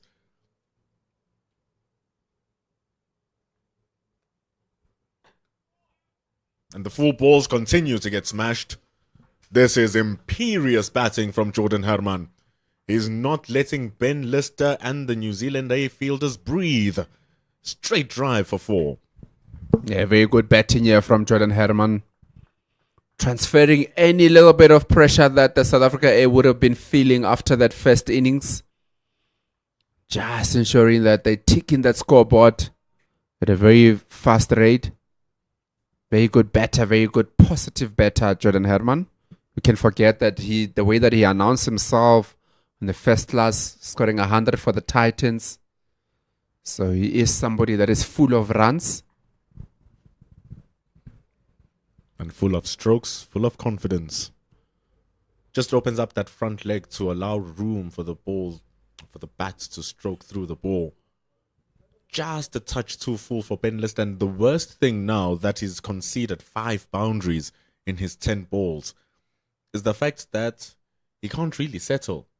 He can't know where to bowl because nothing he has bowled has worked so far.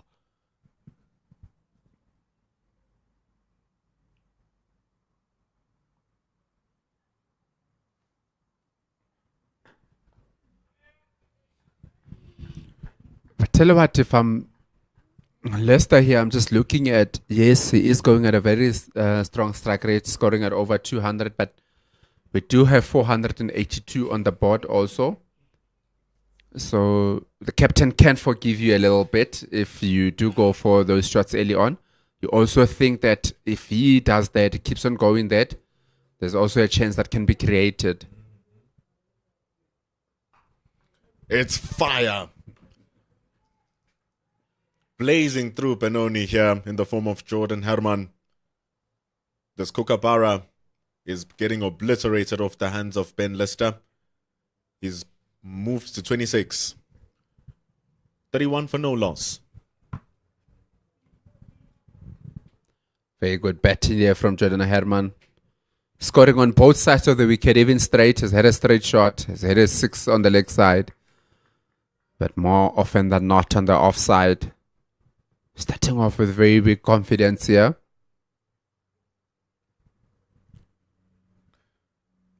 And that should easily Sehos Nokwani on the other side, because that's taking the pressure off him also. So if you think 482 is a big mountain, I need to score the runs also quickly as possible. But if you've got a guy on the other side that's doing half the job or more than half the job, helping a lot.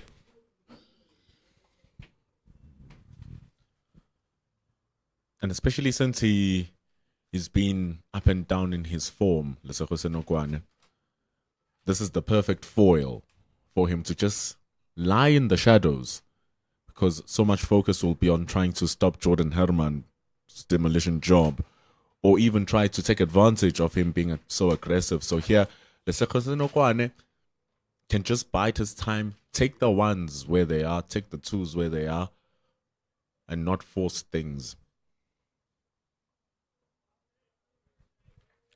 Yeah, definitely. I mean, if you've got a man on the other side that's really looking to make the stroke play early on here, if you can get one, get a two. Similar like he did in the last over, where there was twice where he got an opportunity to get 2 runs. So he's got 4 runs in that over. But there's definitely no pressure on Senokwani at the moment.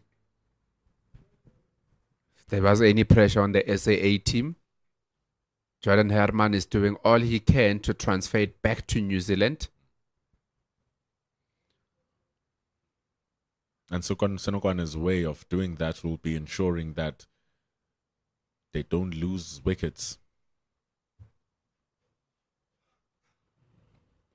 It's a nice little leave, because as he stays on, he's going to start understanding how much the ball is moving.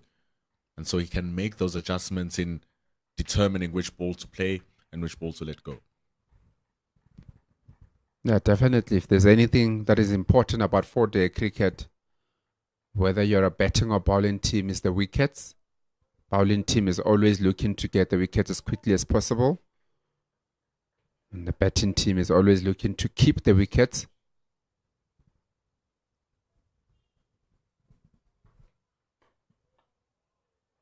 It's a good drive from Senokwane.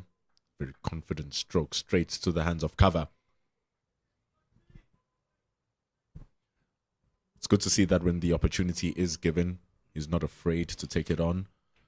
It's a gaping hole between backward point and cover that he can just look to exploit. Definitely, that stroke just showed what we've been speaking about. It looks like it is a good day to bat on this wicket.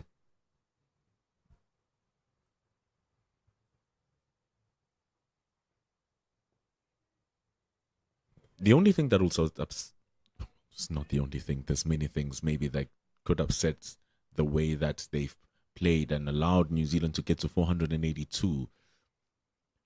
But a big thing is the fact that New Zealand have batted the majority of the day where it's best for batting. And the worst thing for South Africa is that they conceded that right at the end of the innings. And so that just drains some of the spirit that you've been holding on. But like you say, KG, it's the countering of what New Zealand are bringing that can bring that momentum back to you, just like Jordan Herman is trying and is doing good so far. Yeah, without a doubt. I mean, it is a game that allows you a lot of opportunities if you're going to take them or not. Jordan Herman has quickly gone into 26 of 12 balls without giving any chance away or doing anything out of the ordinary. He's literally only mistimed one ball and was looking to go hard at it, but he mistimed it well because he has mistimed it to the ground.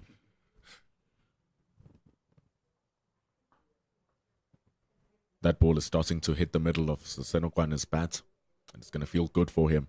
After 5 overs, 31 for no loss.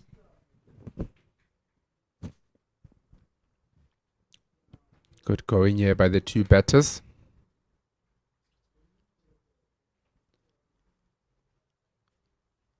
He's got 31 from the 31 balls that have been bowled so far. So going at a strike rate of 100. Which is probably not the most important thing, the strike rate at the moment. The important thing is the amount of time that they can bat out there. Because a batter like Jordan Herman is one of those that, you know, if he bats anything close to the balls that Hifa did a little bit earlier on, he'll score probably 75% more runs than that. So definitely the time is what is important. The length of the innings is going to be what's important here.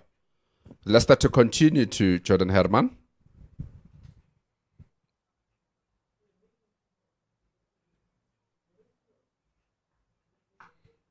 He's unafraid to take it on. Deep point is there to stop it, but he can't. It's just raining boundaries for Jordan Herman. And it's obliterating Ben Lister. Very good stroke playing once again here from Jordan Herman. Just allowing the ball to get to him, hitting it to what was supposed to be a 1. But because of the pressure that he's been creating, they're trying to get the ball as quickly as possible into the hands and throw it back so that it's only a single and get Lesego Senokwane on strike. But now Jordan Herman still strikes. My goodness, he is unrelenting. That goes for 4 into the cow corner. An imperious pull shot. Very good batting here from Jordan Herman. Scoring both sides of the wicket here. This time a bit straighter from Leicester. There, bang! Pulls it away in front of square. Good batting here from Herman. Oh, we are bringing you a show here. It's all about Jordan Herman. He's not seeing Ben Lister. He's not seeing any New Zealand player. He's just seeing the red cherry and how it's going to land in the middle of his bat. He's doing it so good.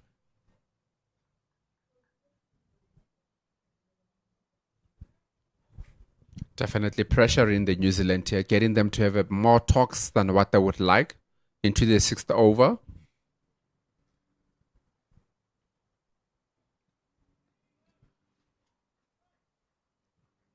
Bad batting, Jordan.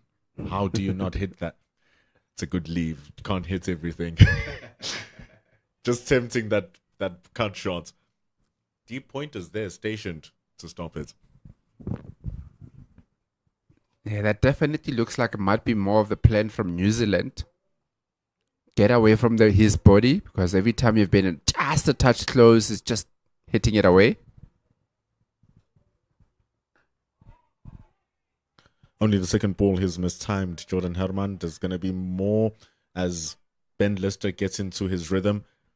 And it's very amazing here that Joe Carter backs his bowler.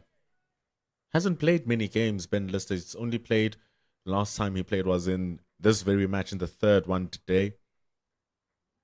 So allowing him to get into the rhythm, because as you said, it's not about the runs right now. Yeah, definitely. You've got to allow the bowlers to get into it, because the batters have done back of the work. Well, one of the bowlers also did a lot of work in Lennox, scoring that, and involved in a very big partnership with Hifa. It was an amazing partnership. It was fantastic work. And Joe Carter, the New Zealand captain, alongside Jaden Lennox, they're looking at that ball, asking umpire Kuma if it's still in the right condition.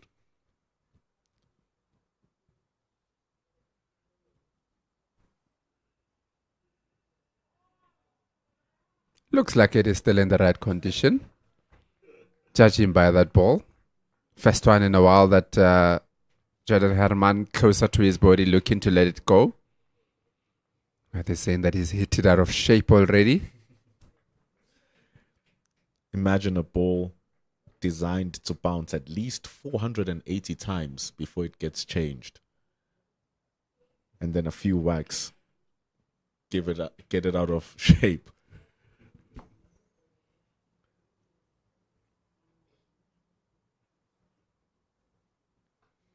So Ben Lister finds his mark, but so does Jordan Herman. He'll find that a little bit unfair, but soft hands from Herman guides it past Gully, who can't stop it, and it goes for 4. Once again, good stroke play here from Jordan Herman, allowing the ball to come to him, just hitting it late into the ground, very deliberately so through that gully area. That is so good. That is so good from Jordan Herman, because he deliberately opens that face. Just waits for it. You can even see how his hands push down on the ball upon contact. Clean timing. Curtis Heafy, he dove to no avail.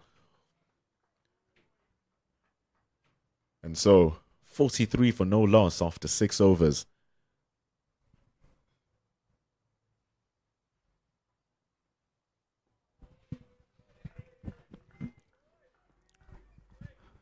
Looks like the conversation here for South Africa A is everyone will deal with their own bowler. We're not exchanging. Senekwane, you deal with folks. I'll deal with Lister on the other side. Right versus right, left versus left. Only fair, isn't it? Makes perfect sense. Makes absolutely perfect sense. And both bowlers are moving the ball into their respective batter. Just like that. But now the batters are starting to get into the pace of the wicket. Senokwane a bit more conservative. But that's a good leave. Yeah, definitely. And we know Senokwane's man that has got runs did score 200 in the last season or so. So, twice that he did. Scored 2 of them. 205 versus the Knights, 280 versus Zimbabwe emerging. That's a good shot, but there is Ben Lister down there. Plays it with a bit of swagger. This goes for a single. This will be a different challenge here to Herman. First time he's facing off to Folks. Never miss a beat, Zach Folks is going to come around the wickets to the left-hander. It's been the case throughout the entire tour. I believe it was only in that last 50-over game where this very man scored 186, not out, where we saw a change in strategy. But he's going to move it away now from Jordan Herman around the wicket. I'm never a fan of a right-hander, right-arm bowler coming around the wickets to a lefty.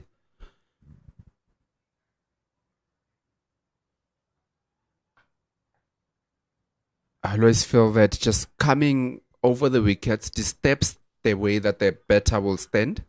As I spoke about earlier, the way that Jordan Herman is batting now is that everything is just in straight lines, which is the way that I would like it to be. But now if Folks was coming over the wicket, it will force him to turn just a slight.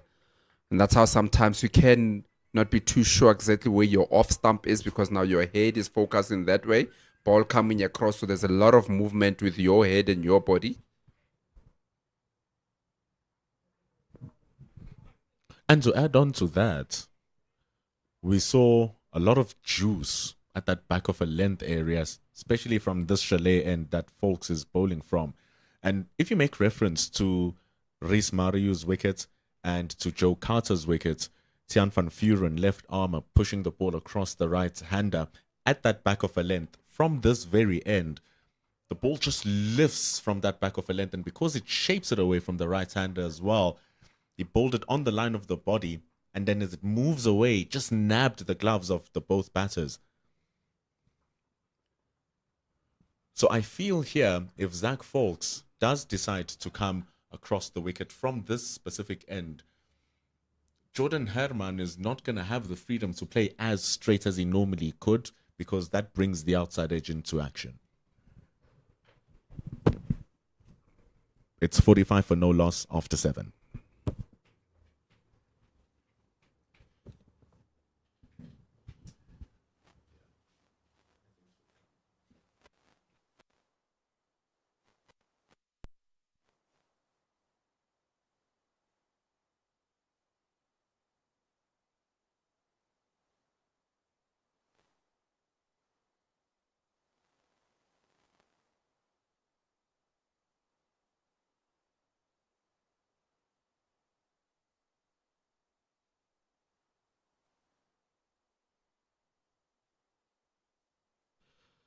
Change of bowling with no surprise from the Ekurhuleni end.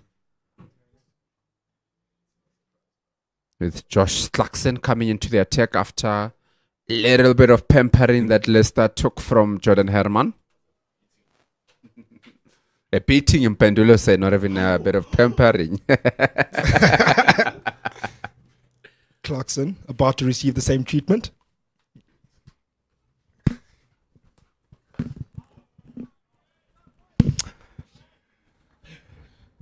Herman, just seeing him first, giving him a look before he starts going for him.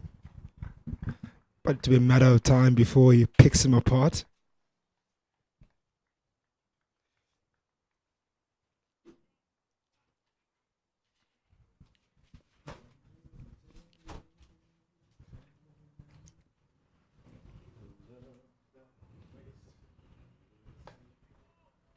There we go. Seeing signs already of the attacking approach we've seen already in the previous overs. Yeah, definitely. And I think Herman will be liking the fact that Clarkson is coming around the wickets same way that Fawkes was to him. So almost the line of attack seems similar to the way that Leicester was coming.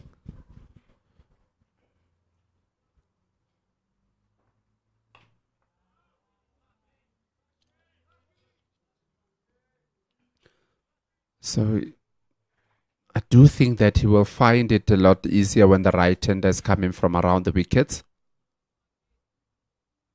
because it doesn't disturb the way that he stands, his eye line, everything is just as straight as he would like it to be. Yeah, indeed. To be easier to play from around the wicket.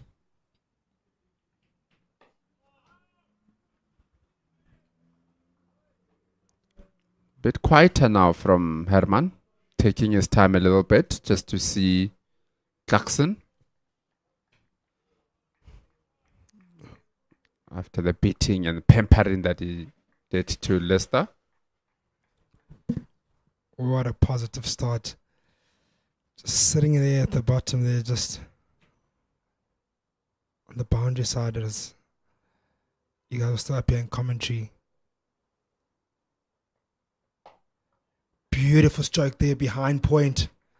Almost finds that gap there, but pushes for 2.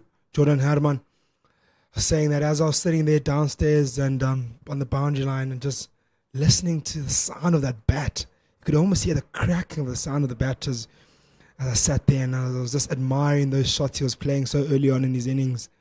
And he just looks so confident coming into this innings.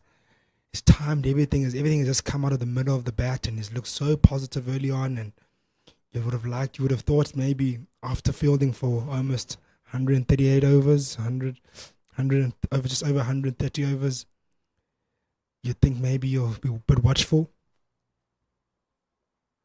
But he's come out guns blazing and hitting it all over the park. He's picked up a 6 already over Cow Corner. So he's really just found his stroke playing quite easy today. I think which is very good and commendable from Jordan Herman, because the one thing that you don't want is to come out and the 2 batters going at a strike rate of 20, 25 odd, because then that allows the New Zealand bowlers to grow into confidence with their bowling. So when you transfer the pressure back on, changes the plans a little bit. I don't think the plan would have been for Leicester to just bowl the 3 overs up front and then come out.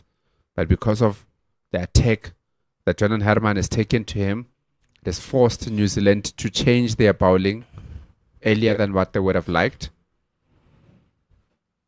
Yeah, it's definitely changed their plans now with the attacking Jordan Herman has come with. Positive. And he's coming in here with good touch.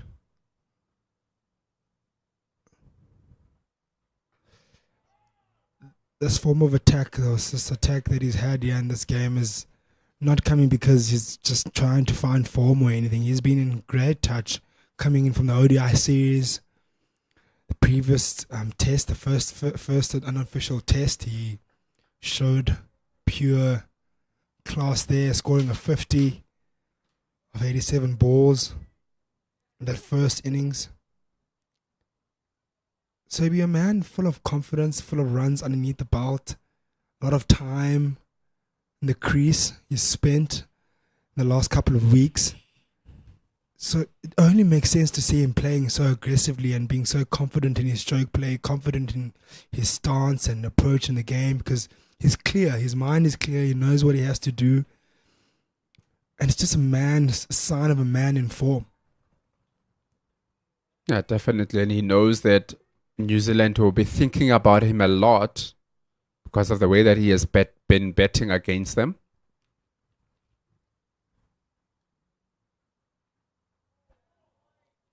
Lovely delivery there.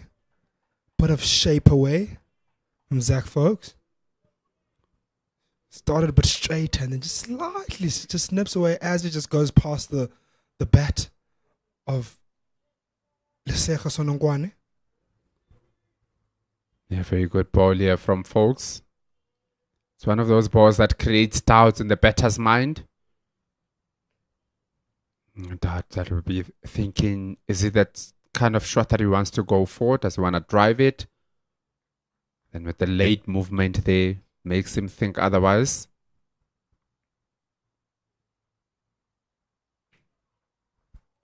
Yeah, so what's going to be important here for Leseja Sonongwane, especially that he's still trying to find his feet, he's trying to find and see the ball and find his runs.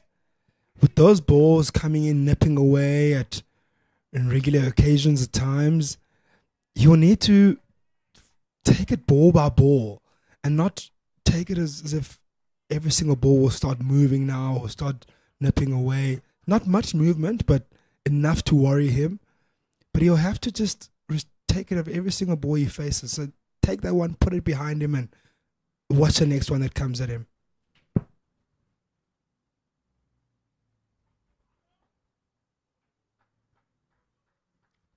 Just tickle around to that deep square leg for a single. Yeah, I think that's very important to just, and that is what we call about playing the ball on merit. Looks like Folks just overstepped there. No ball being called by umpire Bongani Jele. You have to play on merit and play what's coming to you, what's brought to you every ball. Not all the balls will be the same. Because if you keep on thinking too much about what has transpired before, then you get caught with your thoughts. This is what we were speaking about a bit earlier with Pendulo coming over the wickets for a left hand, and that's exactly what Folks has done here.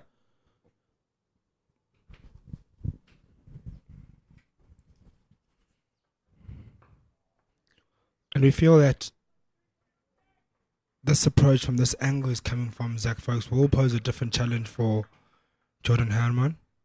Going across his body, asking him to play maybe a different set of strokes. Maybe asking him to leave better. That just lasted one ball back around the wickets, Folks, for some reason. Very interesting. What's the thought process with that?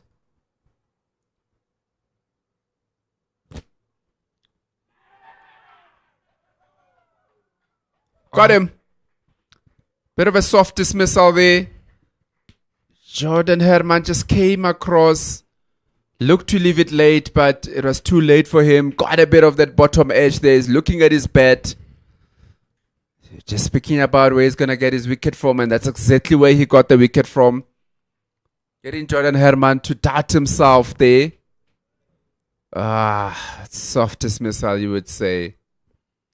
Yeah, Jordan Hammond fiddling with that one, and Zach Folks immediately proving you wrong as soon as he changed the sides. As you see, we were talking about it, that maybe that different angle is coming from, might do something different, and maybe that change, that immediate change there, and that maybe forced Jordan Hammond to play a shot at it, because he had been facing that ball that came over the wicket and around the wicket, and he had to really change his shot selection. And then you can see there he was really unsure because he fiddled at that ball. And it brings a man that is confident, coming off 100, Zubair Hamza, the previous game. So he'll be confident coming into here. Scored a brilliant 107 in the previous game. As you see the dismissal here, Jordan Hammond just poking at that one, really. Bit of a nothing shot.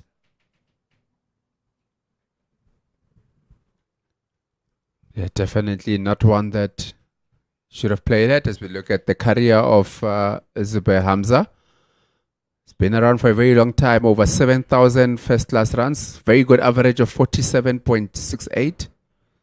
Good strike rate also in this format of the game, going 60 with the highest of 222. He's got 1,935 half centuries to his name. He's definitely one of the more experienced, has had a few games also for the Proteas.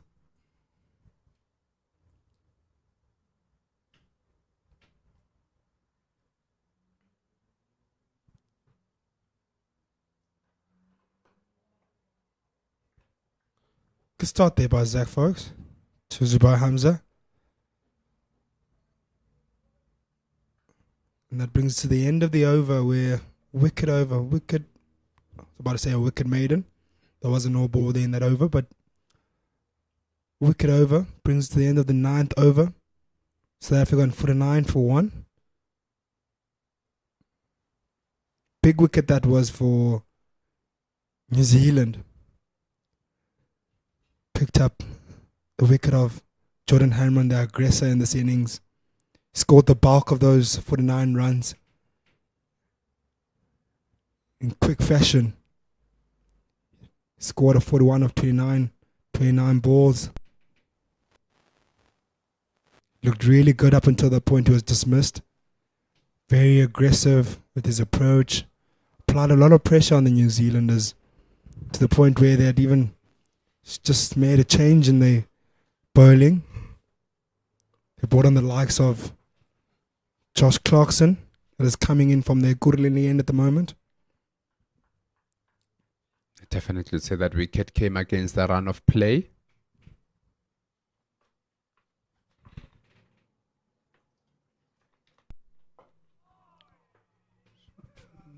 Bit of an opportunity, we'd say, from Lesego there to put that one away. Nice and juicy full half volley there. Yeah, juicy full toss, but misses out there. Hasn't really found the middle of the bat or his timing as of yet. Maybe hasn't seen the ball as well. But it's important to take his time. Much better stroke from Lesego Sonongwane. Finds the middle of the bat, but straight to that mid-off. Very good batter, Lesego Sonongwane. Has got a very good record behind his name also. He's really done well for the different franchises that he's played for.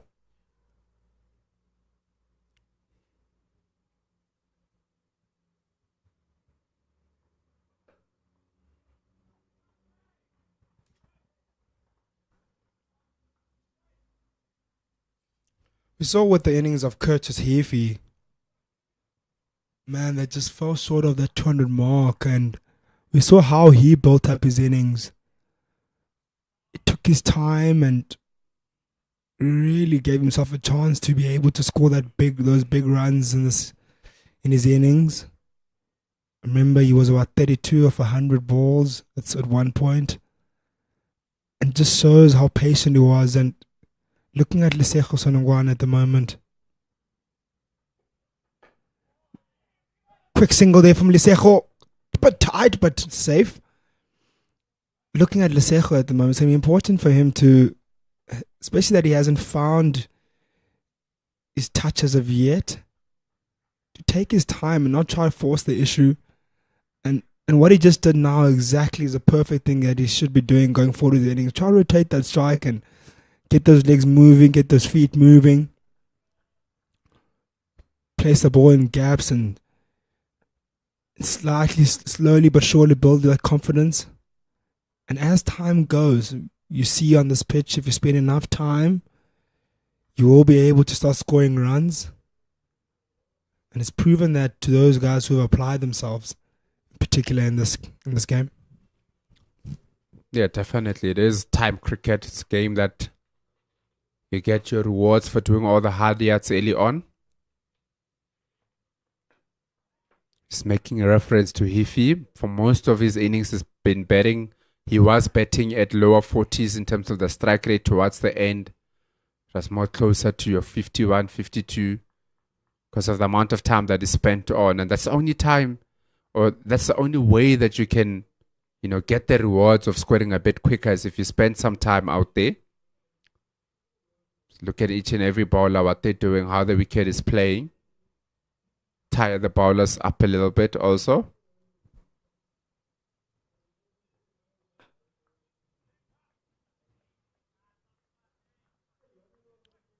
It's the end of the 10th over.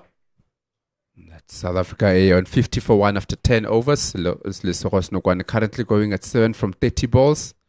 And Hamza just new to the wicket. Only faced 3 balls. No runs so far. Yeah, New Zealand will now, since the fall of the wicket of Jordan Harriman, will want to put the squeeze on South Africa now. Where I start bowling tighter lines and drive those runs. Just makes South Africa feel like the game is on moving forward.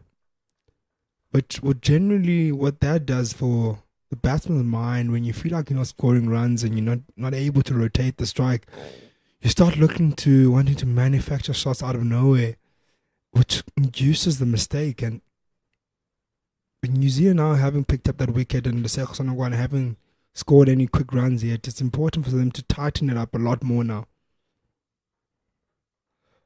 Lovely pull stroke there to fine leg by Lesego Sonongwane, but straight to the man, fine leg. Second one that he has played there. Has that been signaled? The second one that he has played there, one for the over call from the Empire. It's definitely looking to be positive, especially on that short ball. Hasn't hit a boundary of it as yet, but looking to take it on whenever it's been put up to him. Sonongwane.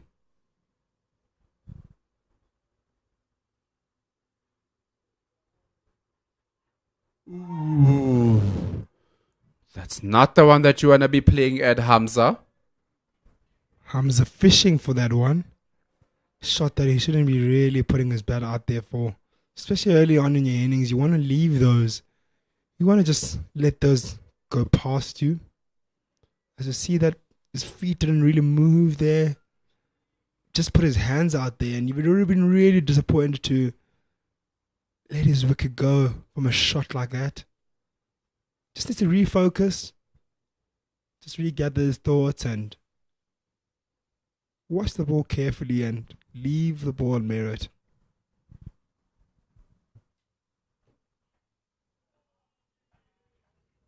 Yeah, definitely. Very experienced man, Hamza. Has been around for a very long time, as we said. And no doubt that he is the type of a player that can easily delete that bad memory, and that shot would have been a bad memory to him. Lucky not to get anything on it. But it's just about moving on. As we saw in the follow-up ball, that it just let it go.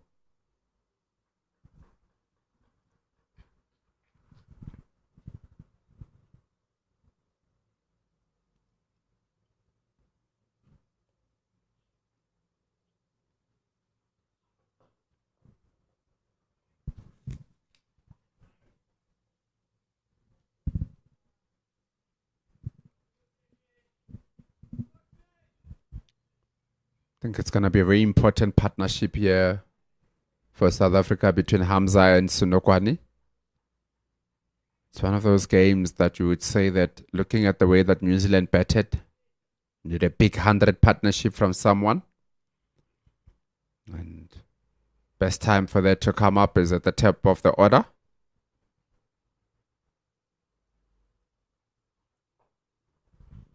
It is still a very good wicket to bet on. We spoke about how it is good today, but it might start to get a bit drier and harder to bet on, slower to bet on from day 3.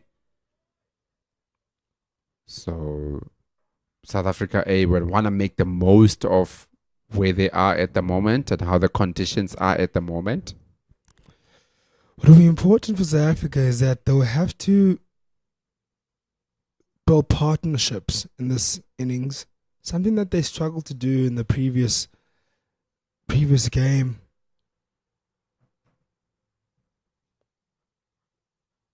They'll have to be able to build those partnerships, spend time at the crease and really graft out their runs and make New Zealand pretty much come back for those second, third, fourth spells with their seamers, and not just allow New Zealand just to take terms as they've have in the first game and how they have in terms of their batting with bat in hand.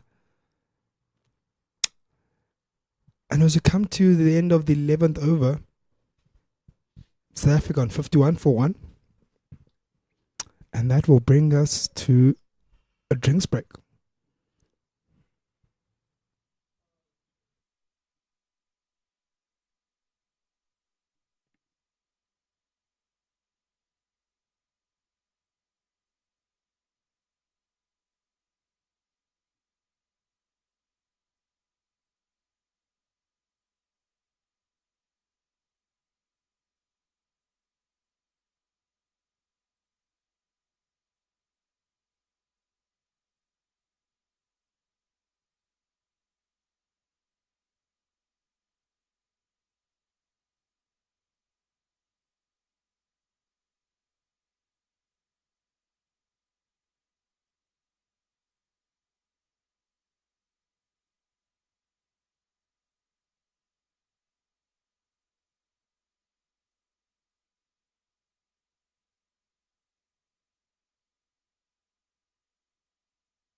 As we come to the end of the drinks break with South Africa on 51 for 1 after 11 overs, with Lesego Sonongwana taking his time on 8 of 31 balls, and Hamza and Newbie in the crease at the moment with 8 balls with no runs.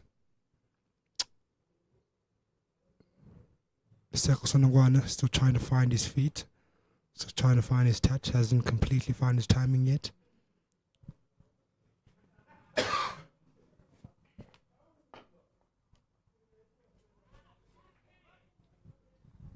Another full toss, an opportunity there for Lesego Sonongwana to get his innings going here. Just hitting out into the ground straight to that mid-off. I don't know if he's just still taking his time or if he's just struggling with getting on in the innings here.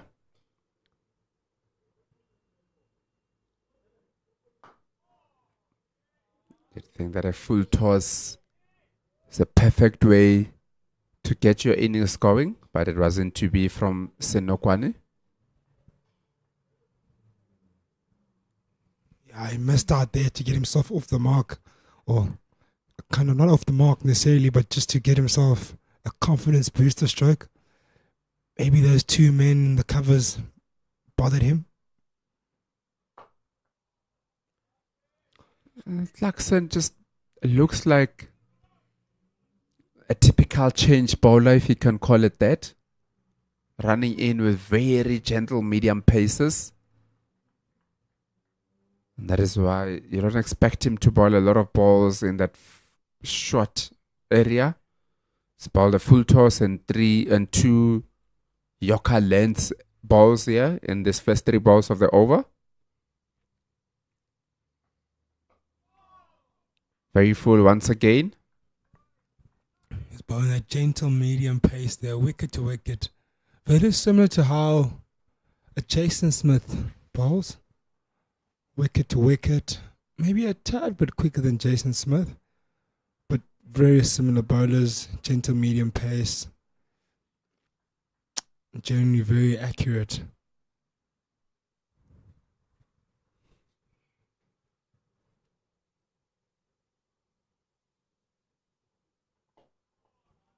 As very gentle as it is, it can induce a foul stroke because you feel that you have to put a little bit more power behind your shot, which is exactly how Jason Smith got his wicket yesterday.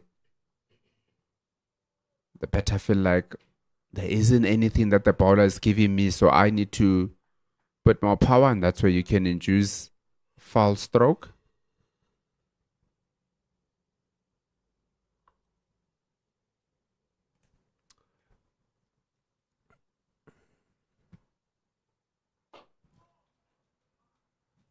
Lovely straight drive there, Lesego Sonongwana. A bit of tighter one. And what's important is that, irrespective of the good bowling from Clarkson, Lesego's been very respectful in how he's bowled, and he's played everything under his eye line and hasn't looked maybe deterred by the fact that he's not scoring runs or he's not able to maybe rotate his strike as often as we would like. Liking that he's still showing patience in his innings. Just looking at the SAA dugout there, very much nice and relaxed.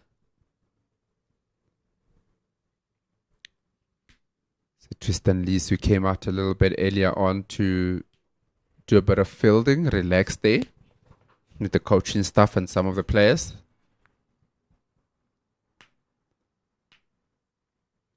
So Sonongwana just looked at, does have a lot of time still in this game. It's only the second session of the second day. The third session, rather, last session of the day.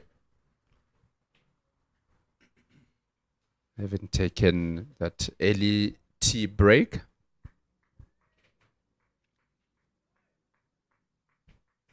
Very short one, the previous one from Folks. You've seen that Lesego Sonongwana enjoys playing that pull shot. They do have a 45 and also a deep fine leg. at 45 that you're talking about is a very interesting fielding position because a lot of the pull strokes, when he's played that ball, he's really played it there in that fine leg region. He's played it quite fine. So I'd actually want him to go more square leggish, where the ball is gone exactly. But also that position is not too bad of a position to put him there.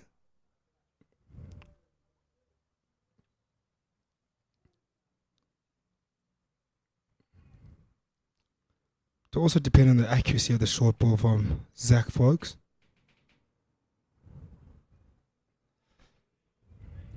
Yeah, I think the accuracy is what's going to be important. Getting that area there where it's a little bit uncomfortable to play, but because Lesego Snokwani likes to play that shot, might be tempted to play it even though it's not there to be played. So you sort of like have got protection at fine leg to at shot 45 to catch that. If it does go over his head, there's still protection behind him. The man directly behind him.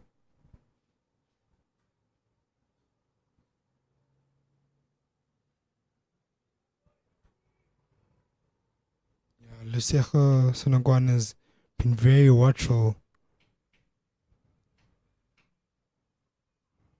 Lovely pull stroke, just a deep square. Pulled it with so much control, though, I must say. Definitely likes that short ball, Sinokwani. He hit a few behind square, that one at square leg, straight to square leg. But I don't think New Zealand would mind that too much. As much as it's in control, it was airborne just a little bit for some time. Luckily didn't hit it too well. So you feel that it's one of those that if he hit it well enough, might have went straight down the throat of the deep square leg.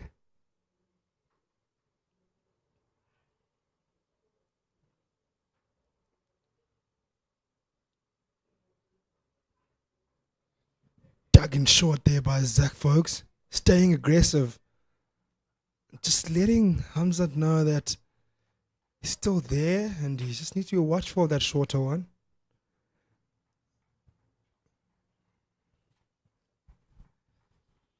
He does like bowling the occasional short ball here, folks. Doesn't mind pampering the batter with a short ball.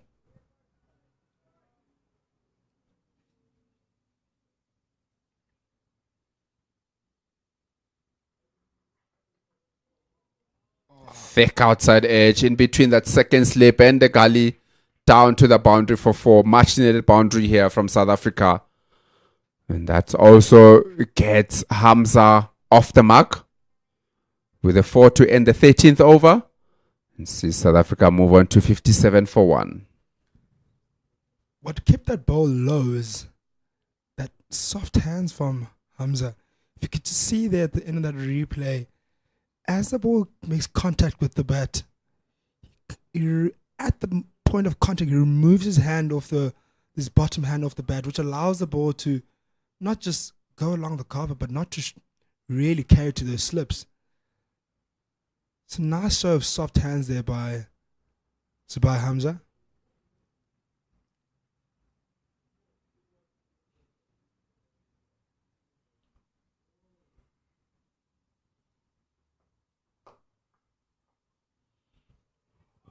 I think the one thing that won't be a concern to South Africa, which it shouldn't, is the rate of scoring. He had a very good start with Jordan Herman, going at 4.3 currently to the over. If you compare it to what New Zealand was going at, they were going about 3.5, 3.6. So they're going above what New Zealand went on. Don't want to let that dip also too low. Another pull shot here from Sonokwane down to that deep square leg. It's behind square for a single. They've put protection there because they saw that is one of the strokes that he likes playing. And with that shorter ball, he's looked so convincing with his stroke play Then as soon as the ball goes a tad bit fuller, that's where you see where he's a bit tentative or he mistimes the ball. But when the ball is dug in and is targeted to his head, he's very sure with his stroke play.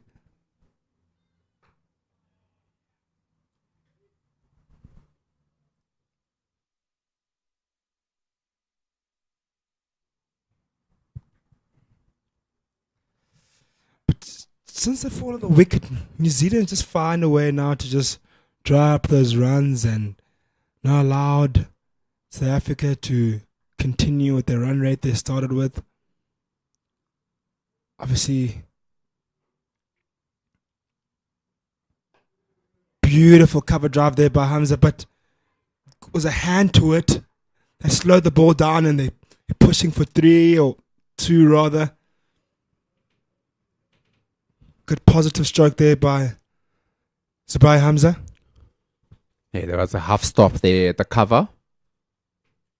Not allowing the ball to get to the boundary.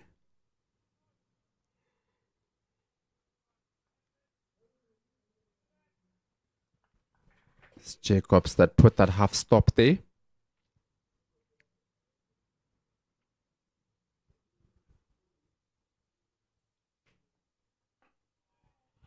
And one thing is that the more dot balls that they build up, the more they'll transfer the pressure back to South Africa.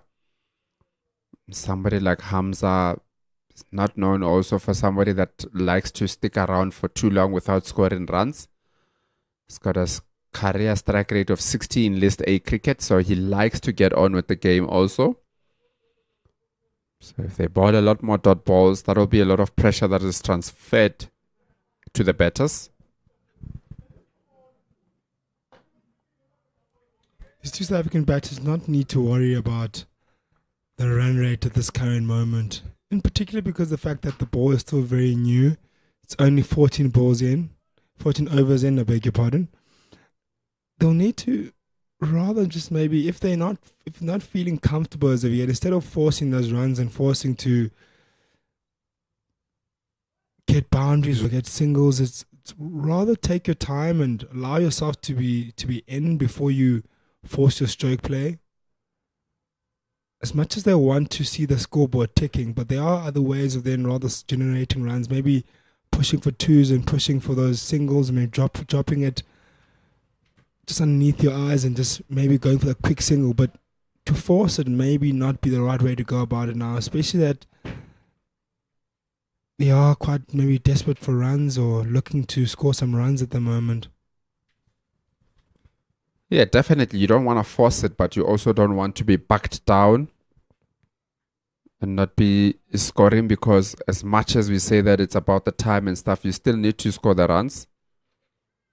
Especially because for South Africa, the most important thing here is for them to win the game. So you don't want to bowl too long, bat for too long without scoring the runs, as we see Leicester back into the attack from the Chalet end.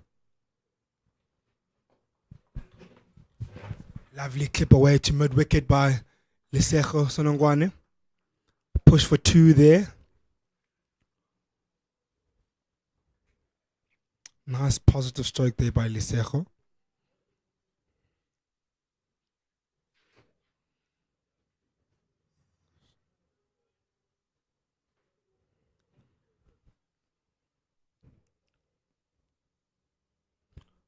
We'll have a change in commentary.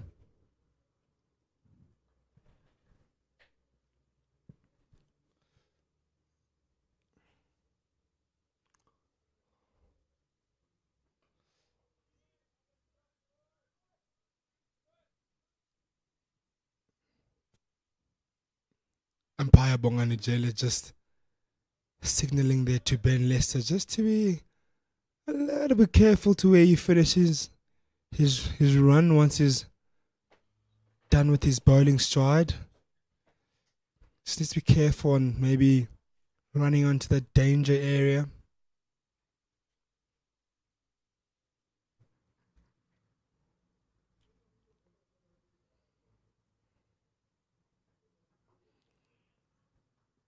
Sekhosanangwan again, push it for a single, drops the ball down to deep square leg.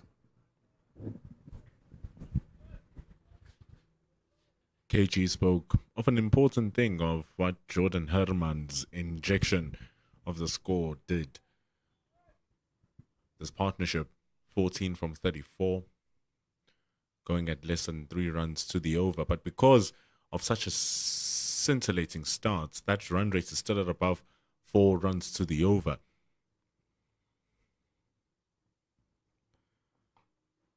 There's really no need, though, to even speak about run rates when you are watching this format of cricket. But if there is any sort of pressure, there is none because of how Jordan Herman went. So even if they slow down for the next couple of overs, they still won't fall too far behind, so long as these two gentlemen get their eye in, and then they are able to capitalize from their starts.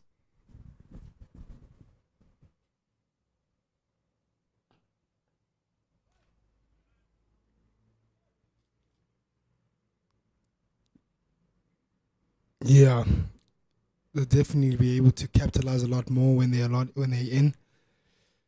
I mentioned earlier the innings of Curtis Heafy. He started very similarly as well, very slowly, and took his time. And obviously, he had a partnership with Mitch Hay that allowed him to be not under pressure to the run scoring. And similarly here as well, Jordan Herman got South Africa to a great start where they don't have to, as you've mentioned already, worry about that run rate because the run rate is quite high at the moment.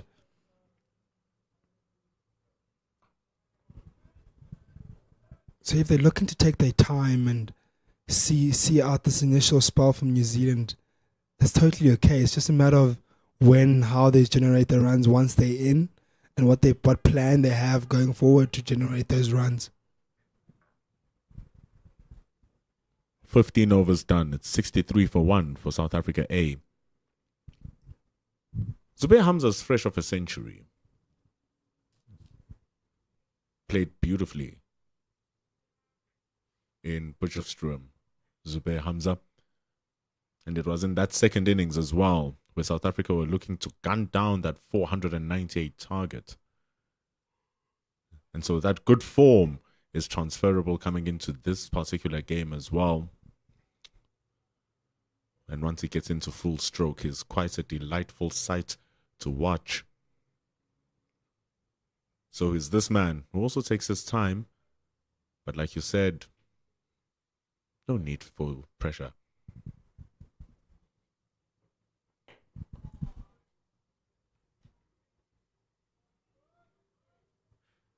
Yeah, Hamza, one of the men that are looking to work their way back into the Proteas setup. Test side, and this is the opportunity, this is the stage that you want to utilize, and this is where you want to capitalize in moments like this where his team need him most. You want to step up and show up.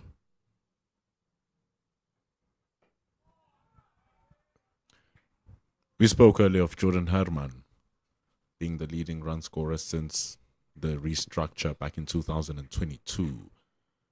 Scoring over 1,600 runs at an average of 48.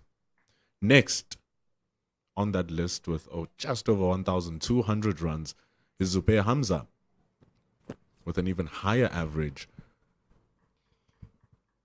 He's been in really good form for the past 3 seasons. Zubair Hamza. His move to the Lions exploded that, working hand in hand with his batting coach, Hashim Amla. So, of course, you are going to see a batter improve if you are working with one of the finest batters who has ever played the game. And so Hamza's really growing into his own and will want to seize this opportunity.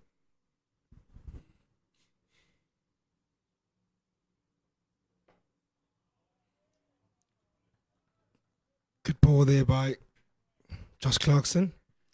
And you mentioned Hashim Amla and what a mentor for him. Zubair Hamza, he rates him so highly. He's mentioned quite a few times in a few interviews when he's been part of that Proteas setup how he's been so important to building his game up and really guiding him in terms of how to structure his game and really go about his innings.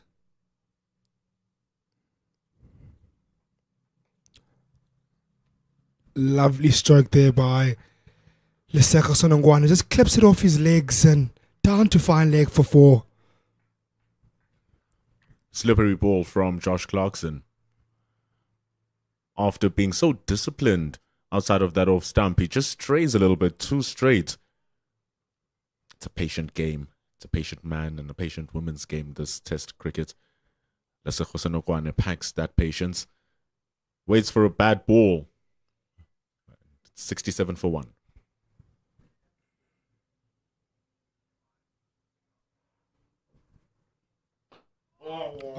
Lovely stroke there by Lesego Sonongwane, finding the middle of the bat this time around. Straight down the ground from Lesego Sonongwane. Convincing stroke. Back-to-back boundaries from him. Oh, what a stroke. That is sweet from Lesego Sonongwane. Just transferring his weight into that front foot, full meat of the bat. Just closes it off and plays it past that mid-on.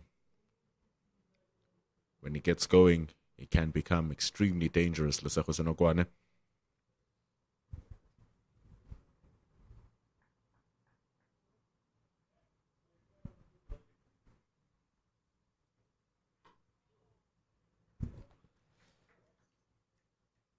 Just think what a freebie can just do to a man, and he just picked up that ball, the previous ball before that second boundary scored.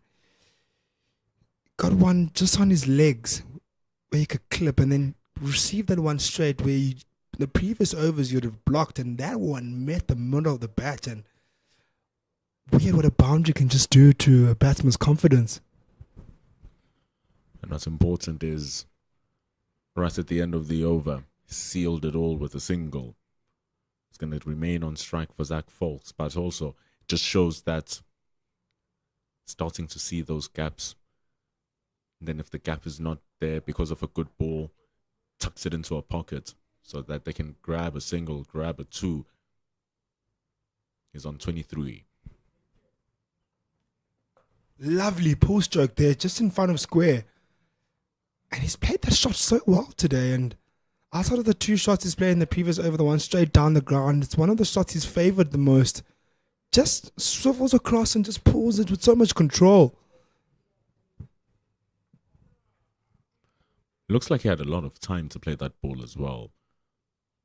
But that deep square leg is stationed right there to just keep it from crossing over the boundary. And even just as an attacking option, right behind Zubair Hamza's right shoulder. Just in case they play that pull shots falsely. And then it opens up a wicket-taking option.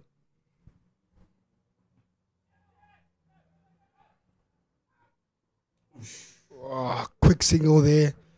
It just hits Lesego on the leg as he runs past the stumps. Good running though from this pair. And they're currently on a partnership of 25, slowly building. Something that's been really important for this partnership of theirs, that if they want to build it and they want to be positive, the rotation of strike will be so instrumental for them in order for them to share that pressure and that workload that of this mammoth total of 482.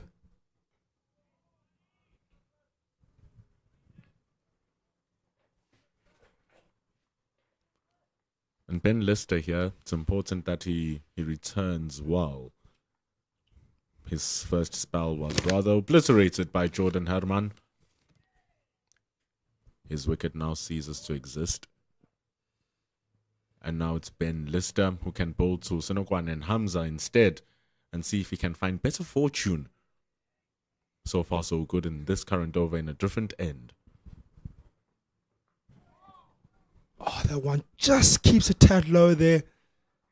Bit short, but doesn't really climb or do anything. Just kind of just jags back low. But at least Sonongwane meets that quite well and is up to the task. Good reactions from Sonongwane. It was beautiful in the field. Everything he just did was out of this world. Run-outs, direct hits, the catch to remove Adi Ashok.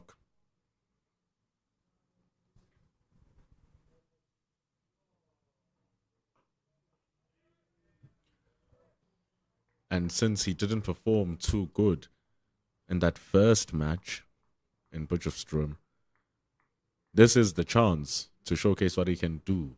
Single-digit scores in both innings for Lesego Senokwane.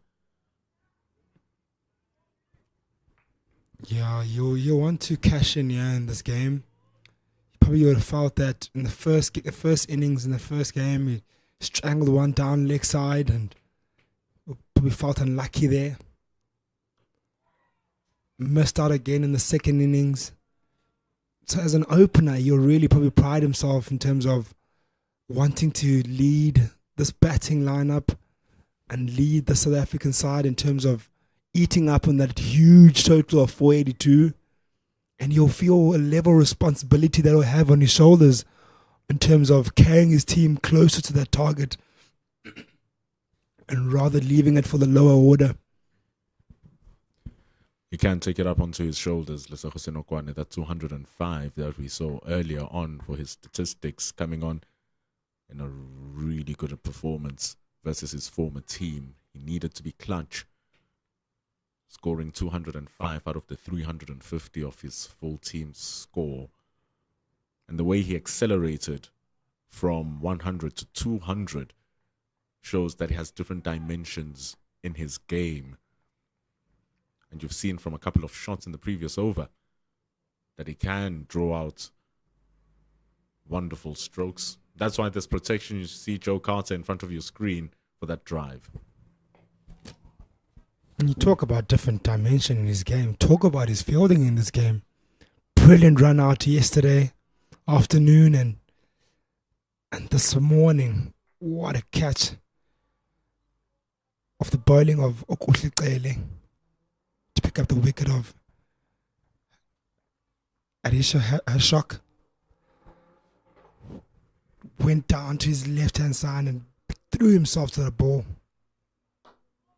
So maybe he can take a little bit of that confidence from his fielding. And I know it's two different departments of cricket and two different facets of cricket, but confidence is something you can take from anything. And the small little bit of confidence you can take from that fielding effort he had, ground fielding and the run out to producing the beautiful catch he had. You can take the confidence to here and be able to score runs and be able to take South Africa to the end of the day will be so huge for him. On top of that, he's starting to find the middle of that bat. He's been out there for 58 balls now, 25 runs he's scored. Started extremely slow, but then a story as old as time when it comes to first-class cricket is the fact that if you remain out there, runs are going to chase you as time goes on. So Lesego Senokwane is already on almost a 50 strike rate when it was once in the 20s.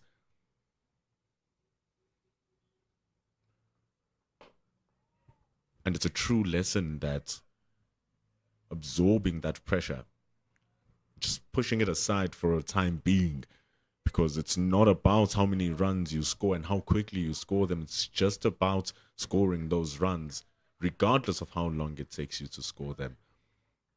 And I feel like he understands that. And once he gets into his games in Okwane, he exemplifies that in the way that he demonstrates his cricket.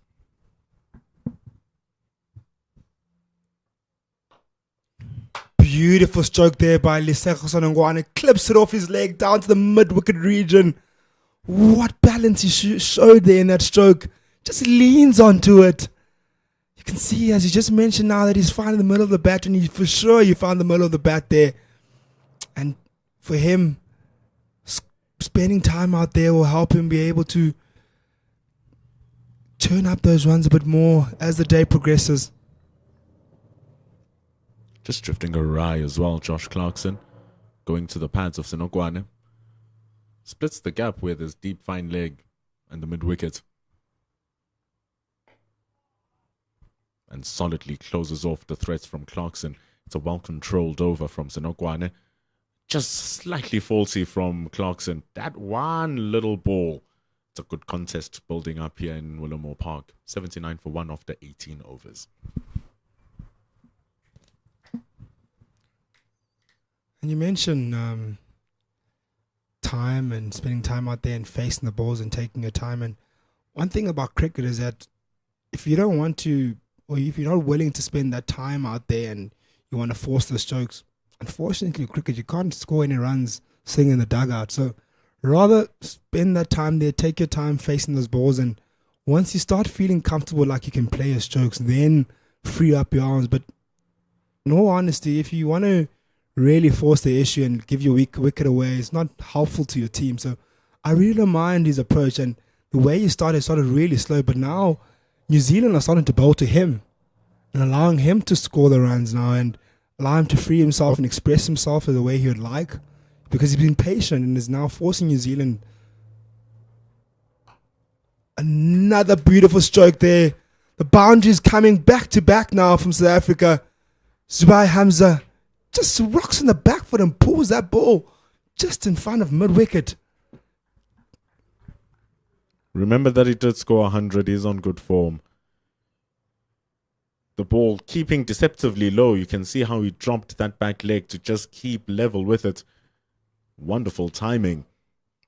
The diving mid-wicket had no chance. 83 for 1.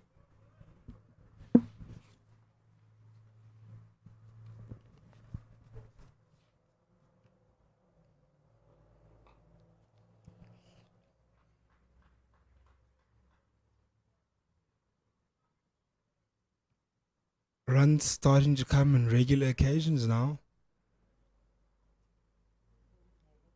Initially, a couple of overs ago, felt that things weren't moving forward. The pair was struggling to pick up any runs, but the last couple of overs, you've seen boundaries from Lesego Sonogwane. You've seen now a boundary from Zubair Hamza. So it just shows that if you are patient and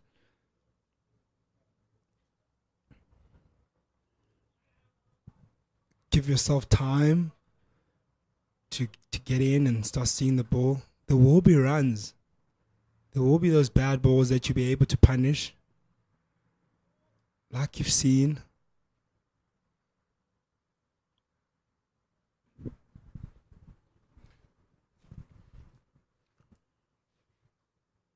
Ten runs to the over, Ben Lister.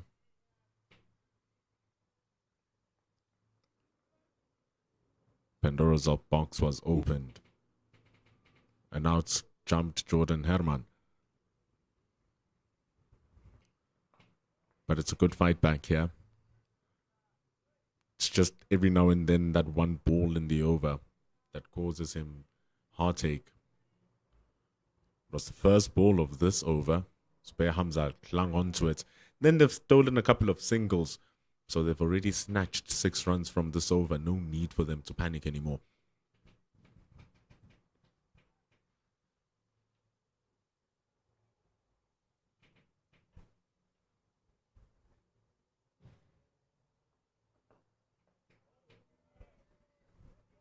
It's gone on for 10 overs now, this partnership. 36 runs between the two. Jaden Lennox, just out of your picture, standing at mid-on, is starting to warm up. Must be already warm after scoring that 84, or 88 rather. But he is warming up. Maybe we might see a bowling change here for New Zealand. It's going to see where he's going to come through. Brilliant performance from the all-rounder, Jaden Lennox. Very aggressive and throughout his whole innings. Played positive cricket and backed up the batting of Curtis Heafy and really had a great partnership there of over 150 and just showed, really put his hand up there at the lower order where New Zealand really needed him, and to be able to score those runs just after the wicket of their captain Joe Carter. And exactly that, as you saw him, Bendulo is there at the pitch right now, setting his field. tall left armour.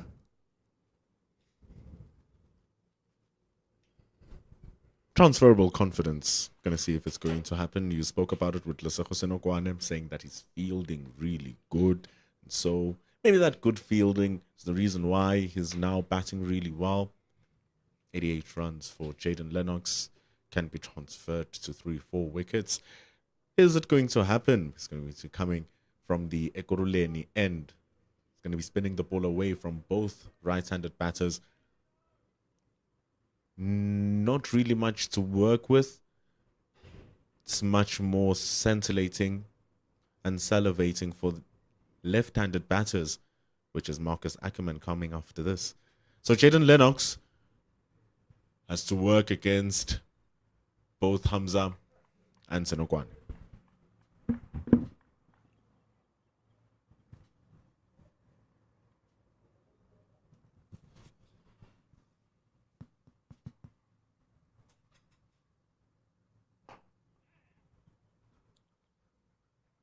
Nice start by Jaden Lennox. And good response there by Zubair Hamza. Just pushes him down the ground, down to middle for a single. It's interesting to see how he goes about his business here, Bendulo. Jaden Lennox. Bit of rough to work with at the moment, I'm sure, on the pitch.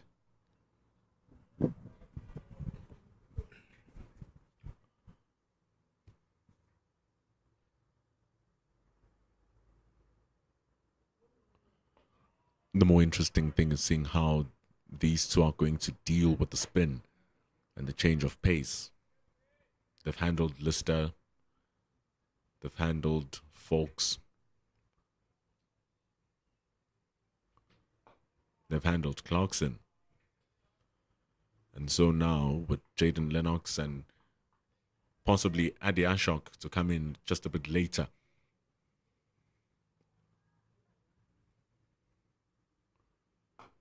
South Africa are going to be forced now to change up the game, but also still keep their good rate of scoring.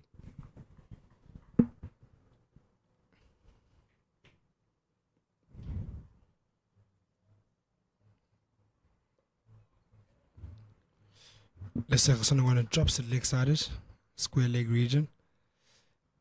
It's interesting how they play him, because if they allow him to settle and allow him to just bowl over after over without conceding any runs, it will then allow Joe Carter to rotate his seamers as he pleases and keep them fresh. So maybe a more positive approach to Africa, to the spinner. Oh, Zubair Hamza chips that straight to Joe Carter. Soft dismissal. Trying to look positive there, and disappointing stroke. Was going to up the ante. Joe Carter diving to his right. It's a really good catch from the New Zealand A captain. That short extra cover coming in handy. For South Africa, it was a wicket stopping option. New Zealand grab a wicket of Zubair Hamza. The Centurion of Potchefstroom walks on 14. He's going to be disappointed with that stroke.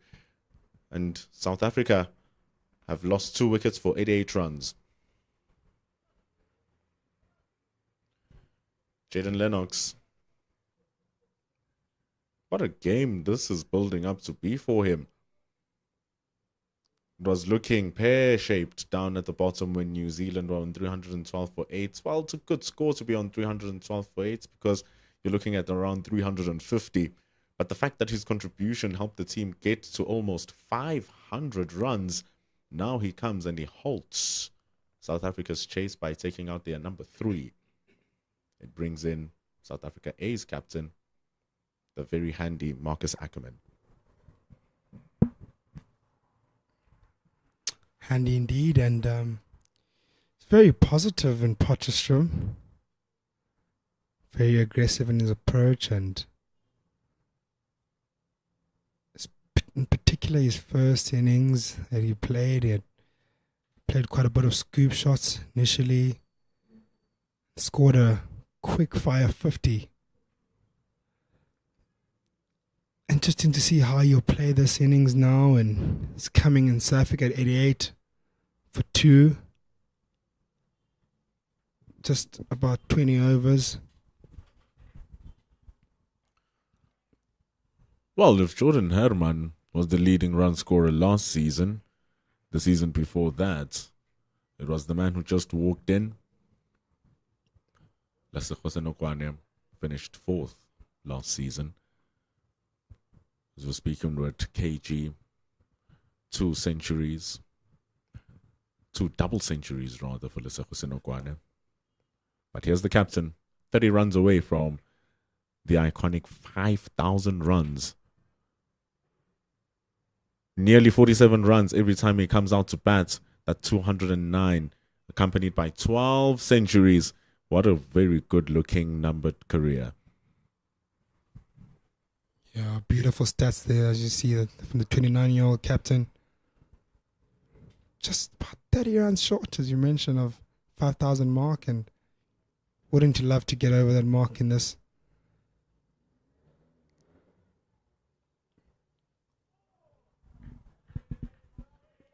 It's Adi Ashok. It was always obvious that Adi Ashok was going to come from the chalet end. Because when we went down to look at the pitch early in the morning, even from day one,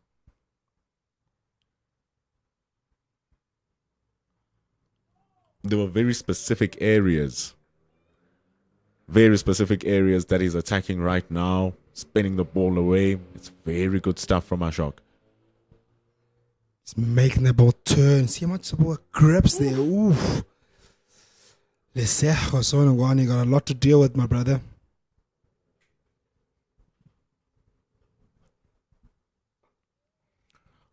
Runs through his own balls here, Adi Ashok. Can't even take a look at his record. He's already bowling. But he bowled fantastically in that first match, taking 4 wickets in the entire game. 3 in that first innings. Googlies galore. And he's getting it to rip here. So a lot of rough to work with coming in from that chalet end. Really making it rip, and just on that shorter length there. Maybe a few steps from Lesego Senokwane's front foot. Just outside of Ostam on that first stump line. There's a rough patch there on the pitch that he can work with. And a bit of a huge crack there. I don't know how much it's open now. But there was a crack early in the morning that was starting to open up, and he'll be able, if he lands that ball there, to either bounce up or keep low. Maybe turn it a bit more than usual. It's got a lot of rough to work with. Particularly to the right-handers, that is.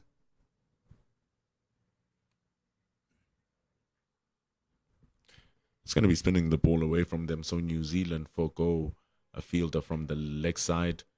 They reinforce those covers. 1 extra cover. 1 cover fielder. Very tight to each other.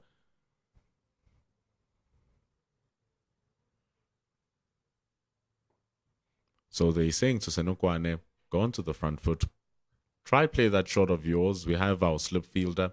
We have our deep cover who's going to try and protect the boundary and allow Adi Ashok to toss the ball up and ensure that he tries to target that rough patch that you're speaking about, try to target that crack as well outside that off stump. But it's a good start from the 2 New Zealand spinners. There's only 2 runs given away from the 2 of them. It's 88 for 2 after 21 overs.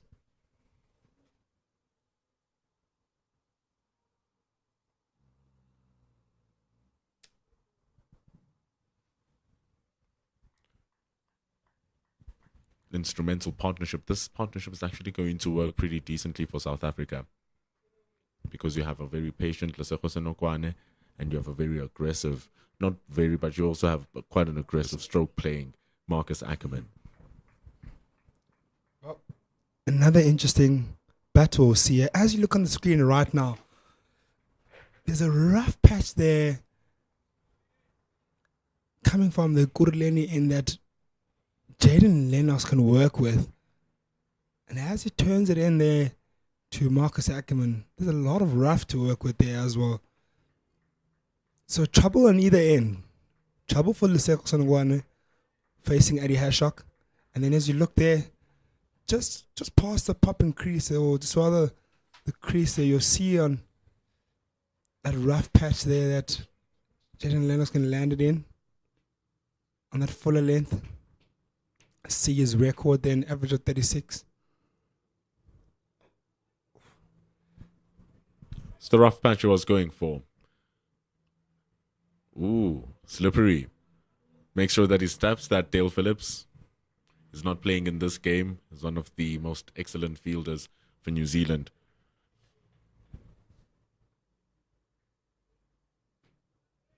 Misfield there.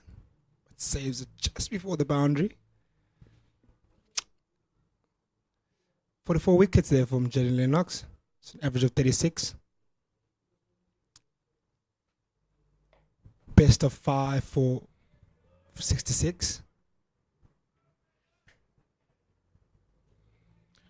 Happy with his work. He's already gotten a wicket. Zubair Hamza. He's bowling it at a very beautiful pace as well. It's just allowing whatever drift in the air with strong breeze to take. And is it also allowing the ball to do as much as it can once it grips the surface, which means he can also bowl the quicker one as a surprise delivery too. Yeah, you can see as the ball is flighted in the air, there is a bit of drift in the air with that ball, which makes it a bit more trickier to face as the ball pitches. Sejo needs to be careful with that one and just be watchful and play with some precision if he wants to play a positive stroke.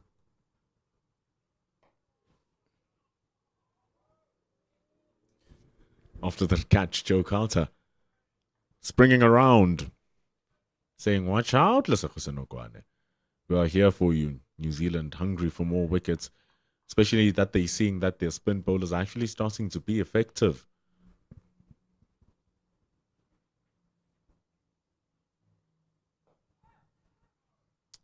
Something that we spoke about earlier this morning, the effectiveness of the spinners. And they've got two good options in Eddie Hashok and Jaden Lennox, both offering two different spin variations. The left arm orthodox spin of Jaden Lennox and the leggy of Eddie Hashok, both coming from different ends and having from both ends of Chalet end and Goroleni end roughs to work with. So New Zealand have got good options in terms of the spin and what they have to offer, which will pose a huge challenge for South Africa going to this innings with that pitch deteriorating over the next couple of days and going to the last innings potentially.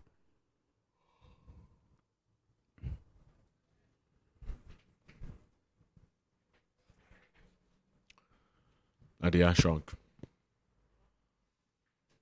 bowled a maiden over. Gave 0 away. And he bowled with pretty good control as well. He's going to change his angle of attack against Marcus Ackerman. He's going to come around the wicket. Spin the ball towards him.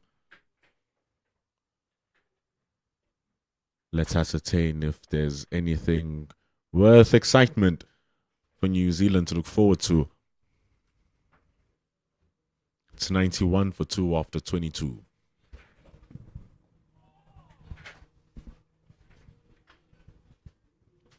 It's one of those times in the games that New Zealand have got two spin bowlers rather, operating from the two ends, giving their pace bowlers a little bit of a rest here.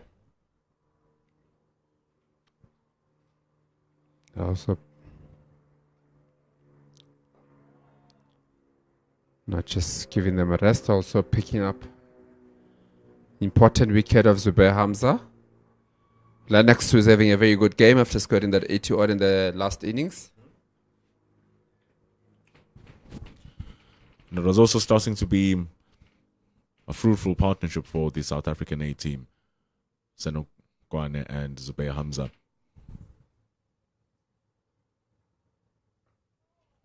They're both players who don't mind absorbing a lot of pressure just to ensure that they are in.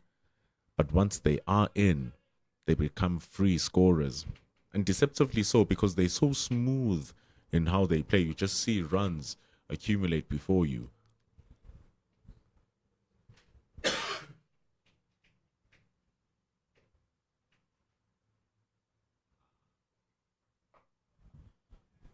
Very good strip shot there from Lesego Senokwane, just in front of square, but cut down to just a single.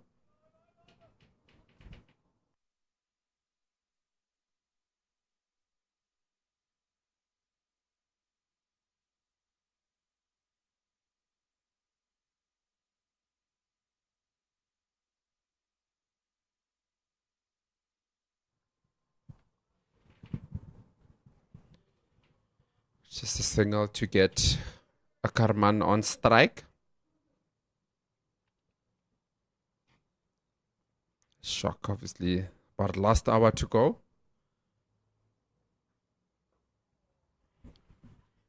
It's been a wonderful weather day here. It's been clean cricketing. No even threat of bad lights. Hopefully this comment doesn't jinx it. Yesterday we were able to play right up until time. No disturbances. And South Africa will be hoping, KG, that once that hour completes, that these two will still be out there. Yeah, I think it's going to be very important for them to ensure that they don't lose any more wickets going into day 3 tomorrow.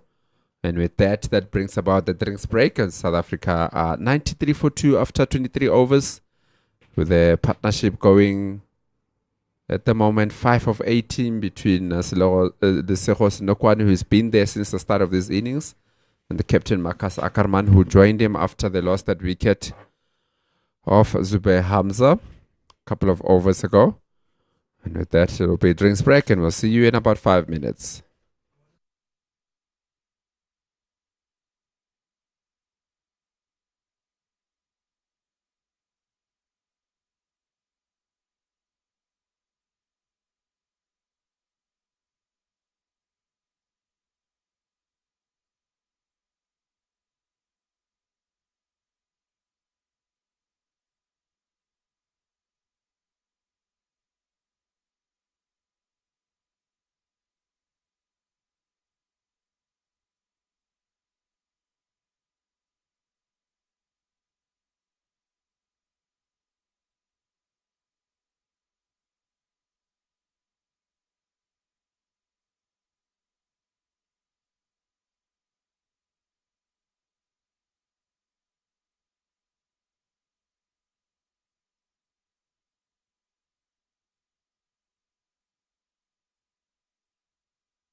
Welcome back after the drinks break. The last one of the day. About 55 minutes or so to go till the end of play. It does look very positive. Looks like it'll go all the way till 5:30. And with that, we've got Lennox to continue from the Ekurhuleni end to Lesego Snokwani. It's been batting very steadily, much like the innings of Hifa a little bit earlier. 32 from 79 balls. Holding it together here for South Africa. Got to see, you need that, Pera.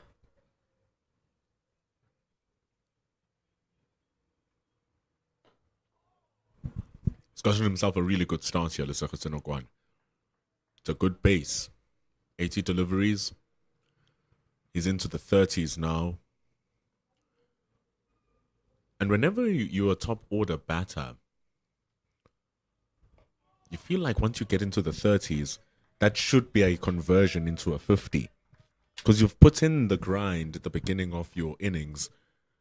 And now that you've gotten yourself into a start, you don't just throw everything into the kitchen sink, but you feel like you've gotten a good feel of the entire innings.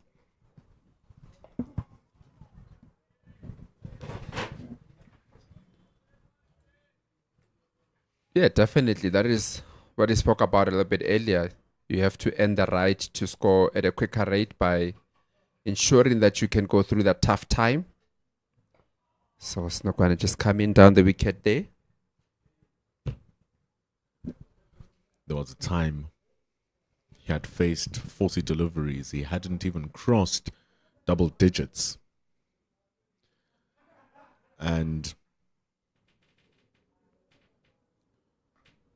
more often than not, that would spark conversation. Really, what's this guy doing here?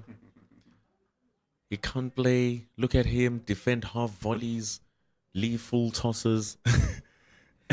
And you have a responsibility to ensure that your wicket remains intact. And you, as a player, you understand where your scoring areas are and when the right time to score those shots are. And look at where he is now, 83 balls later on 34 runs.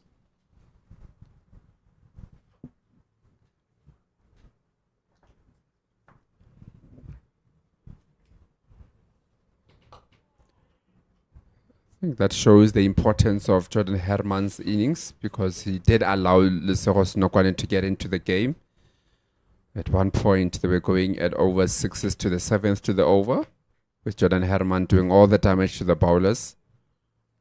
And that allowed Lesego Snokwani to grow into this game, and even in the midst of him batting as slow as we might think that he was batting slow, the scoring rate is still quite at a decent level, going at 4 to the over at the moment, which is par where you want to be. A lot of chats on how cricket is an individual thing, of which it is. Even in all team sports, one player makes the mistake, it is on that player making that mistake, or is it in that player giving you your 10 goals, or it's in that player doing this and that. But it all works in a systematic fashion. And so the whole team makes it so that this one player is able to do what needs to be done. And so here in this situation, in cricket, it's the same thing when it comes to batting. That innings from Jordan Herman at the top of the order. A sweep shot here from Lesego Snokwani getting a single to that deep square leg. That innings at the top of the order, 41 from 29, it shadowed Lesego Snokwani. And now, like you said, got him to just play into his strokes. Now that he's into that groove, Marcus Ackerman, who is the kingpin stroke maker alongside Jordan Herman in this makeup of the team,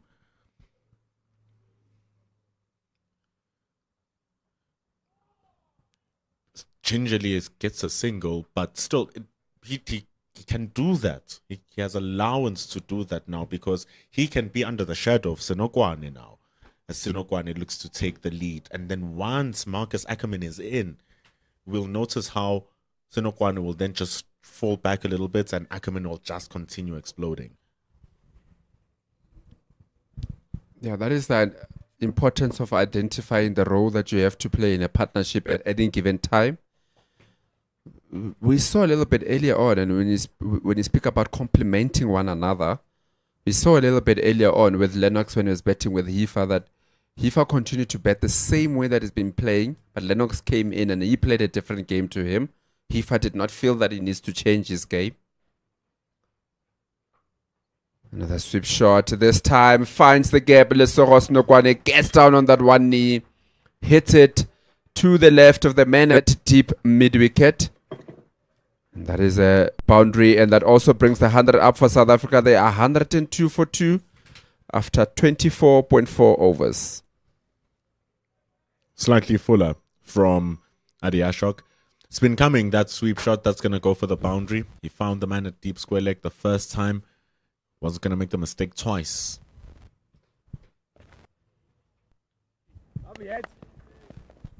Doesn't overdo it either, Lesogho Senokwane. He's moved into the 40s. 102 for 2 after 25. No doubt we spoke about the game of targets where you want to be. But I think the most important thing now for South Africa in particular is to make sure that they go overnight without losing another wicket. Come back tomorrow, start again, and see what's needed. Still 2 full days to go after today's session.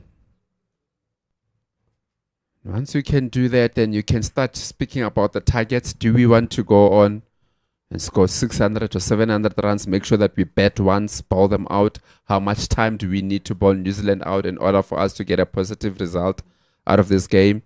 So those are the kind of conversations that you're going to have, but you have to buy yourself, or you have to get the right and the right to have that conversation as to when do we want to declare, how many overs do we need to try and bowl them out. So that means somebody has to do that dirty work of betting time. The next target will be, can we bet tomorrow until tea time, and see from there if we need to accelerate or not.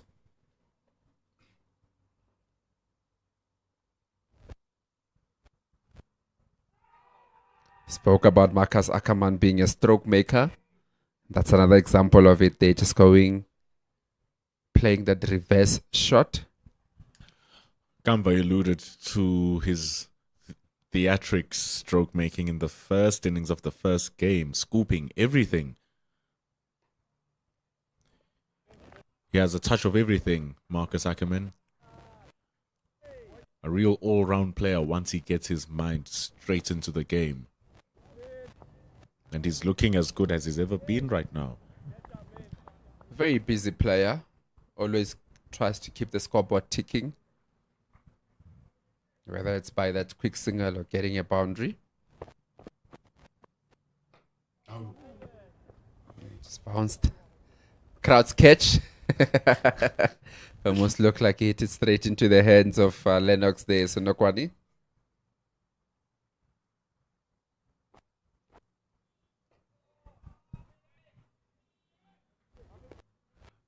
Lennox has come in and he's looked good. But I'm sure what he wants is a wicket. You always want a wicket when you come into bowl. It's pretty obvious. But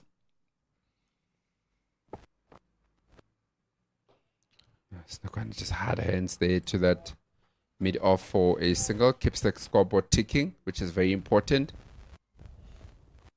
the pitch is not really overreacting, is it? It's playing very true to what you'd expect it. Touch of turn, of course, because there are revs on the ball, but it's predictable turn.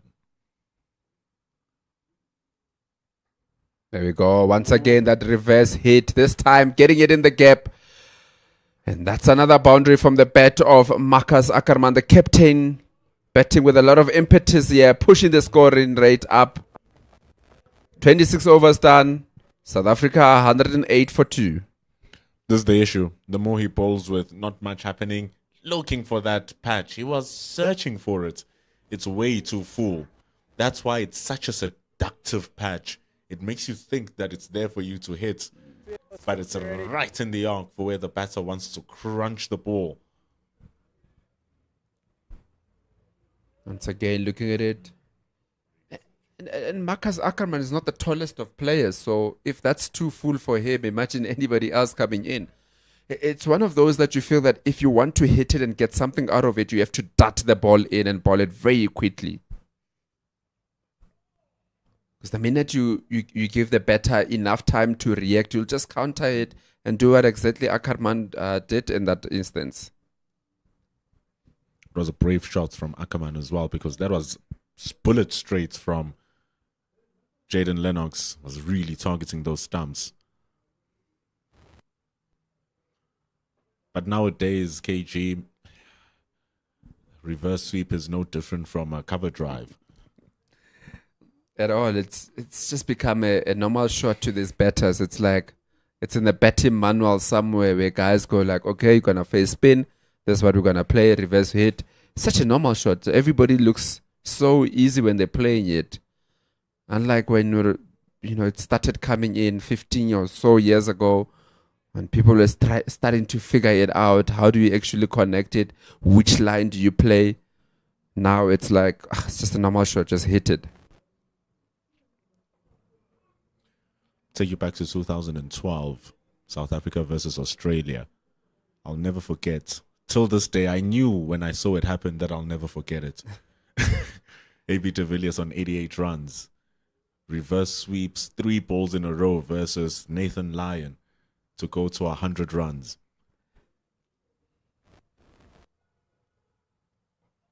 Talking about a pioneering batsman, just showed that it can be done, especially going to 100 against one of the world's top spinners.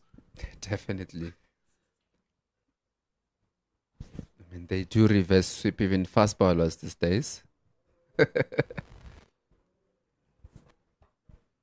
Good shot there from Senokwane into the covers for a single.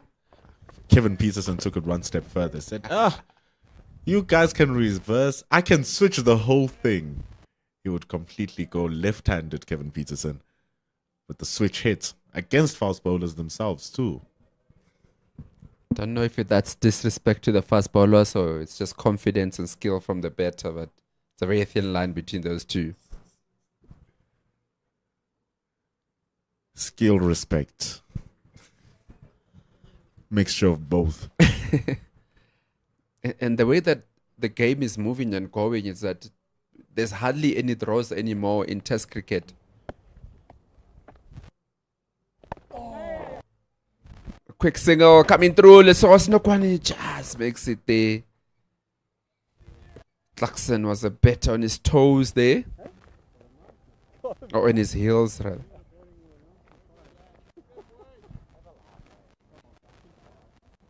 He even slowed down Senokwane. Kind of knew that it was going to make it home. As you see the end of over number 27. It's 110 for 2. The throw, if it was a little bit straighter, could have been more interesting for New Zealand. I think it's also one of those this time of the day. The bowlers, some of the bowlers, especially Clarkson is a seam bowler that bowled a little bit earlier on, are starting to think about the end of play. Just want to get their feet up. Some will probably have like some ice baths just to make sure that they are ready again to go again tomorrow. Those ice baths are going to feel much more luxurious if they get another wicket here in the New Zealand team.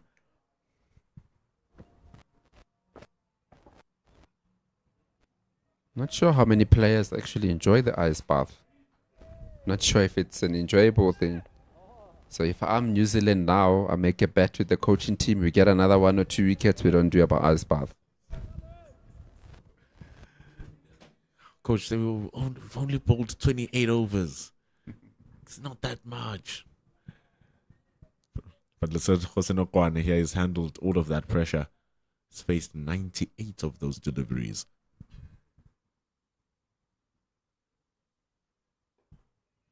And a straighter one, easily off the Nelson.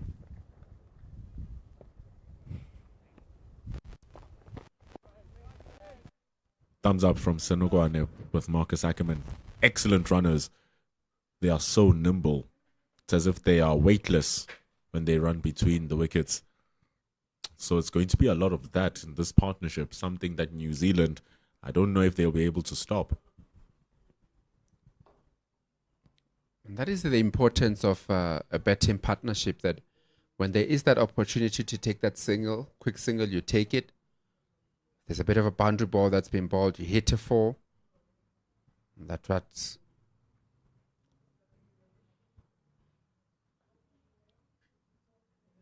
and that is the sort of thing that keeps the scoring rate at a healthy rate throughout.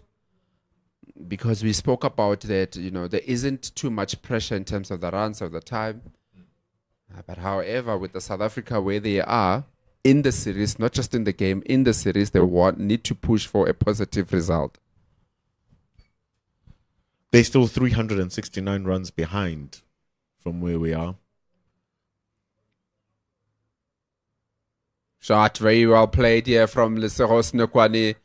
Staying very offside of the ball, just slapping it down to that vacant, deep, fine leg area for a 4. Very good batting here from Lesego. Very subtle touch. Just helps the ball around the corner, Lesego Senokwane. Love how he just closes the face of the bats to ensure that he keeps it down and drives it through the ground. It runs for 4 and he moves to 47.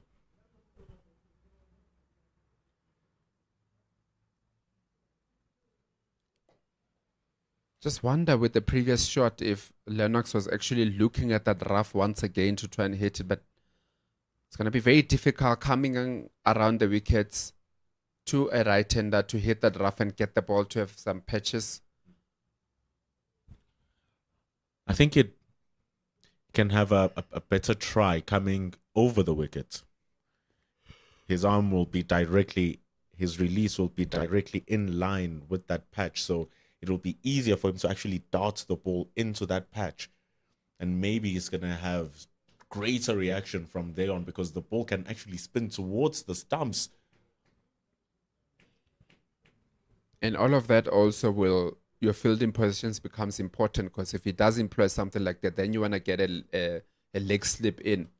Just to say to Lesego that if you try to hit that, there is somebody there. But that is that. Ashok continuing from the chalet end.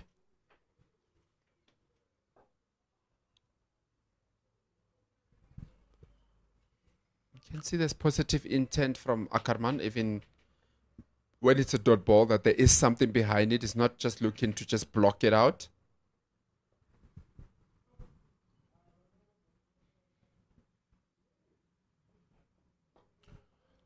Around the wickets, Adi Ashok has a bit less to work with. But it's an angle that brings all wicket-taking areas into play. It's that wide patch, but it's so wide and so full. He's asking to be hit for 4 there. So he has to work on those disciplined lines and lengths. And that's how he's just going to try and chain South Africa, because they're starting to score now, Senokwane and Ackerman.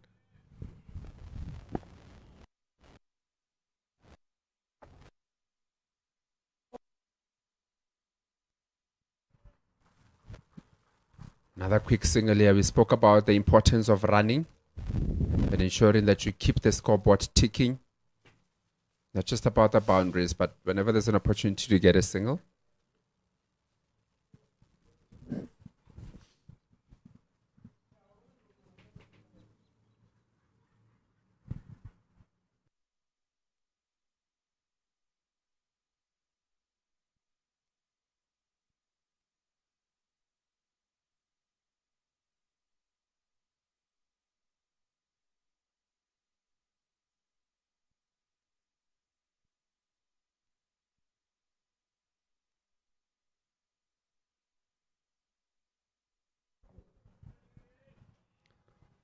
It's very fancy that just looking at Rickleton. Remember the days when I was playing at St. Stephen's with Ryan Rickleton? The first few times, this was some years ago, seeing schoolboys hitting scoops over the keeper's head. Saw it a lot with him. Facing up to Ruben Trumpelman, who's playing for Namibia at the moment. It was the Coca-Cola T20 Schools Finals at Tuks.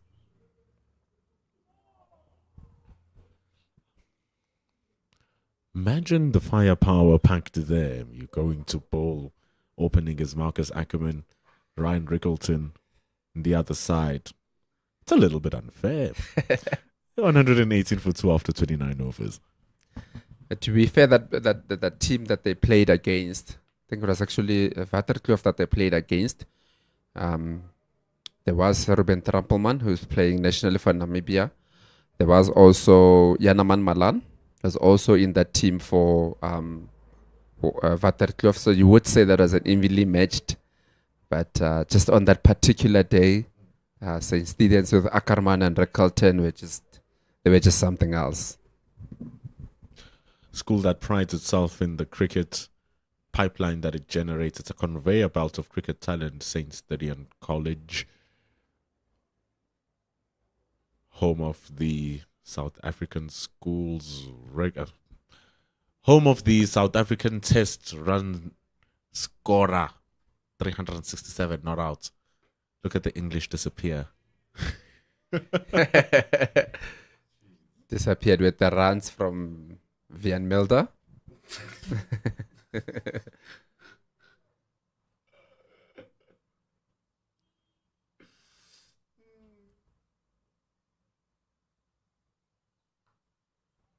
Yeah.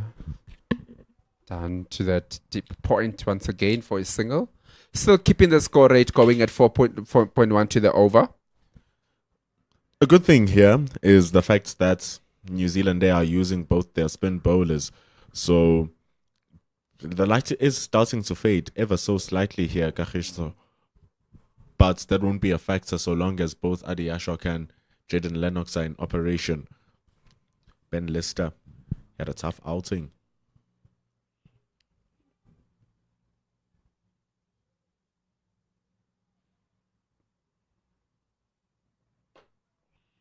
The nice thing about it is that because they didn't come off at all yesterday for the light, they went right through, so they don't have a measurement to say that when it gets here, we need to stop. So as much as you've got the, for as long as you've got the two spinners operating, then you feel that they'll pull it right till the end.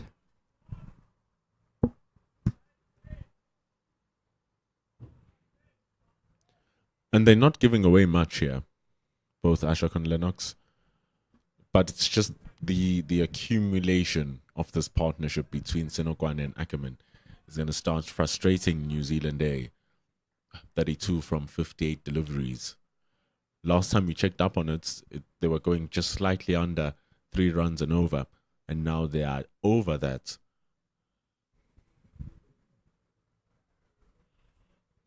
Yeah, definitely. It's one of those that it's a steady partnership.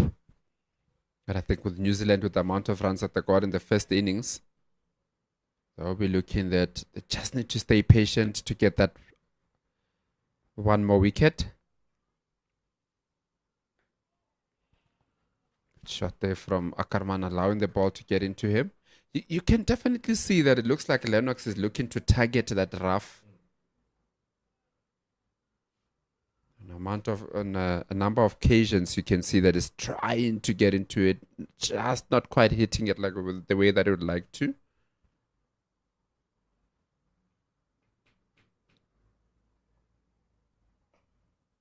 Good shot. Leaning back there from Lesego Senokwane, past the extra cover, going to the boundary, and that is a boundary. And with that, also brings the 50 up for Lesego Senokwane. Very well played 50. 52 from 106 balls. Fantastic work from Lesego Senokwane. He has been on a run of lean form, but a couple of weeks ago, he scored 100 in the warm-up game. Now, after toiling in the start of this innings, classy back foot drive. Pushed the ball through. Josh Clarkson was looking to stop it. Gets to his 50 in 106 deliveries. Very good batting here from Senokwane. Did all the hard yards early on. We spoke about how tough it was early on for him in particular, while Jordan Herman on the other side was just toiling away.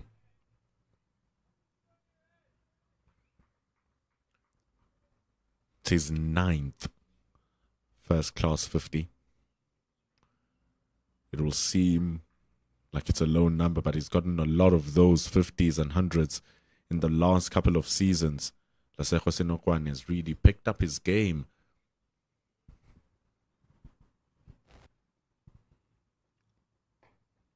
Shot coming down from Marcus Ackerman over the head of mid-on and doesn't get to it. An opportunity created there by Ackerman, but it wasn't held on to. Ooh, his heart would have been on his throat if he saw who was running after that ball. Number 8, Phillips. Dale Phillips. Very dangerous. The mere fact that he made that an opportunity tells you the class of the fielder. But a mistimed stroke from Marcus Ackerman. Just goes under it. Phillips as well. You can see with that stroke that was slightly away from his body. Tried to force it a little bit.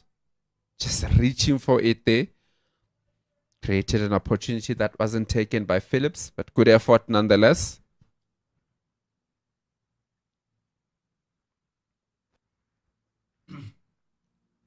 This time, the Empire finds himself on the ground. Getting away from that ball. Hardly hit here from Ackerman. Hitting it past that square leg for yet another boundary. 22 from 23 balls, going very quickly in this innings. Yeah, umpire Lubabalo Duma needed to take strong cover. You see, Marcus Ackerman floored him. He's going at it now.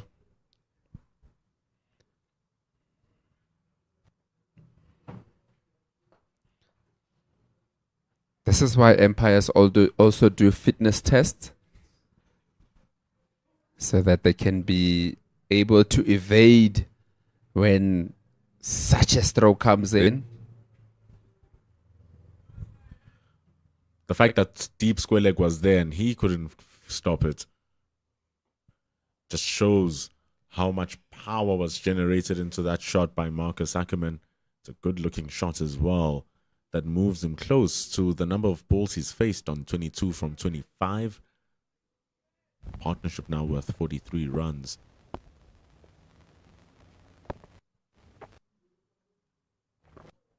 Good shot.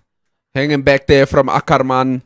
Hitting it both sides of the wicket. Earlier on, it was on the leg side. This time around on the offside to end the over. And that's the end of the 31st over. South Africa is 135 for 2. The very good partnership here between Ackerman and Senokwane. 47 from 66 as we just take a look at that again. Just hanging back there, hitting it past that extra cover for a 4.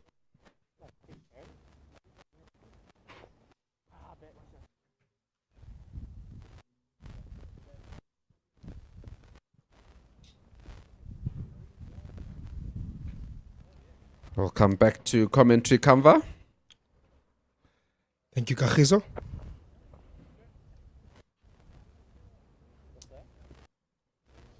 Last about 27 odd minutes to go in this day's play.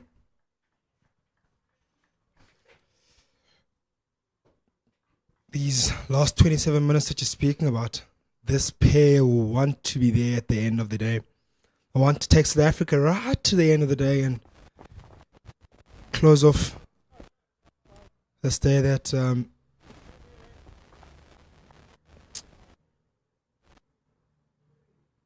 Africa have been looking to fight back into. Coming down the wicket this time from Lesego Senokwane. Hits it nicely past that mid-on. Phillips chasing it, but is not going to get to that one. Very good shot here from Senokwane. Beautiful batting there by Lesego Senokwane. Just dances down the wicket. Initially, when you strike that ball initially, it looked like you mistimed it initially, and well, not so much as you see that goes just past mid-on, and mid-off had no chance of getting that. The man there on mid-off was Dale Phillips. Got jet feet, quite a quick man, but he couldn't even get there.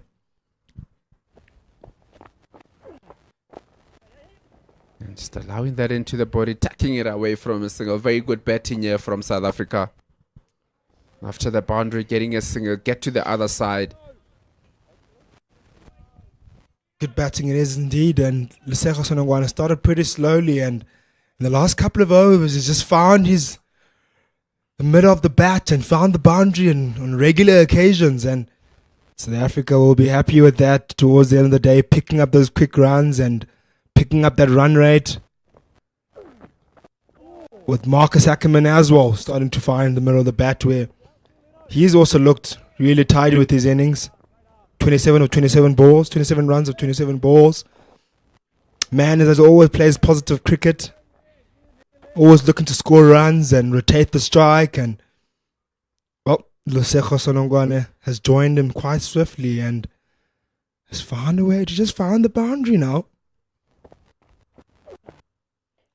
Yeah, definitely. That's the importance of doing the hard yards early on. He was getting at a strike rate of about between 25 and 30, but now is well over 50 in terms of his strike rate. Because it took his time to get in. Again, quick single and makes it home. Two very quick men. So you'd probably think they felt very safe with that single. That's the sort of batters that they are. They keep you very, very busy. You've got Ackerman who, on the other side, likes to make stroke a little bit more. But when there's an opportunity for that quick single, he really does go for it. And it's so good that I also have Lesego Sonongwana on the other side, who's equally as quick. So these two complement one another very well.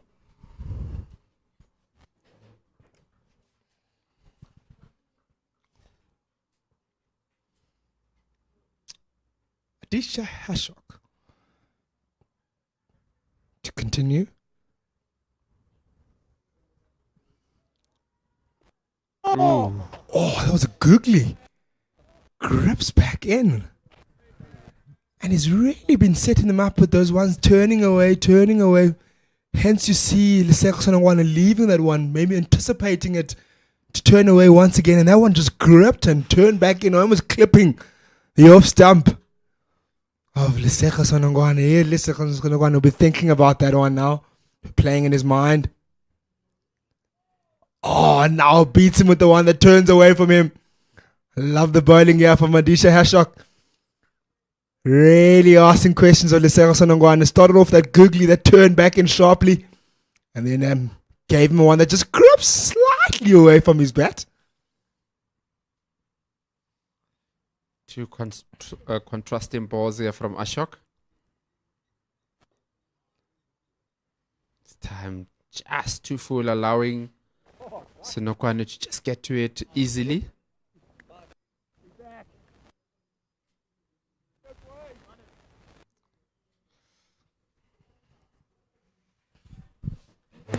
Just a couple of minutes to go here.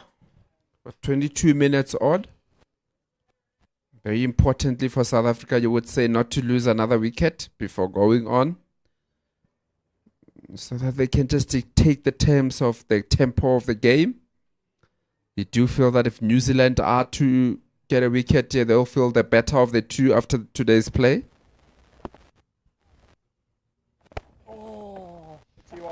At the moment, you would say that it's quite even between the two, especially after that 9th wicket partnership between Ifa and Lennox a little bit earlier, picking up these 2 wickets also. South Africa, though, ticking away nicely, going at 4.4 to the over.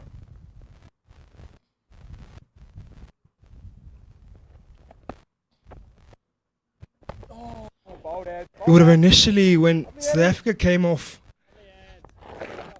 at the end of the first innings of New Zealand, where they scored 482, you would have really been saying that New Zealand had taken the game away from them. But how they've come in against South Africa, where they've looked to score quite quickly, and thanks to the batting of Jordan Herman, started off briskly and scored positively early on, which got South Africa into a great start. you would have really said that New Zealand would have taken the game away from South Africa, but with the way South Africa scored and found boundary on regular occasions in recent overs, you'd like to think that maybe, just maybe, the day is kind of balanced. Yeah, I think definitely the day is balanced. For the bulk of the game, you would say that New Zealand were feeling the better of the two, but the way that South Africa has went about their innings, they've really balanced things out. And with that, we see a change of bowling. With Zach Folks coming back into the attack. Switching ends coming from Ikurleni end.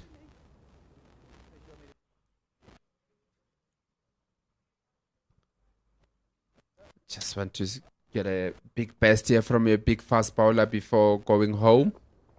Or going back to the hotel a little bit later on. Just go 2 quick overs here. Try to get as much as possible you can get out of it. Yeah, with 20 minutes to go, it's either that 20 minutes to go or the 8 overs left we have of the day. So either the one that we get to first, that will be stumps.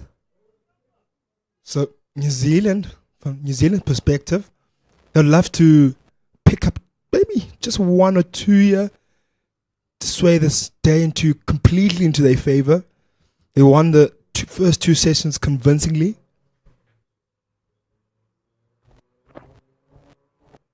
So they'll want to just basically put a stamp on this day and wrap it up by maybe just picking just up 1 more, 2 more wickets.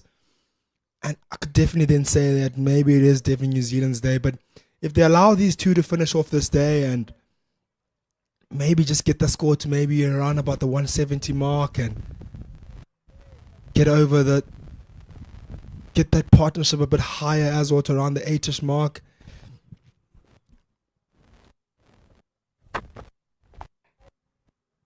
That drop and go here from Captain Ackerman. Yeah, definitely. I think the way that we're sitting, it's even Stevens. However, I feel that New Zealand have got an opportunity to wrestle it away a little bit. Just that extra wicket will feel that they probably got 60% of the day's play. The positive side of things. And for South Africa, if they don't lose an extra wicket here, they'll feel like they've done really, really well to bring the game back into being even. Yeah, it would be a very good fight back from South Africa. After toiling so hard today in the first 2 sessions, fighting back into this game. Ooh. So Snokwane just found one team there. Almost getting an edge. That's exactly why Folks has been brought back into the attack to try and get another wicket.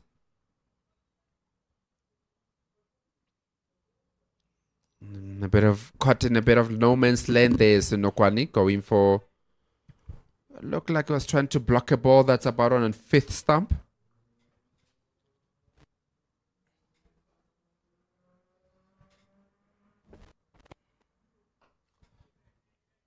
After facing a couple of overs of spin, where he hasn't really faced pace in the last couple of overs, getting back into the pace, you really, really need to readjust his positioning in the crease and finding his range again.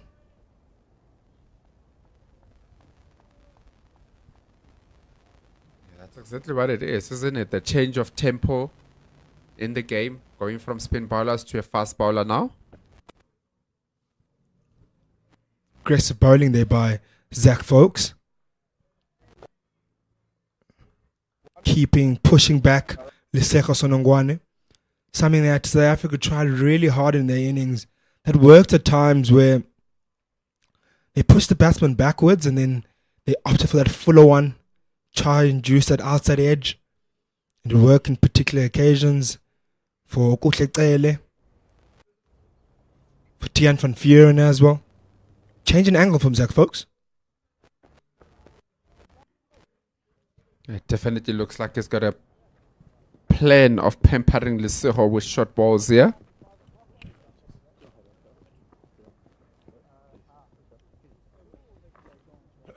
That's another over down. where South Africa will be feeling good about themselves, having lost an additional wicket that we're speaking about. A much needed wicket here by New Zealand A. The partnership building up here between Ackerman and Senokwani, 57 of 84 balls. Partnership, something South Africa struggled with, in particular in the first test, where every time where they try to build a partnership and they'll lose a wicket. So this is something that they want to correct in this game, where they work on those partnerships, those big partnerships, not just the 50 ones, or they want to get those big ones, those 100, 150 partnerships that keep New Zealand out there in that field and forcing them to make mistakes, forcing them to change their plans on a regular basis. Oh, Eddie. Lovely out there. And that's by how to go about building that is to stay positive, rotate strike, and when the boundary option is available, go for that boundary option.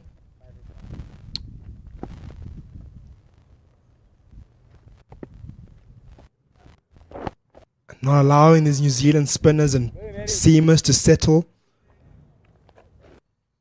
Just consistently looking to apply pressure to these New Zealand bowlers so that run scoring can be a lot easier when they're under pressure. Oh, Eddie. So nice, Eddie.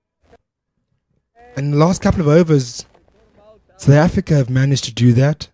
They've managed to find the boundary on regular occasions. They've managed to rotate the strike, get those quick singles, putting pressure into those fielders.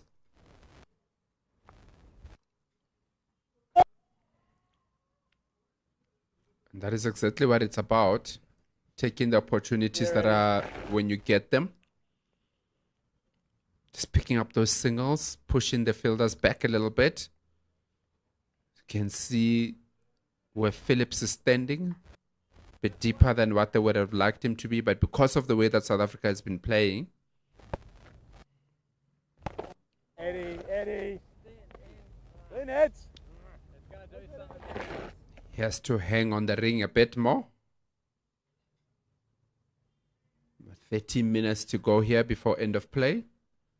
Nice and bright down. Looks like the sun is pipped up nice and bright there on the pitch.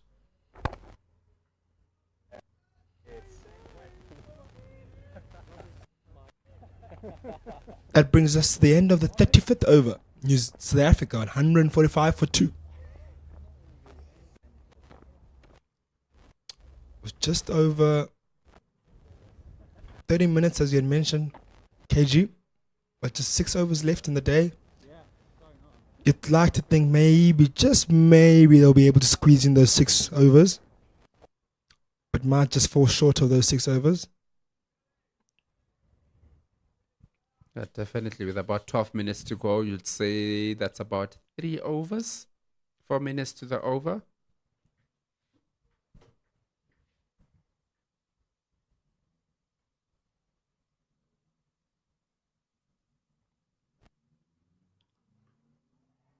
Folks, to continue in a quick run and go, exactly what we've been speaking about. When there's an opportunity to take that single, that is exactly what Ackerman and Senokwani have been doing.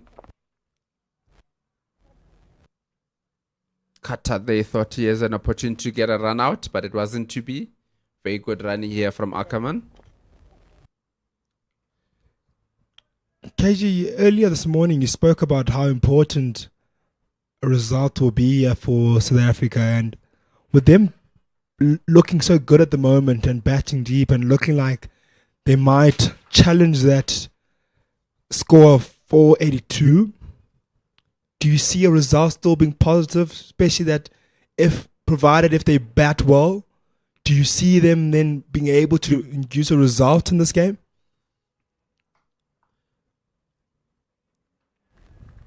Yeah, I think definitely, but it's going to take a lot to get to that, because the most important thing, and we spoke about it a little bit earlier on with Mpendulo, is how long do they think they need to bowl New Zealand out of the second innings? They definitely do have the batters to take the game away.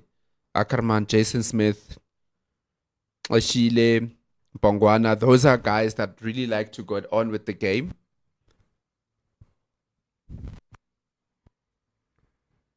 But you'd have to say that in order for them to force a result, that would be closer to that 650, 700 by end of play tomorrow and bowl really well in the last day, which would mean that they would have to be going at a very quick rate, over 5 and over, that they would need.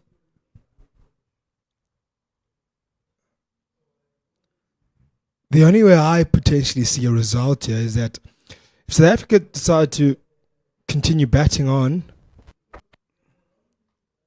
or at least looking for a result, they'll need to target maybe tea time tomorrow, or whatever way they can score runs, and find a way to score runs in a very quick fashion, so that they can give themselves a burst in the last session of the day, where they can give enough time for them to pick up those wickets of New Zealand, and then once they have picked up those wickets, as well, make sure that they will have enough time to chase whatever target they have to chase for the last day.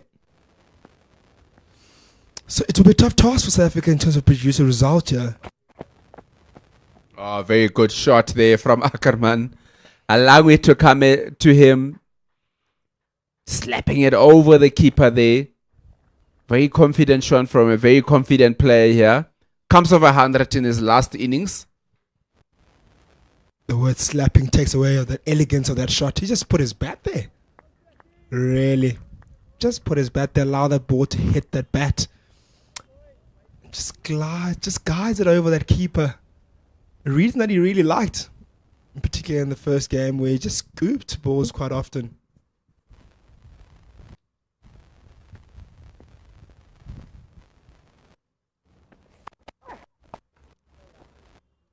Ackerman still looking positive, which just a few minutes, just under 10 minutes before the end of day's play. Still looking positive and looking for run scoring options. Sitting prettily on 34 or 41 balls, and his partner on the other end, Seko Sonongwane, on 61. For earlier in the over also brought about the 150 up for South Africa A, 152 for 2. So they're definitely betting very well here, going at 4 to the over. But like what we were speaking about, if they want to get a positive result out of it, if you look into sort of like declare a T tomorrow, what kind of score would you be at? Do you think there's enough time to bet and to bowl and bet again? Or do you want to push it to that you only have to bowl again, or you have to bowl again once rather than the coming back to bat again? So it's a bit of a catch-22 here, but whatever it is that you've got to think that to get a positive result here, South Africa will be needing to score at closer to 5.5 to the over.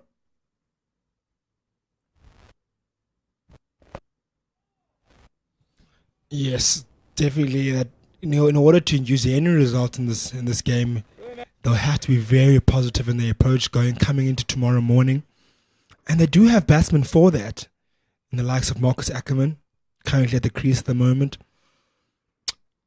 It's going to require a lot of positive batting to get to maybe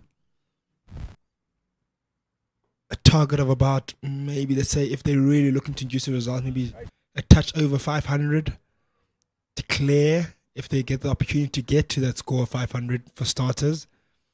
I know it's a bit risky, but if you really want a result and induce a result, you have to maybe play that risk element to your game.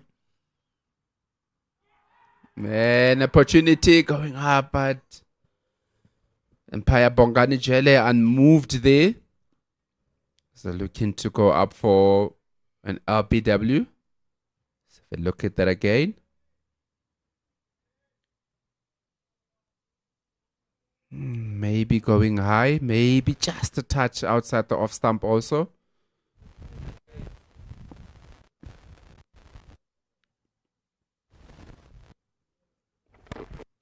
Hanging back this time. Lesego Snokwane gets all the bet on it.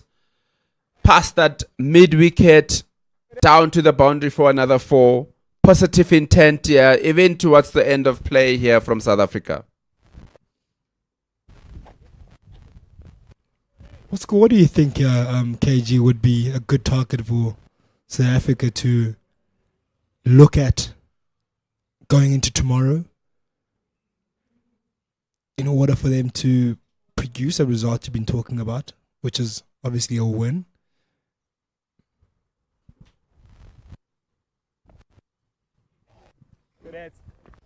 I'm still of the opinion that if they want to get that result, they should be looking more to bet once rather than twice. So if you're speaking about getting to 500, that gives them a lead of just about 18. And the way New Zealand look to be approaching things is that they might just slow down a little bit and just bet as long as possible. Not give South Africa enough time to come out and try to get that run. So I'm of the opinion that they need to get nothing less than 650. But then again, you spoke about, it means that betting run rate would have to be at about 5.5 to 6 to the over. End of play tomorrow. Set New Zealand, not set New Zealand, but put your score a deficit of 210 odd. 170. Guided down there from Marcus Ackerman. So I think it's going to be tough asking for South Africa to get a win out of this because of the amount of time that has already been that has already gone in the game, particularly in the batting innings of New Zealand. They were not in a hurry at all, which you understand why they were going the way it is. The most important thing for them here is to win this series. And as much as a win is very important for South Africa, I think the task at hand is the most important thing right now, is them getting through initially this last couple of minutes of today's play. And then most importantly, just the batting. They just need to just focus on batting right now and see how far they can go and continue how they've been going, looking positive, playing positive strokes, rather than looking at the bigger picture at the moment. Take it session by session rather.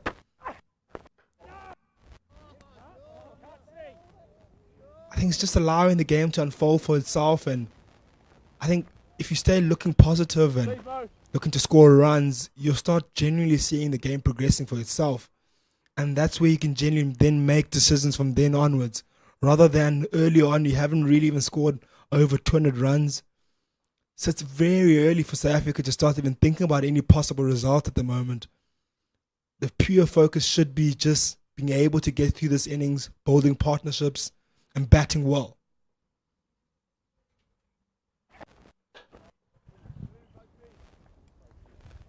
Yeah, definitely. I think it is one of those, like I said, it's always a catch-22 that you don't want to think too far ahead.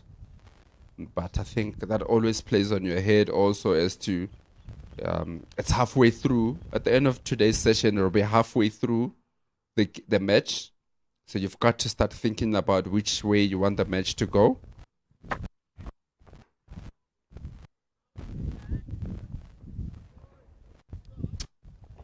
Indeed, and with them losing their previous game, yes, the mindset is to come back into the season and make it 1-1. But the last thing you want is to look too far ahead and then find yourself in a losing position once again.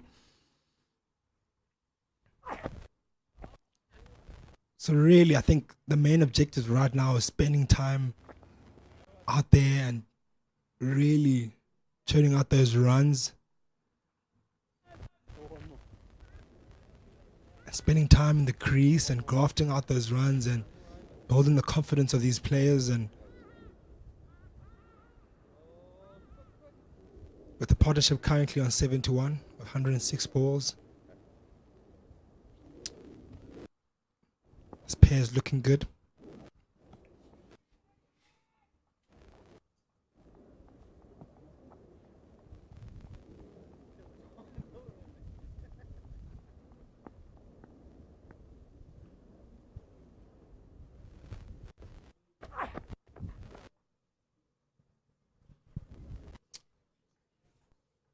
As we come to the end of the 38th over, South Africa 159 for 2.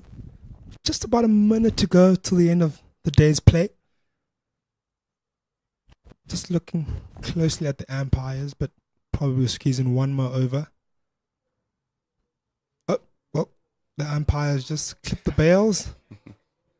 And that brings us to the end of the day's play. Umpire says we've had enough. Gentlemen, good day. Good day, KG. Yeah, just stick to that 17:30 mark as they were just walking through. Did say though with 12 minutes to go that it'll be about 3 overs. But good days of play here from both teams. New Zealand started very well, while South Africa actually started very well by picking up 2 quick wickets, but New Zealand wrestled the game back. That 9th wicket partnership in particular between Hifa and Lennox. And after they got rid of Hifa, they were able to get those 2 quick wickets. Came back, started very well also in the batting innings. Lost a couple of wickets, but it's been very good batting here. Ending the day on 159 for 2 in 38 overs, going at 4.1 to the over. So they'll be very pleased with themselves and where they are in the game. And that's where we are after the second day's play. 2 more days to go in this match. Well, ladies and gentlemen, we thank you for joining us on this beautiful second day of experience here. A competitive second day.